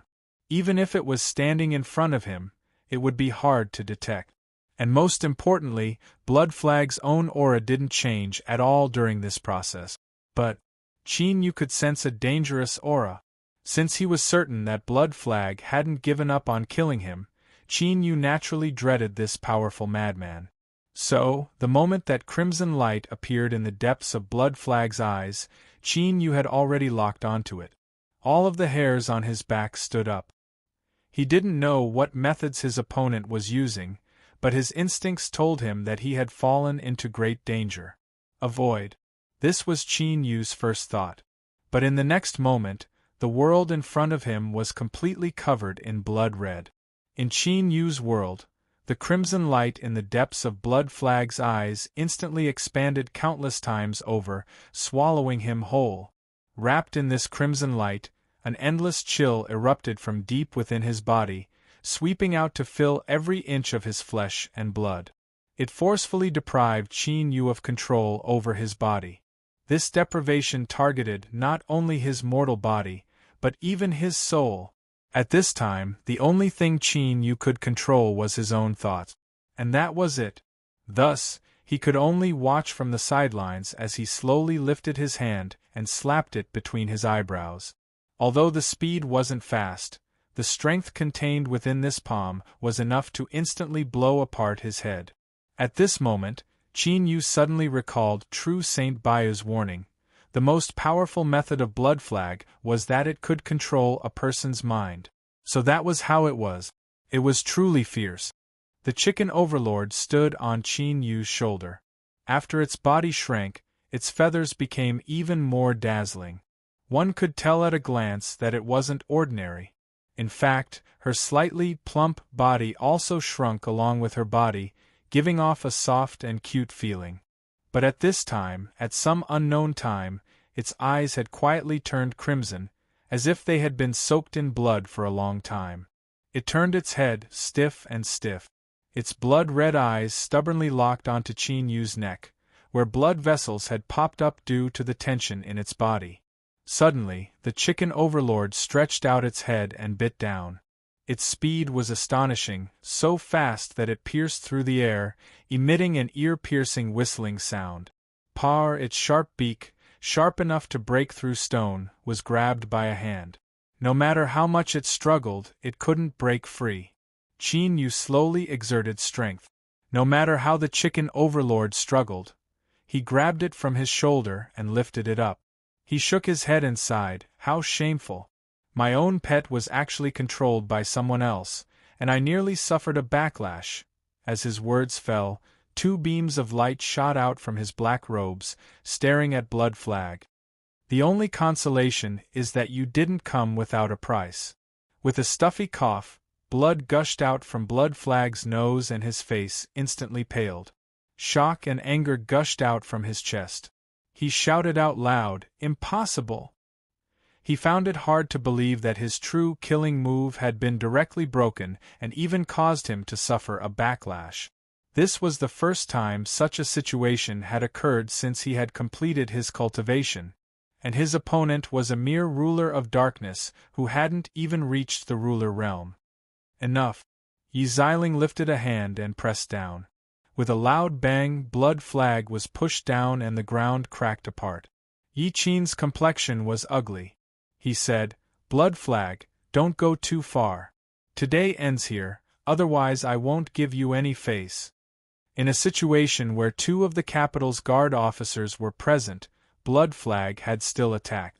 Although he hadn't succeeded in the end and had even suffered a backlash, to Yi Qin and Yi Xiling, this was a great humiliation and disregard. Thus, Yi Xiling had brazenly suppressed him, and Yi Qin had also expressed his attitude. This was something they had to do, otherwise their prestige would be greatly damaged. How would they be able to command their subordinates in the future? Their status in the eyes of the great figures of the capital would also be shaken. If they couldn't handle such a small matter, how would they be able to shoulder great responsibilities in the future? Blood Flag lay on the ground, staring straight at Qin Yu.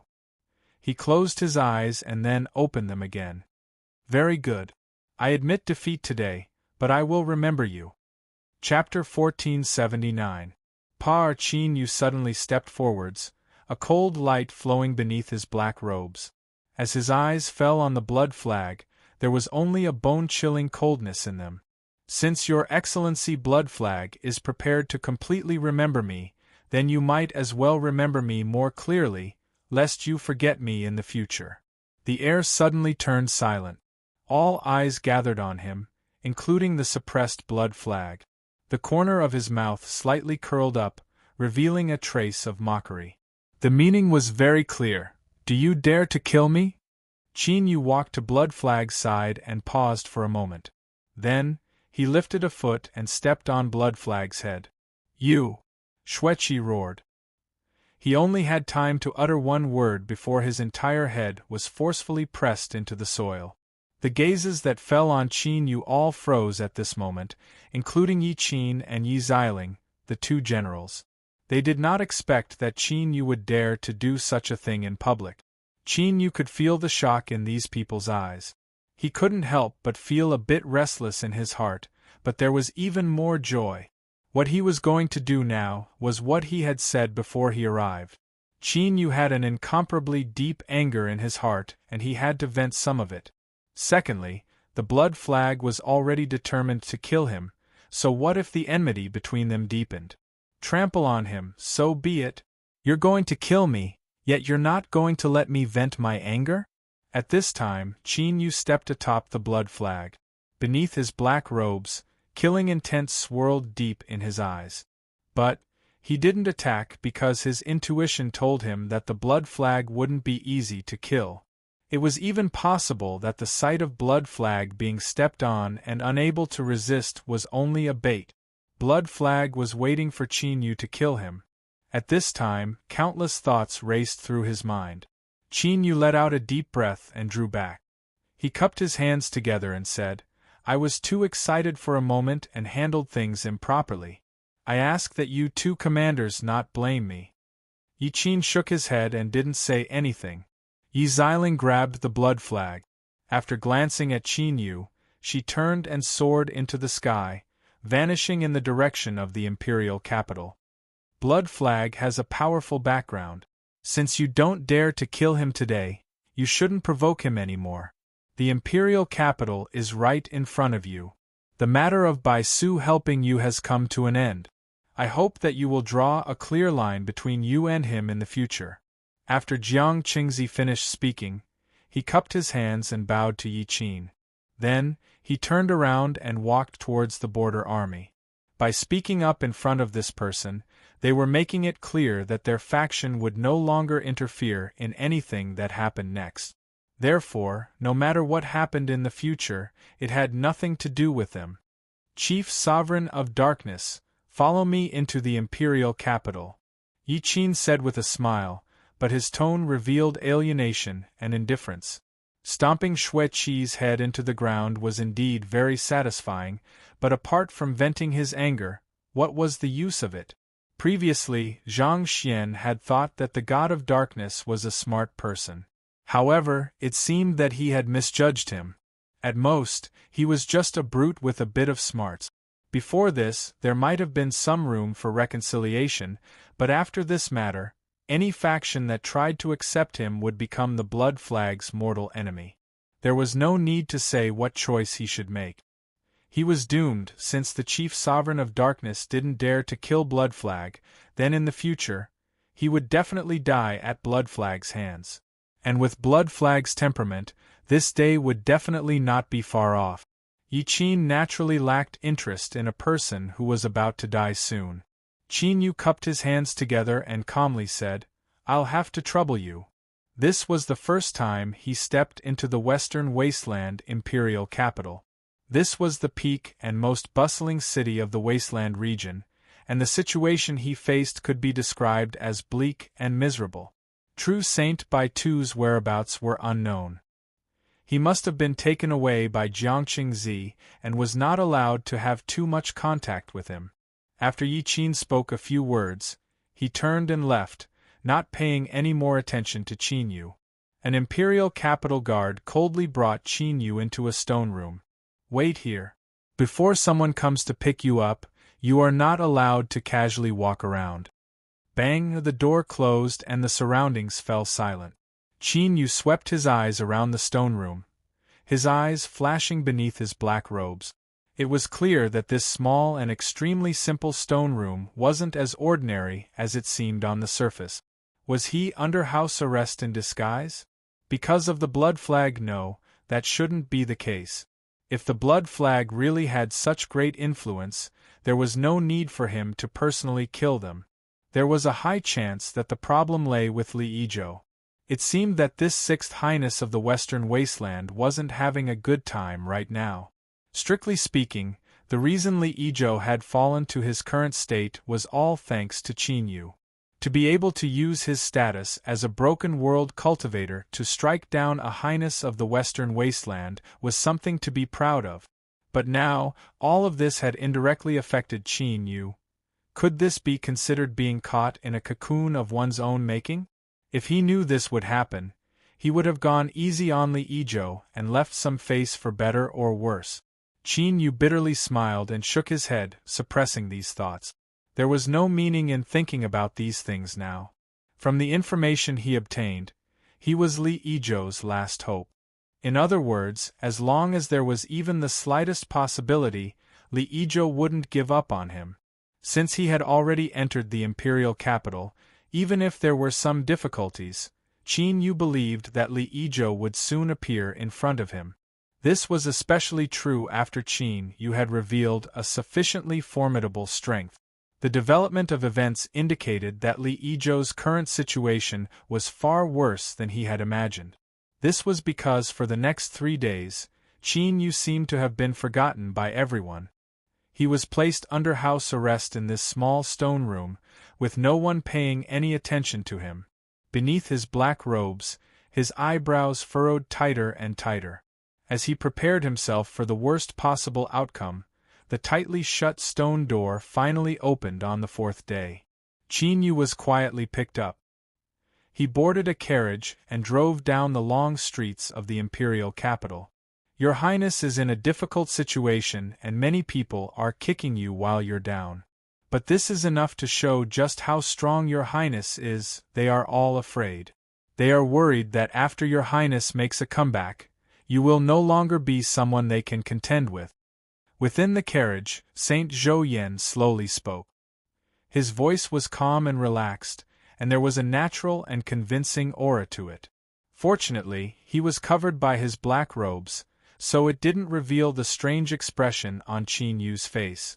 It had to be known that back in the world Zeroth, he had worn the identity of Saint Zhou Yan for a long time.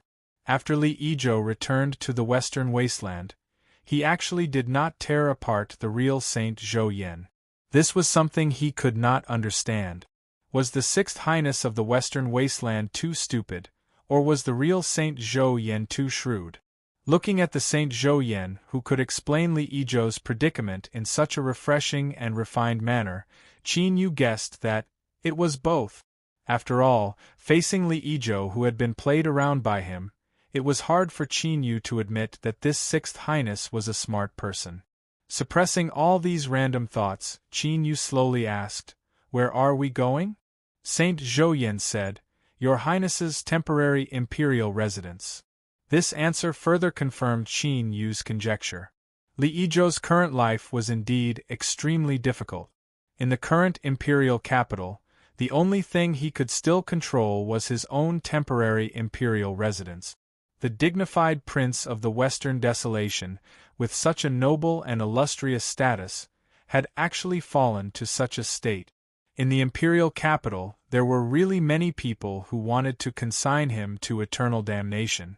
But there was one point that Qin Yu really couldn't understand. Even if he used his knees to think, he would know that to be able to sit firmly on the throne of the Western Desolation, his cultivation must be extremely high. Half-Emperor was just the starting point, and one had to be a realm higher to qualify. For such an existence, it wouldn't be an exaggeration to say that he was omnipotent, and his lifespan was limitless. Was the fight for the throne so intense now? Was there a need for this? The princes and princesses of the Western Desolation had caused such a huge commotion about the fight for the throne. Were they not afraid of angering the Desolation Emperor? A bunch of bastards, are they hoping for me to die? If he couldn't understand something, he would temporarily put it aside. He believed that after meeting Li Yizhou, he would be able to get some answers. The key was that the more difficult the situation Li Yizhou faced, the more importance he would place on Qin Yu. The imperial capital was very big, and after the restricted teleportation formation was set up, the journey became especially long. Fortunately, Sage Zhou Yan was good at talking, and with Qin Yu's intention to find out more information, with the tacit communication between the two, it wasn't difficult to pass the time. After a long time, the carriage finally stopped. Sage Zhou Yan lifted the curtains to take a look, and with a smile, he stood up and went out first. "Ruler of Darkness, please." The prince's temporary imperial residence was majestic, spanning several long streets and occupying an unknown amount of land, showing the majesty and nobility of the royal family. But now it gave off a feeling of decadence and sadness. Even the neatly arranged trees outside the temporary imperial residence seemed a little weak between the branches.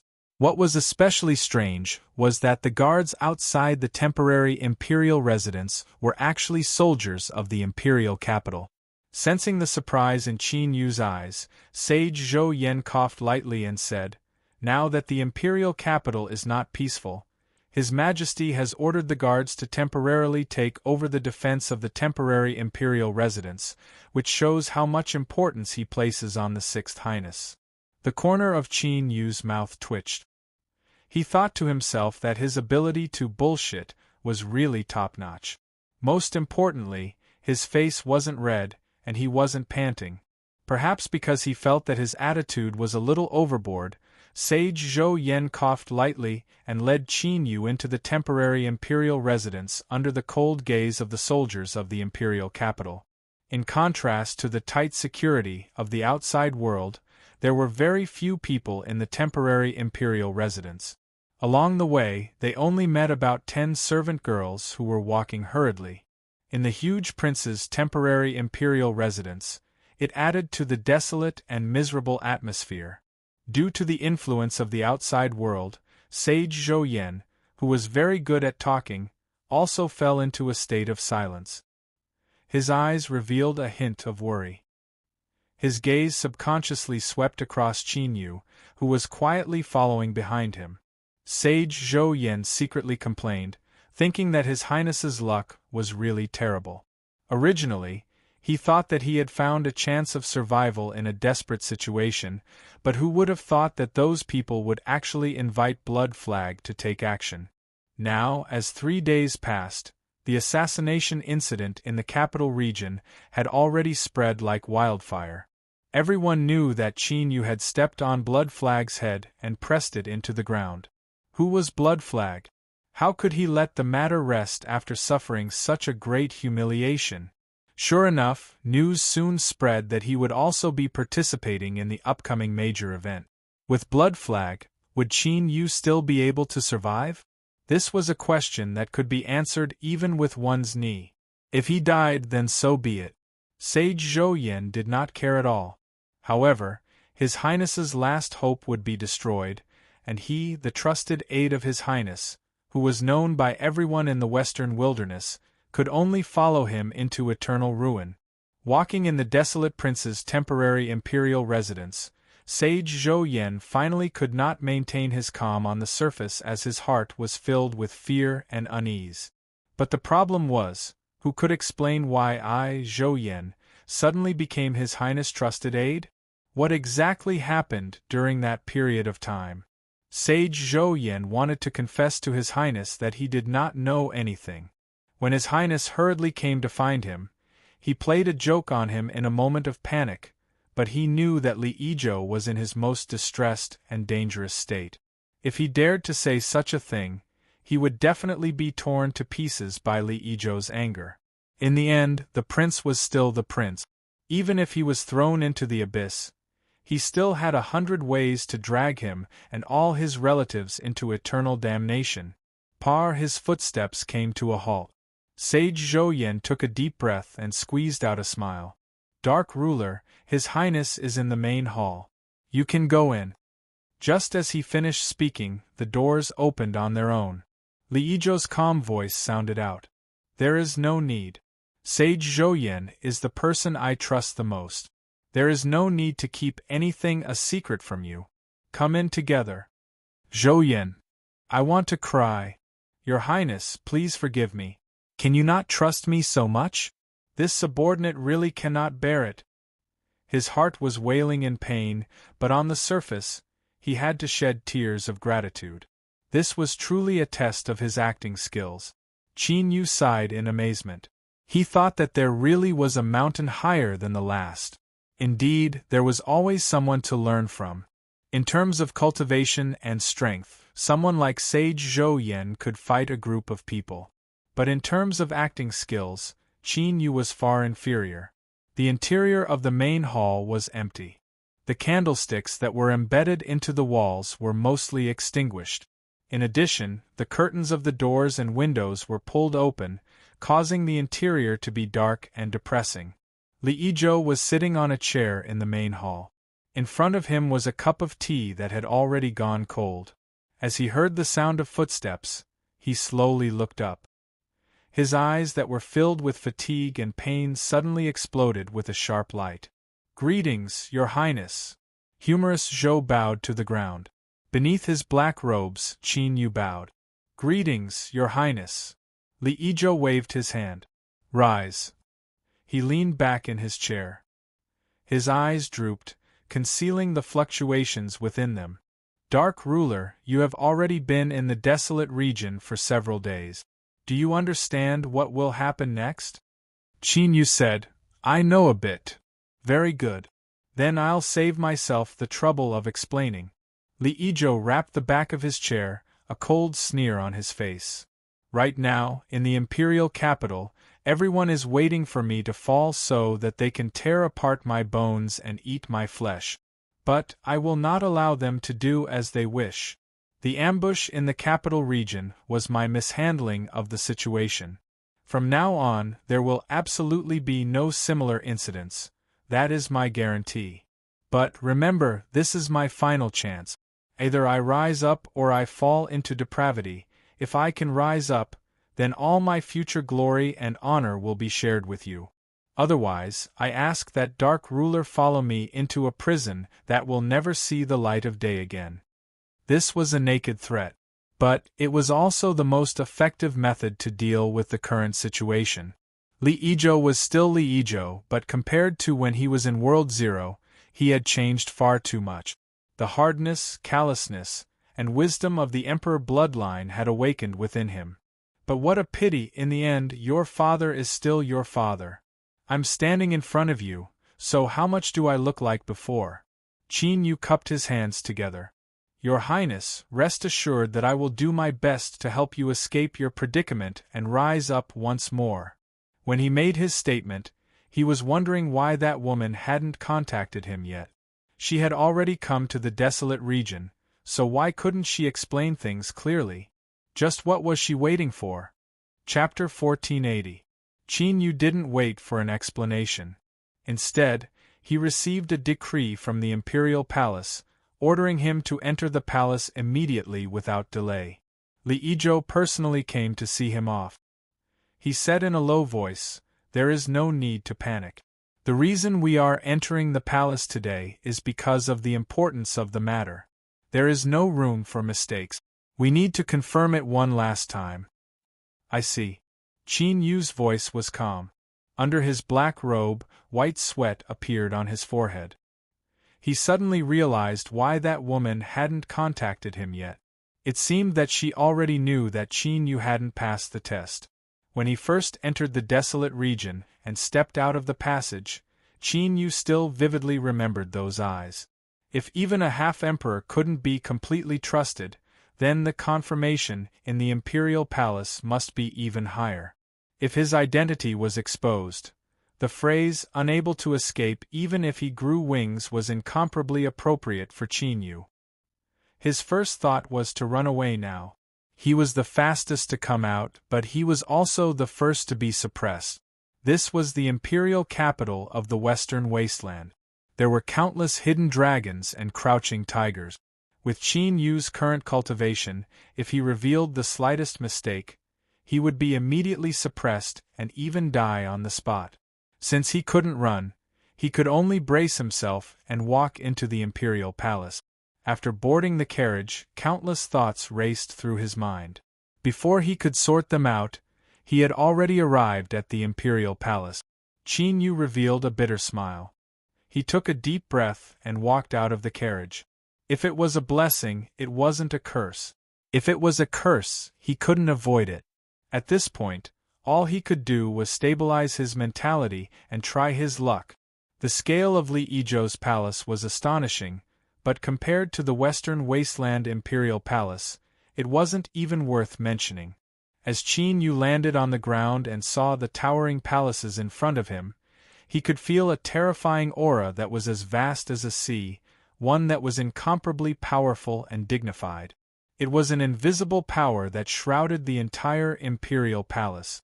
It seemed invisible and intangible, but it was enough to instantly erupt with the power to destroy all things. This was the use of the Divine Kingdom's power. With Qin Yu's current level of contact with the Divine Kingdom, he couldn't figure out what kind of method this was. But since he could feel it, he could vaguely guess how terrifying this power was. As for how terrifying it was, Qin Yu wasn't sure. But even if it was just 1% of its strength, it would be enough to instantly crush him to pieces. Once you enter the Dharch Palace, you are not allowed to make any noise, look around at will, and you are not allowed to release your cultivation recklessly. The one responsible for the handover from the Imperial Palace was a stooped old woman. Her face was thin and her lips were sharp and sour. As her eyes swept over Qin Yu, he felt a stabbing pain on his skin, as if countless needles were stabbing into him. This is Nanny Wu from the palace. She has been by His Majesty's side for many years. The Dark Dominator should be more respectful to her. Don't forget your etiquette. A junior colonel of the Imperial Army of the Imperial Palace said in a low voice. His tone was unkind, but he had the intention of reminding the Dark Dominator. Of course, this wasn't because he was kind-hearted, but because he had received enough benefits in the temporary Imperial residence. Nanny Wu glanced at the junior colonel and said in a sharp voice, "Don't talk nonsense. We don't have much time left. Hurry up and leave with me." She turned around and walked away. Her two tightly wrapped feet seemed to be swaying, but her speed was shockingly fast. The Imperial Army Major lowered his voice. "No matter what kind of provocation you receive, you should endure it if you don't wish to die." After saying that, he waved his hand to let Qin Yu pass. Qin Yu passed through the Imperial Guards, walked into the palace gate, and soon went far behind Nanny Wu. "Your Excellency, Sixth Highness is now on the decline. Everyone is anxious to disassociate themselves from him for fear of being implicated. I'm afraid there will be a problem if you accept his things." An Imperial Guard glanced around and said in a low voice. The junior colonel said lightly, "It doesn't matter. The Imperial Guards of the Imperial Palace have always been loyal to His Majesty alone. I'll accept the benefits, but I'm just giving a little reminder. I don't think those nobles will make things difficult for me because of such a small matter." "Be that as it may, enough. Don't talk nonsense with me. In the past, you didn't show any mercy when you accepted my things. Why can't I make a small fortune today? I know you're jealous. When the shift is over, I'll treat you to a drink. You can choose the place." Amidst the laughter, a burst of cheers sounded. After a few more jokes, the Imperial Guards dispersed and returned to their post. The junior colonel sat behind a simple table and chair. He picked up a teacup and took a sip. He frowned slightly and couldn't help but sigh. He also couldn't figure out why they still wanted to express goodwill to Sixth Highness in such a situation. Forget it. How could a mere pawn like him guess the thoughts of the adults? It turned out that Qin Yu wasn't the only one who was summoned to the Imperial Palace today to receive the final confirmation. When he arrived, there were already more than a dozen people in this square and lifeless black courtyard. Nanny Wu walked to the door and sent Qin Yu in with a cold face. She then turned around and left quietly. It was unknown whether she was going to pick up someone else. Several eyes gathered on the black robe. After a slight flicker, they revealed some strange expressions. It seemed that they had already guessed Qin Yu's identity. After all, because of the blood flag, the assassination in the capital region had become a topic of discussion and spread far and wide. They were still a little interested in the only life-saving straw in Sixth Highness's hands. Of course, interest was one thing, but these gazes didn't make one feel comfortable. They were curious, but only a small part of it. Most of them were indifference, as if they were looking at an ice-cold corpse. Standing in a corner of the courtyard, Qin Yu soon understood why these people were looking at him like this. Whoosh! With a burst of restlessness, Blood Flag's figure appeared outside the courtyard. He changed his arrogant attitude and respectfully bowed before turning to enter the courtyard. Coincidentally, the one who brought him here was the same Nanny Wu who had just brought Qin Yu here. It seemed that the junior colonel's warning was true. Although Nanny Wu was ugly and disgusting, she did have a high status in the imperial palace.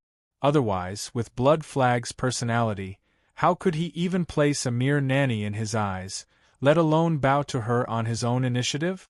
The footsteps approached and finally stopped in front of him. Qin Yu frowned and looked up. His eyes met Blood Flag's.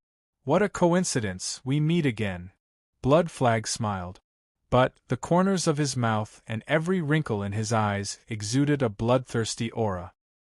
He was like a starving beast that had finally found prey to fill its stomach.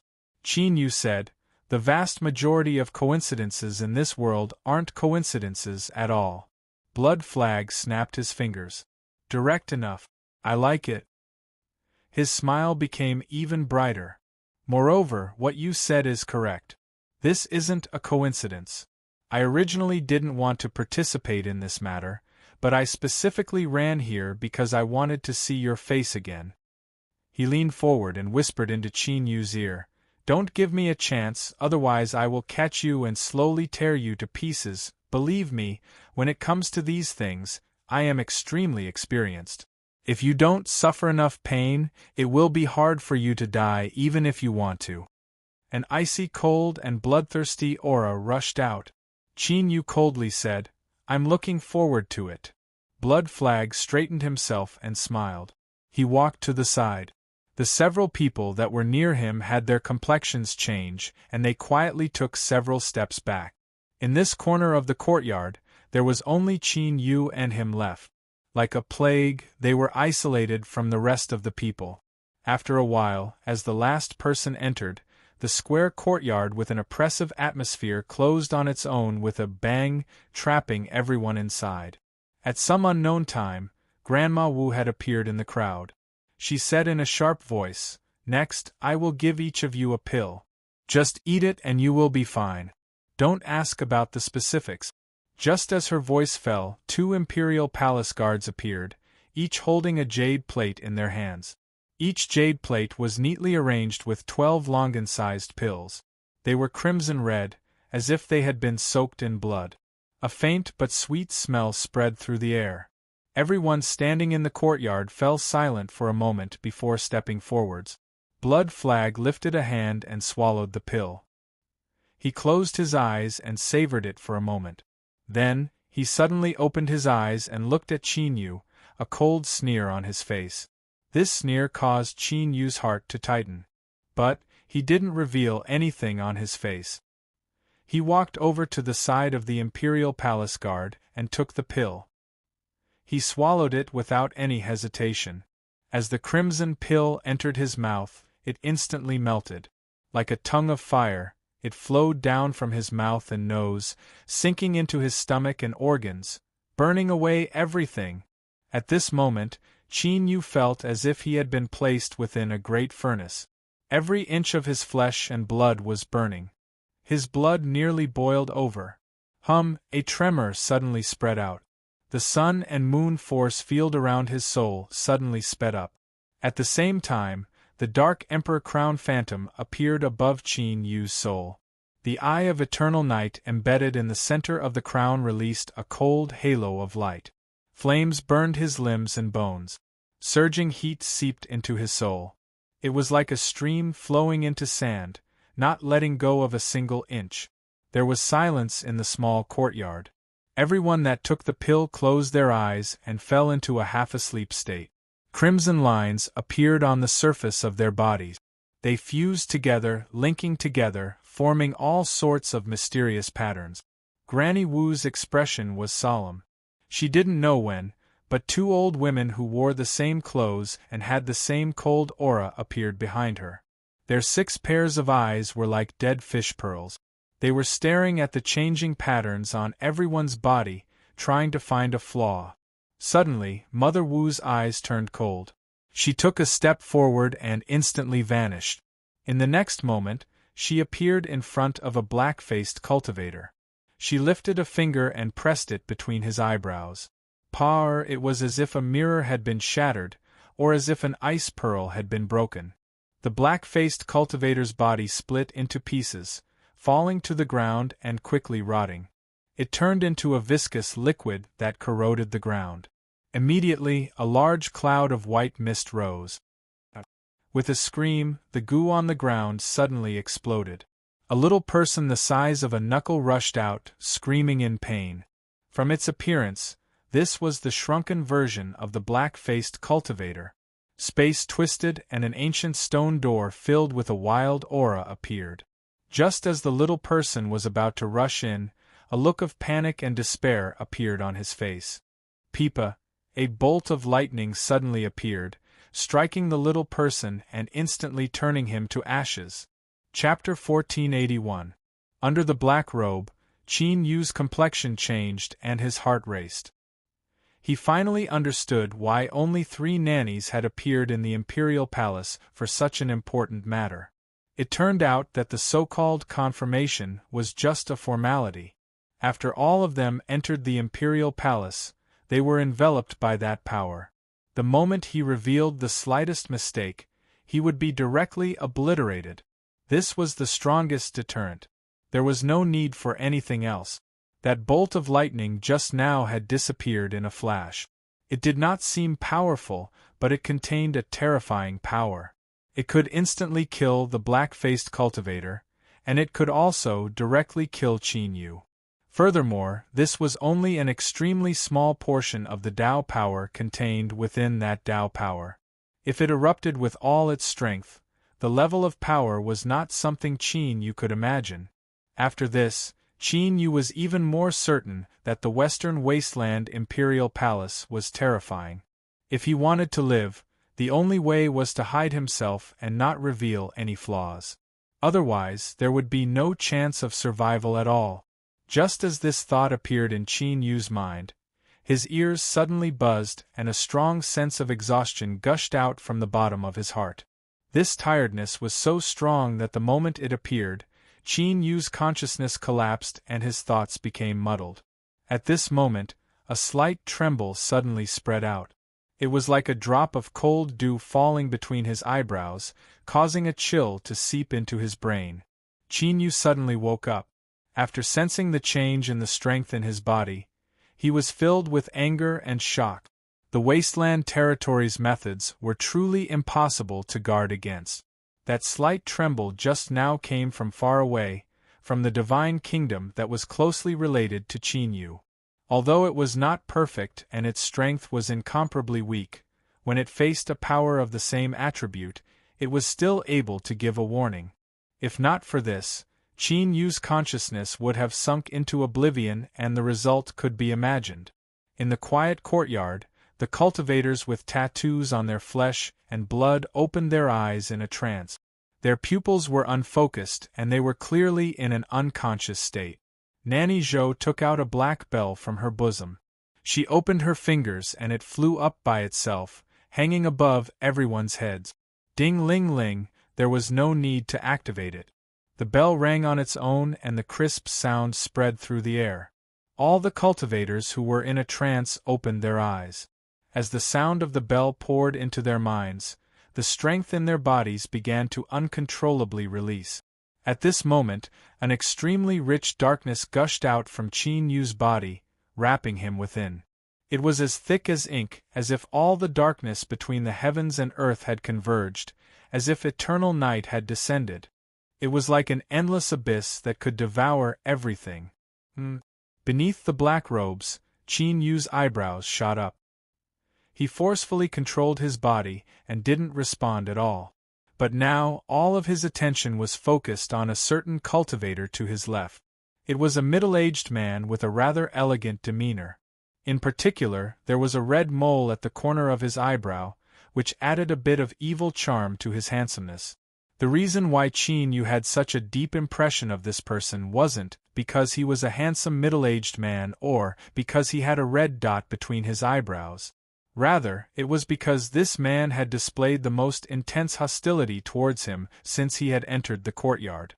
Although this person had hidden himself well, Qin Yu, who had transformed into the Chief Darkness Sovereign, had an extremely keen sense. He was able to sense the icy chill in the depths of this person's eyes. Now, as this person's strength uncontrollably spread outwards, a trace of hot and cold mixed together aura gradually spread outwards. And at this time, what caught Qin Yu's attention was this aura, or to be more precise, the furnace had locked onto this aura. Because it came from a type of flame, the ice flame. This was a thought fluctuation transmitted out by the furnace. There was much more to it, such as a detailed introduction to this flame, its abilities, and so on, but this wasn't the key point. The key point was that this ice flame could be swallowed up by the furnace and help it transform further. And the transformation of the furnace meant that Qin Yu's strength would rise further. After entering the desolate region, he had seen many horrors and felt himself to be increasingly weak and insignificant. To Qin Yu, this was an irresistible temptation. At this moment, after determining that the furnace's judgment wasn't wrong, Qin Yu immediately made a decision. He would seize the ice flame. Of course, all of this was built on the premise that Qin Yu could safely pass this hurdle. Otherwise, he would die without a grave. If so, there was no need to think about anything else. Suppressing the heat and excitement in his heart, Qin Yu firmly guarded his heart. After a brief pause, he began to sense the auras of the others in the courtyard. Without a doubt, the people in the courtyard today would all participate in some matter in the future and become his competitors. In other words, they were destined to be opponents. If he could grasp information about them ahead of time, then he could make preparations early. After being affected by the Imperial Palace's potential and in a dazed state of mind, the fluctuations of strength that were naturally released could clearly expose the true situation of these people. For instance, Blood Flag. Qin Yu was sure that Blood Flag would do everything in his power to kill him. Of course, this was also what he thought.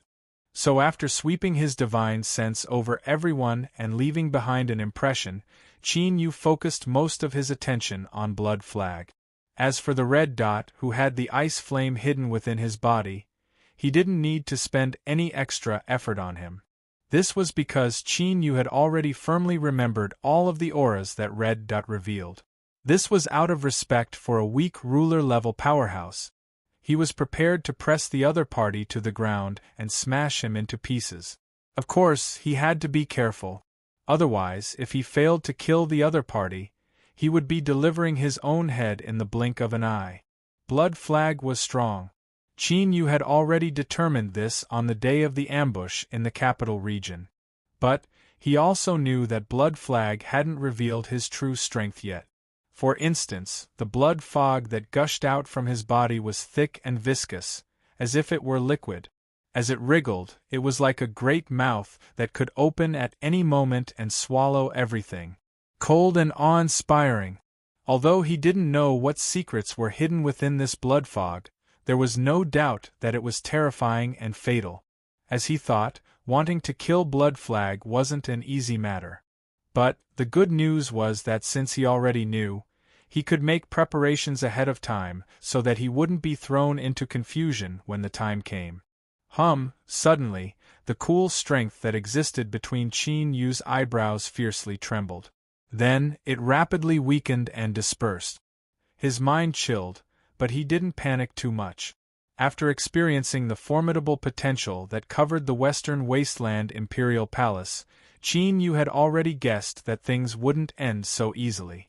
And now, he really did erupt with a backup plan.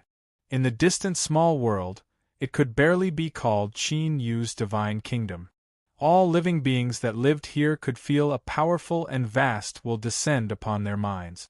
That was the supreme ruler they worshipped, the light that possessed boundless might and power. And at this time, the light had issued a summons. Their ruler needed the help of all their believers. You are the light, you illuminate all things, you are everywhere, you are everlasting. This incomparably loud and shameful slogan was inherited from the chicken overlord. It was a prayer that it had set up for itself to activate the sacrifice. As all the believers within the divine kingdom knelt down and chanted, its strength was thoroughly activated. Qin Yu struggled to support himself. He felt like he was a tiny boat that could capsize at any moment on a stormy sea and be torn to pieces. But this wasn't the end of it.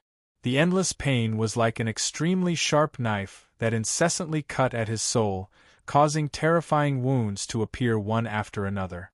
All of this pain piled up together like an invisible mountain that wanted to overwhelm Qin Yu's will, forcing him to give up all resistance and topple over.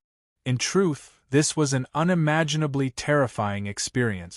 But Qin Yu could only stubbornly persist, because he knew that once he couldn't continue, he would really die.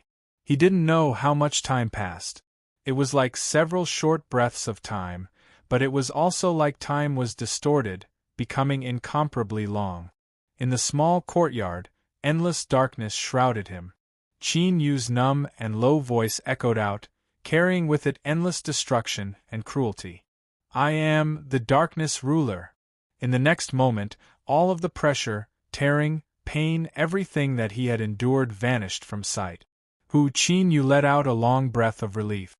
He could feel his robes soaked in a cold sweat. The cold and slippery feeling reminded him that he had passed this hurdle. Then, in the direction he instinctively looked, he heard Blood Flag's voice. Ye Flag. Par, several figures fell to the ground. The strength released from their bodies rapidly dissipated. The eyes of the corpses that were exposed were wide open. At this time, their pupils that had shrunk to the point of nervousness began to slowly disperse. Without a doubt, this meant that at the moment of their death, they had experienced something extremely terrifying. The sound of people sucking in a breath of cold air filled the small courtyard. As if awakening from a dream, the cultivators all paled. Although they didn't have the strength to resist before, after the confirmation ended, the reaction of their bodies and the traces left behind were enough to prove what had happened. Mother Wu's icy voice echoed out. This matter is of great importance, and there cannot be the slightest mistake. Today's matter has already obtained His Majesty's approval. If anyone is dissatisfied, feel free to speak up. Her dead fish eyes swept over everyone present. Wherever she passed, everyone lowered their heads. Their hearts chilled and all the anger and resentment they felt completely dissipated. The Imperial Palace's will was above all else, not just because of its so-called dignity, but because the royal family was powerful and callous. After experiencing the painstaking efforts of several generations of desolate emperors, they had established a majesty that could not be provoked. Since this was His Majesty's will, even if they were all killed here, there wouldn't be any disturbances. After a moment of silence, another old woman spoke up. Everyone, please rest assured that everything that happened here will be sealed up. Not a single thing will be revealed. We wouldn't dare. Qin Yu bowed along with everyone else. Mother Wu coldly sneered. Today's matter has come to an end. Everyone, please return. She turned and walked away, her feet moving as she vanished from everyone's sight. Blood Flag frowned, his complexion incomparably gloomy. It was clear he was in a bad mood. He glanced at Qin Yu but didn't say anything. He stood up and walked out. And at this time, there were already Imperial Palace attendants waiting outside the courtyard to lead them out. Qin Yu followed the crowd. He didn't reveal anything strange, nor did he look at Red again. In the end, he was at the weak ruler level. Perhaps a single glance was enough to arouse their vigilance. The journey was smooth. In silence, they arrived at the exit of the Imperial Palace. Under the cold and indifferent gazes of the imperial palace guards, they walked out. Qin Yu silently stepped out of the imperial palace. The moment his foot touched the ground, there was a light popping sound from within his body, like a bubble bursting. Chapter 1482. After returning to Li Yizhou's palace and dismissing the maids, Qin Yu sat down at the table. His body suddenly trembled and his forehead was instantly covered with beads of sweat. He wanted to pour himself a cup of tea but found that his fingers were shaking so badly that he spilled most of the tea on the table. With a bitter smile, he drank the hot tea and let out a long breath. Only then did he feel his stiff body recover a bit of warmth. The dot of light that the woman gave him shattered. Not long ago, the moment Qin Yu stepped out of the imperial palace, the most terrifying thing was that even now, he didn't know what had happened. But without a doubt, in a situation where he wasn't aware of it at all and wasn't prepared at all, Qin Yu had already made a trip to the gates of hell. Qin Yu had personally experienced the situation of being on the verge of death more than once, but this time was different. He didn't feel anything, which meant he didn't have the ability to resist. If it weren't for that dot of light, Qin Yu would most likely be a dead man. Being so close to death, brushing past it and being in a state of ignorance, this was the source of Qin Yu's greatest fear. After a long period of silence, Qin Yu took a deep breath. The fear and dread in his eyes were forcefully suppressed. Since he was safe and sound and had returned to Li Yizhou's palace, it meant that he hadn't been exposed. In other words, Qin Yu was safe and there was no need to worry too much. Now that Qin Yu had passed the test, the woman would soon contact him and fulfill her original promise. At the very least, Qin Yu would know what he would face next. The other thing was the ice flame. From the cautiousness of the imperial palace, it wasn't difficult to judge that what was going to happen next would be an extremely crucial matter. And this kind of matter, the degree of importance and the level of danger would inevitably be proportional. Qin Yu did this because he owed the woman too much. In addition to the great disparity in strength, there was no way he could resist, so he had no choice but to agree. In fact, he didn't want to be in any danger because of this. It was urgent to increase his strength. Since there was a shortcut in front of him, of course he had to try it. His eyes flashed. Qin Yu got up and pushed open the door. To him, this great imperial city was like a deep sea in the dark. If he wanted to find prey and complete the hunt, he naturally had to seek outside help. With his current importance to Li Yizhou, it was unlikely that he would reject this matter. The ruler of darkness smoothly confirmed by the imperial palace. Li Yizhou revealed a happy expression. It wasn't because he wasn't shrewd enough to show his emotions, but because this matter was too important. If the ruler of darkness made a mistake, he would fall into the abyss and would never be able to rise again. So now that Qin Yu asked for an audience, he smiled and nodded. "Ruler of darkness, come in." Qin Yu walked into the hall. He cupped his hands together and bowed.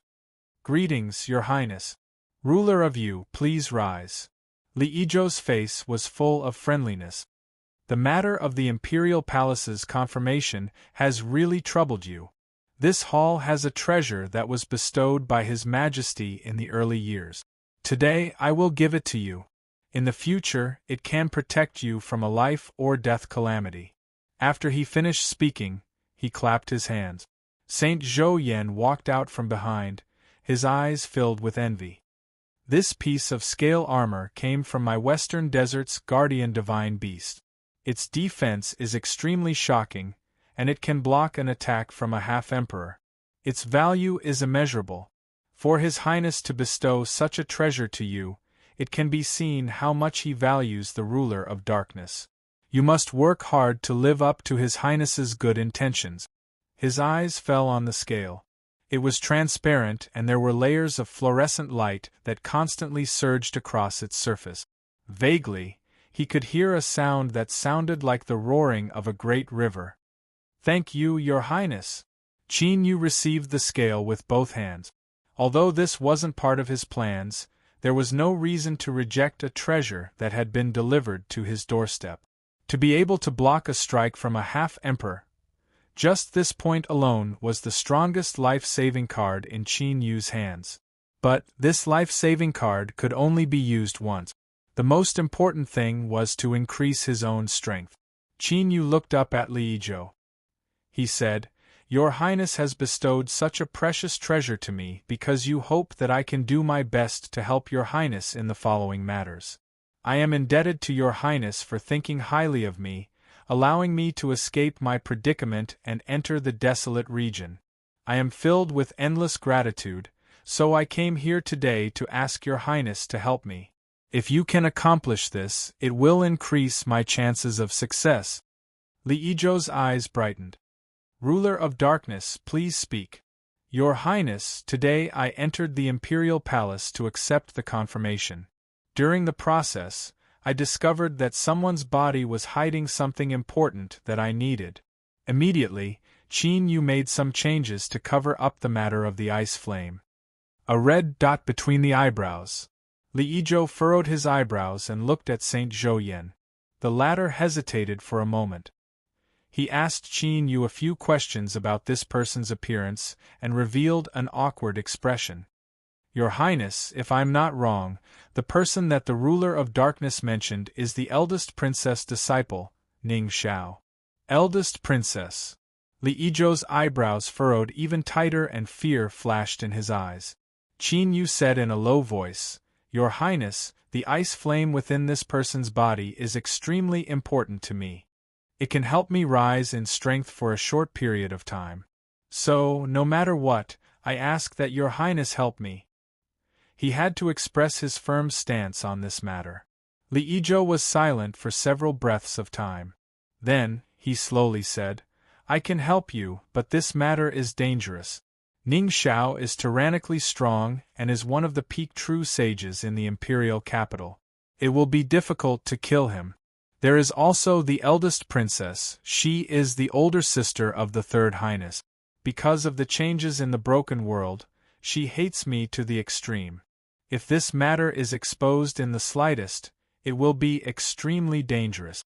As he spoke to her, he revealed a bit of unwillingness and anger.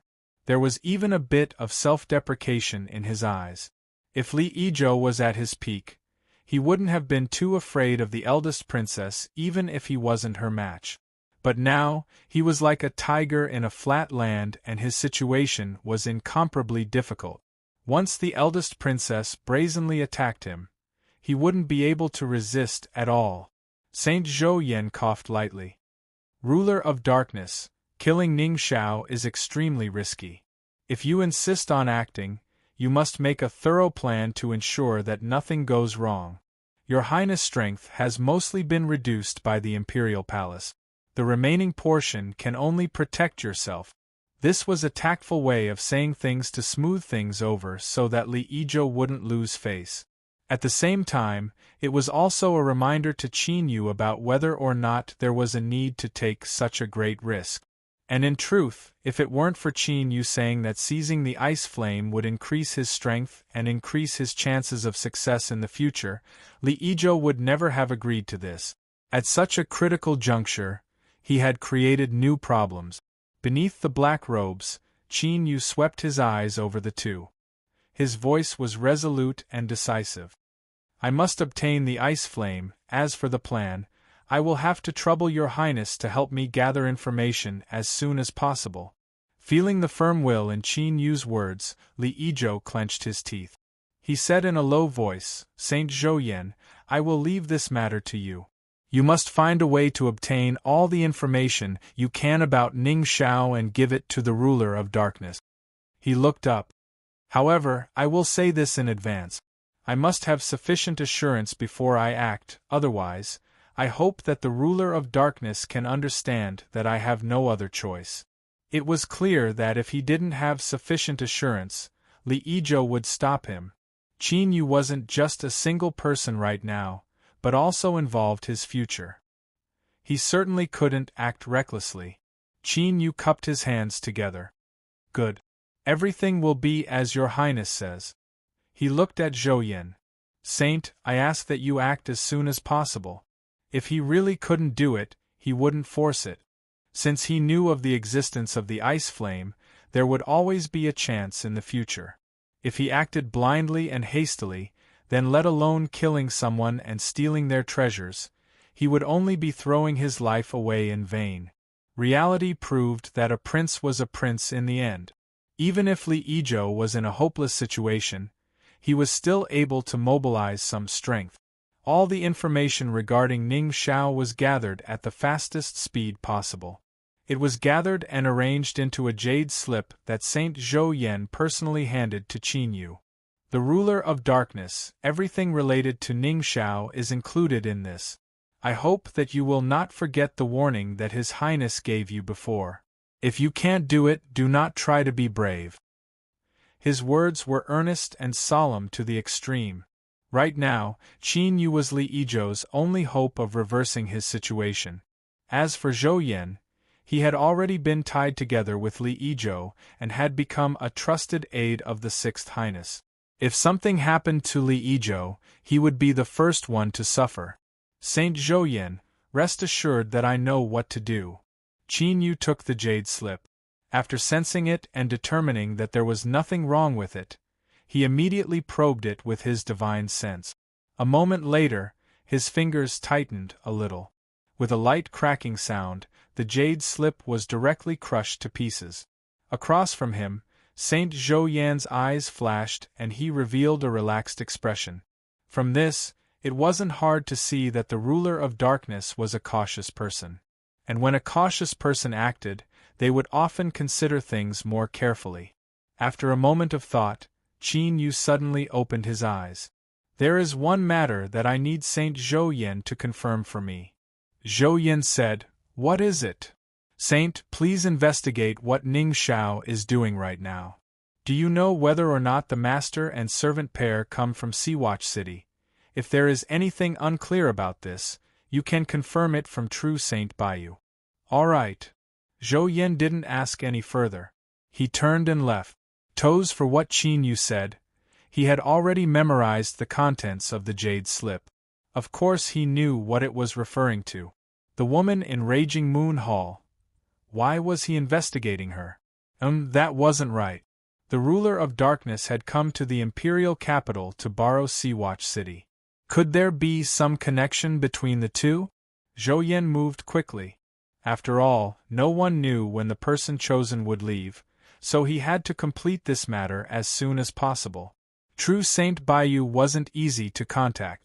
After all, his bloodline had considerable influence in the imperial capital. With Li Yi's current situation, if he rashly investigated his descendants, it was likely that there would be some misunderstanding and unpredictable consequences. But Saint Zhou Yan was a smart person and knew how to act in a roundabout way. After all, there were many people around True Saint Baiyu that he could try to contact. In a situation where they split up, the matter was quickly investigated. The woman that Ning Xiao had taken a liking to in Raging Moon Hall and was passionately pursuing came from Seawatch City. Moreover, this woman seemed to have been brought back to the imperial capital by True Saint Baiyu. Yun Qing. Qin Yu muttered this name. He took a deep breath and looked up. Saint, please make arrangements. I want to see her as soon as possible. Zhou Yan frowned. The ruler of darkness is confident? Qin Yu said, If there isn't an accident, Ning Xiao will be seeking his own death. He provoked me on his own initiative and was killed. I don't think there will be any trouble. I will need to report this matter to His Highness. Of course. Saint, please tell His Highness that I have a high degree of confidence. Not long after Saint Zhou Yan left, Li Yi personally came to speak with Qin Yu. After a long period of silence, he finally nodded in agreement. Ruler of darkness, remember what you promised me. Do not cause any accidents, otherwise, I will not be able to save you. Your Highness, rest assured. After leaving Raging Moon Hall, she entered Raging Moon Hall again. This wasn't nonsense, but something that Yun Qing had personally experienced during this period of time. She originally thought that it was the black-robed guest who had brought her out of Sea-Watch City, and she was prepared to give herself to this person. Although she was flustered, she didn't reject it too much. In fact, deep in her heart, there was even a trace of anticipation and joy. The conflict in Sea-Watch City was enough to prove that this black-robed guest was a sufficiently powerful and humane person. To a brothel girl, this was the best ending. She didn't dare to ask for anything more. But the heavens had played a joke on her. After the assassination in Gyeonggi Province, true Saint Baiyu had disappeared. In order to sever her connection with Qin Yu, Yunqing had been sent to the imperial capital's Raging Moon Hall. As her heart was filled with bitterness and hesitation, Yunqing didn't know what fate awaited her. But at this time, she had her first guest. When she saw the black-robed guest, she froze in place. Her mouth moved, but no words came out. Her eyes nearly rolled out of her head. Qin Yu was a bit embarrassed. What nonsense! A jade-like beauty was looking at him from afar, her eyes filled with excitement and disbelief, as well as a bit of sorrow that was difficult to conceal. Anyone would feel a bit uncomfortable. Cough. A light cough broke the silence. Time was tight and Qin Yu didn't want to silently stare at her. Moreover, their feelings hadn't reached that stage yet. Besides Yunqing's face, which was exactly the same as Liao Shi's, he really didn't feel anything. Miss Yunqing, I came here today to ask for your help with something. He went straight to the point. In the end, Yunqing was someone who had seen the world. She took a deep breath and steadied her mind. She bowed and said, "Guest has helped me many times. If there is anything you need, please feel free to ask." Qin Yu said, "I want to kill someone and I need Miss to put on a play with me. There might be some risks involved, but I can give Miss a sufficient reward." Yunqing looked up, her red eyes filled with firmness. "Although I am a prostitute, I still know how to repay favors. If it weren't for Guest's rescue, Dai and I would have already died. I fear we would have become skeletons in that lake in Sea Viewing City. So, there is no need for Guest to explain, just speak frankly." Qin Yu's heart stirred for a moment before he composed himself. He looked at the stubborn face in front of him. It actually overlapped with the Liao Shi in his memories. After a brief silence, he slowly said, "Then, I will thank Miss in advance." After explaining everything, Qin Yu stood up and quietly left Raging Moon Hall. He looked up at the brilliant night sky above his head. The 9 suns of the great desolate coexisted, but there was no moon at night. There was only the vast and endless sea of stars. Beneath the black robes, killing intent swirled in the depths of his eyes. Whether Yunqing's words were true or false, Qin Yu didn't think he was wrong. Now that the plan was complete, all he needed to do was wait for Ning Xiao to jump in and deliver his head.